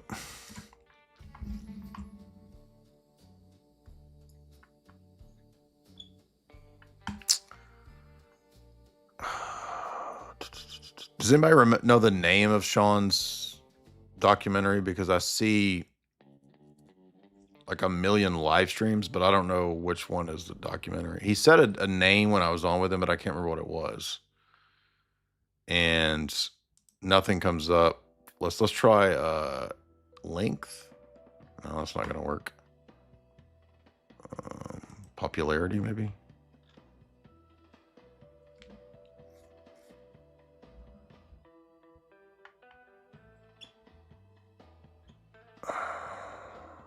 Yeah, I don't know the name of it, but I'm interested in that. I want to watch it.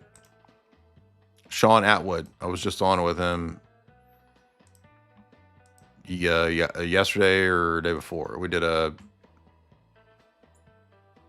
interview right here. 170,000 views 2 days ago. Killer interview.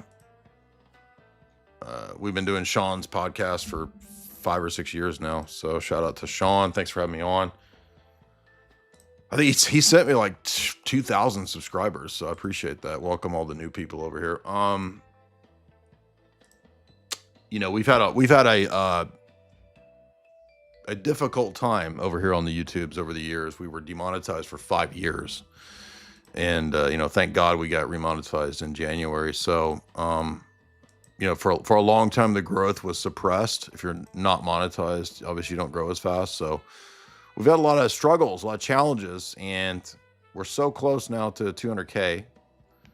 We gained 5,000 subscribers just this week. So shout out to Sean, a lot of the Epstein stuff. Shout out to Redacted, big channel, had me on recently as well. They sent a lot of subscribers. So guys, if you would subscribe, help me get to 200. We're so close.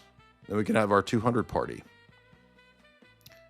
Auditing Ireland, $3. Given Epstein's comment in the Bowden interview, guys, thank you guys for tuning in. I'm going to call it a night, though. We're going to read the super chats. I don't have any more energy for calls. Because as soon as I get back to a call, I want to debate everything about tag and penal substitutionary atonement for the next hour. And if you don't debate me, you're a coward. No, we're not doing that. We're not doing that. Ain't got no energy for that. Anybody got time for that? Anybody got time for that? Auditing Island, $3. In the Bannon interview, Epstein says, we need to start interdisciplinary work in sciences, acknowledging that his motives were self-serving. Do you think that natural science philosophy can be reunited?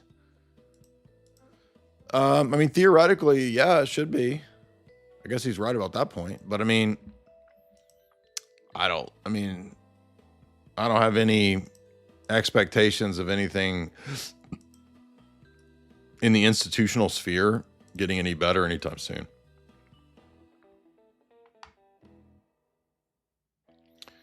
Have you read, Zane says for $5, History of Central Banking and Enslavement of Mankind? Yeah, I have that book over there. You're talking about Stephen, I think it's Goodson's book. I've got that book. And do you have Creature from Jekyll Island? Yes, I have. That's a classic. Murder by Injection? I don't think I have that one.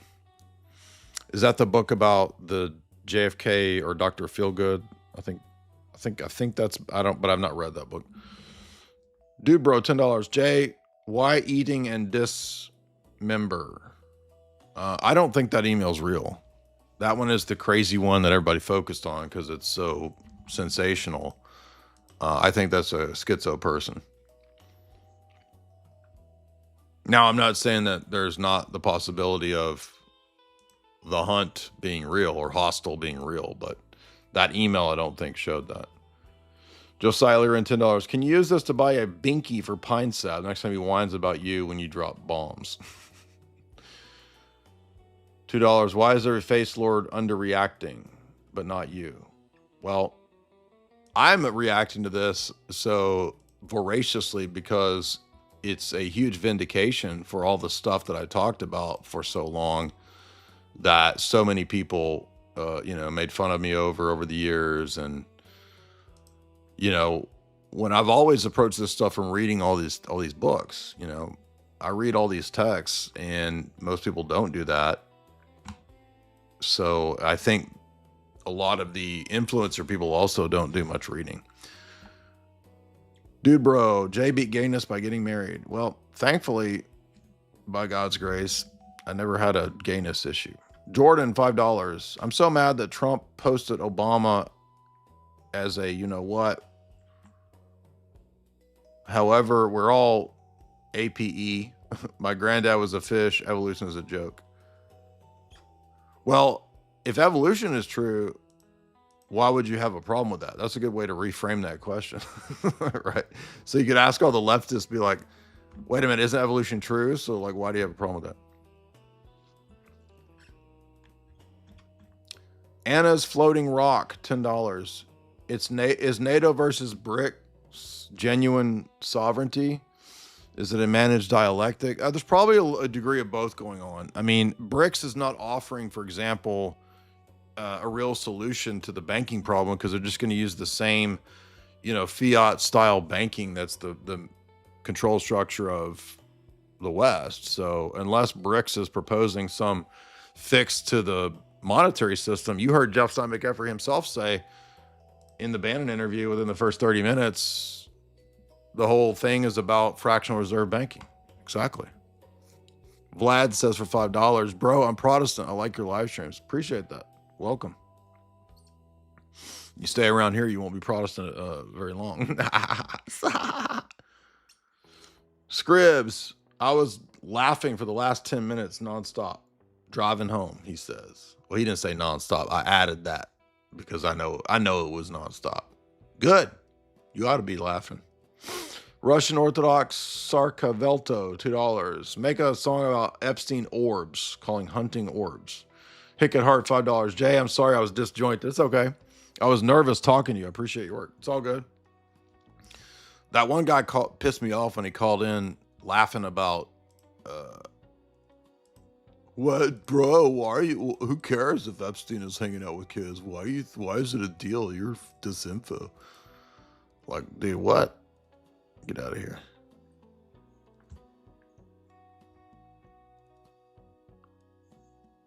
Rat Cage, $2. Pay Piggy. Kirk Sense, $10. Jay is the new Oprah. Don't V him for Deepak Chopra. Right. Screw Deepak, screw Oprah. And why are you listening to Queen Candace when I'm the only true BIPOC diva out here? Maxwell Biggs, $5. Do you see Bitcoin as a parallel currency to a CBDC? A parallel currency, yes. Will it allow Orthodox to buy and sell without taking the mark? Well, I mean, we don't know for sure that we're in the end times, but I mean, that could be a scenario. Lil Caleb, $5. It's interesting that Candace will bring in wild Eastern mystical concepts. She's moving towards Orthodoxy and the religion of the future. Yeah, but I mean, that's the thing. It's like, you know, women are not made for rational, objective analysis. Women are made to be moms. So, like, go be a mom. Why are you out here in the male sphere anyway? You just jealous. You just jealous. Uncommon dire loss. What in any of that was wrong? Everything I said was correct. What do you mean dire loss? Screw you to heck. Screw you to heck, dude.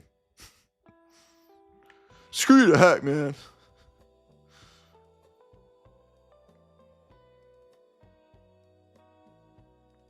I know I'm missing a super gist. Let's see.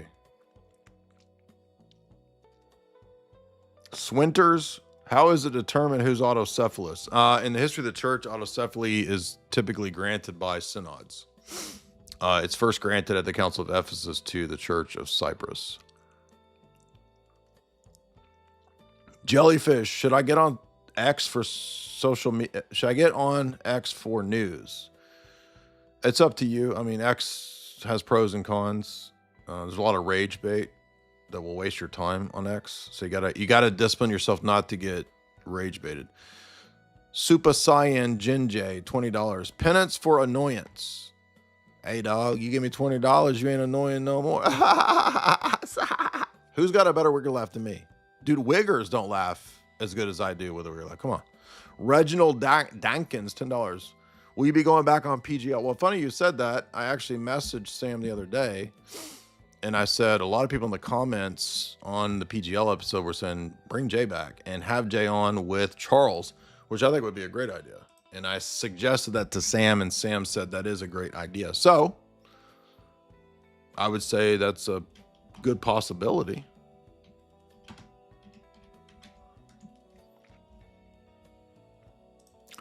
And guys, if you didn't watch this episode, we're almost up to 100,000 views. So see if you guys can help get that up to 100K.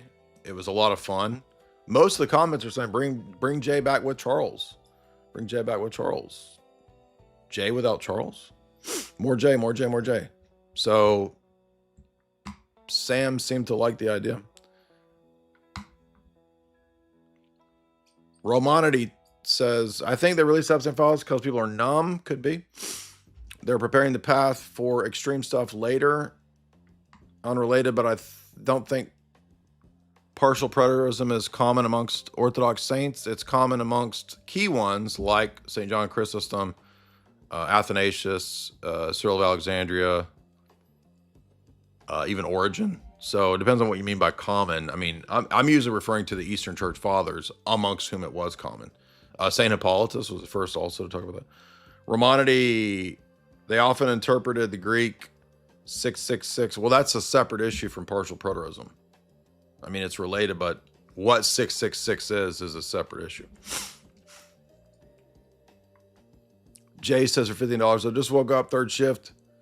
Have you spoken on the recent photo about the bearded Epstein alive? I think that's fake. Dude, bro, $10. No, we did that. Pizza Fest, $5.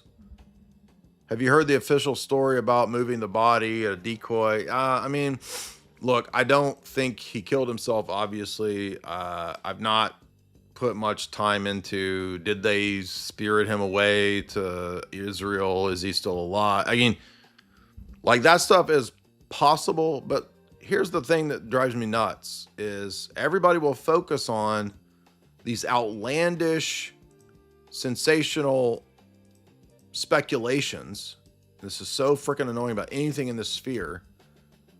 Rather than looking at the hardcore data of what's admitted and confirmed and what's just absolutely like stunning proof in a lot of the emails, but people will focus on, is there a blurry thing in this camera photo which shows him being taken out? And then there's this other guy who says he saw us. Like, none of that is as solid as all this other stuff. The other stuff, like him describing the inner workings of the Vatican Bank or hunting people potentially, that's way more like killer than, but people they love to speculate on, he's still alive because look at his ear is different size in this picture versus the ear in this picture. And why don't you just go with what's like verifiable over this stupid speculative shit?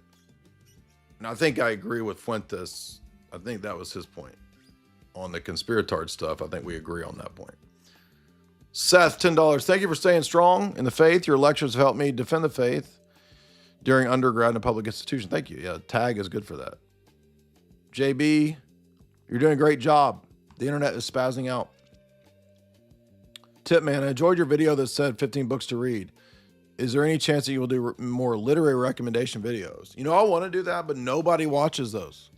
You get no traction on literary live streams. Dude, if it was up to me, we wouldn't even be talking about this nasty ass Epstein butt stuff. Hell no. We would be talking about good lit, dude. I'd rather do that. But you know how many people will listen to a lit stream and who will pay for that? Nobody. That's why. Why? Because everybody's dumb and they listen to, what did Andrew Tate say? Don't read books. Books are for dorks. Books are for unintelligent people. Yeah. Okay.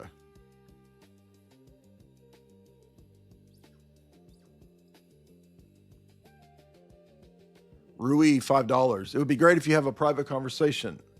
I think you're talking about Nick. Hey, the door is always open. There's always an open door if you want to reach out. Jay, $5. I don't want to be crude, but I gotta ask a question, man. Man tells me I'm going to hell. I need to die. My cordial nature leaves my mind. I don't know what that means. Adam Morris, $2. Did you see Kurt Metzger's thing on American Alchemy? No. I mean, I like Kurt, but I've not seen any Kurt's podcasts since we did a podcast, so I don't know what he's talking about. Kurt is it's hard to have a conversation because he just goes all over the place. T-Hawk, $5. What's up, dog? S1, $3. Check out J-Mail World and J-Mail Amazon purchases. You can see what Epstein was buying. It includes a book about sexual abuse in the Vatican. Interesting. Kara, $3. Jay, do a Sam and Frodo. Mr. Frodo, they're touching the butts. They're taking the butts to Isengard. Sam! I told my brother your Beastmaster story where you had a confrontation with Mark Singer. He laughed his ass off. Yeah, that's a true story. Ava Production, $10. I waited 3 hours to call you out. I waited 3 hours to ask about discernment on a page that's called Blunts for Jesus. Come on, dude. Check out his 7th post. Oh, come on, dude. This sounds ridiculous. But just because it's that ridiculous, I'm actually going to look it up. No, let me guess. It's 4, right?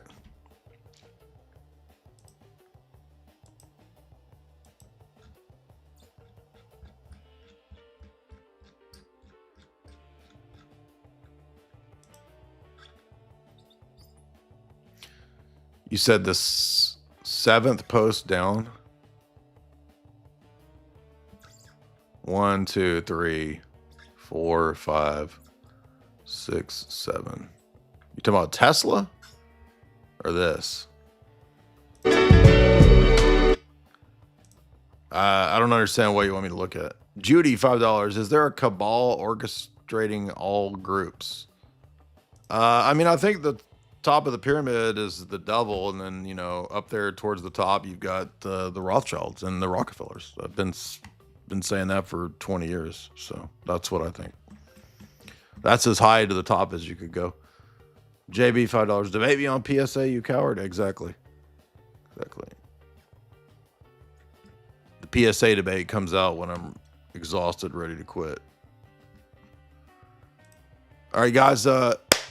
We will continue this series. There's so much information that we still haven't covered much. I wanted to open it up for you guys to not just talk about Jeff Stein McCaffrey, but we still have to watch the rest of the amazing admissions, at least so far in the first 25 minutes of the Bannon interview. So we're still going to do that. We may do that for members.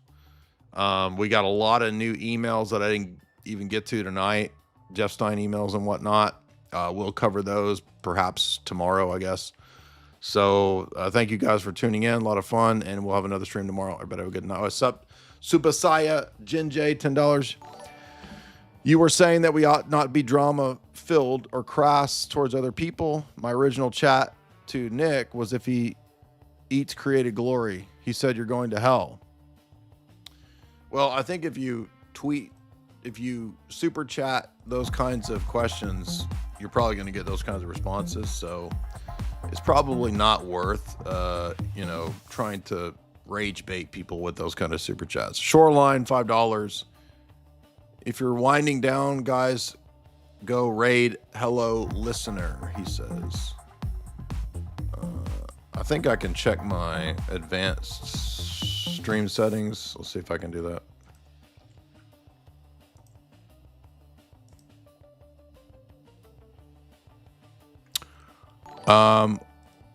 Is Alex Soren live? I'm not trying to be mean to Hello Listener. I'll do that next time, but I think Alex is live, so I'll redirect you guys to Alex. And next time I'll hit up Hello and Jim Bob. Still play outside $5. Sorry if you addressed this. What is Clinton's game plan with the public hearings? Probably just PR and optics would be my guess.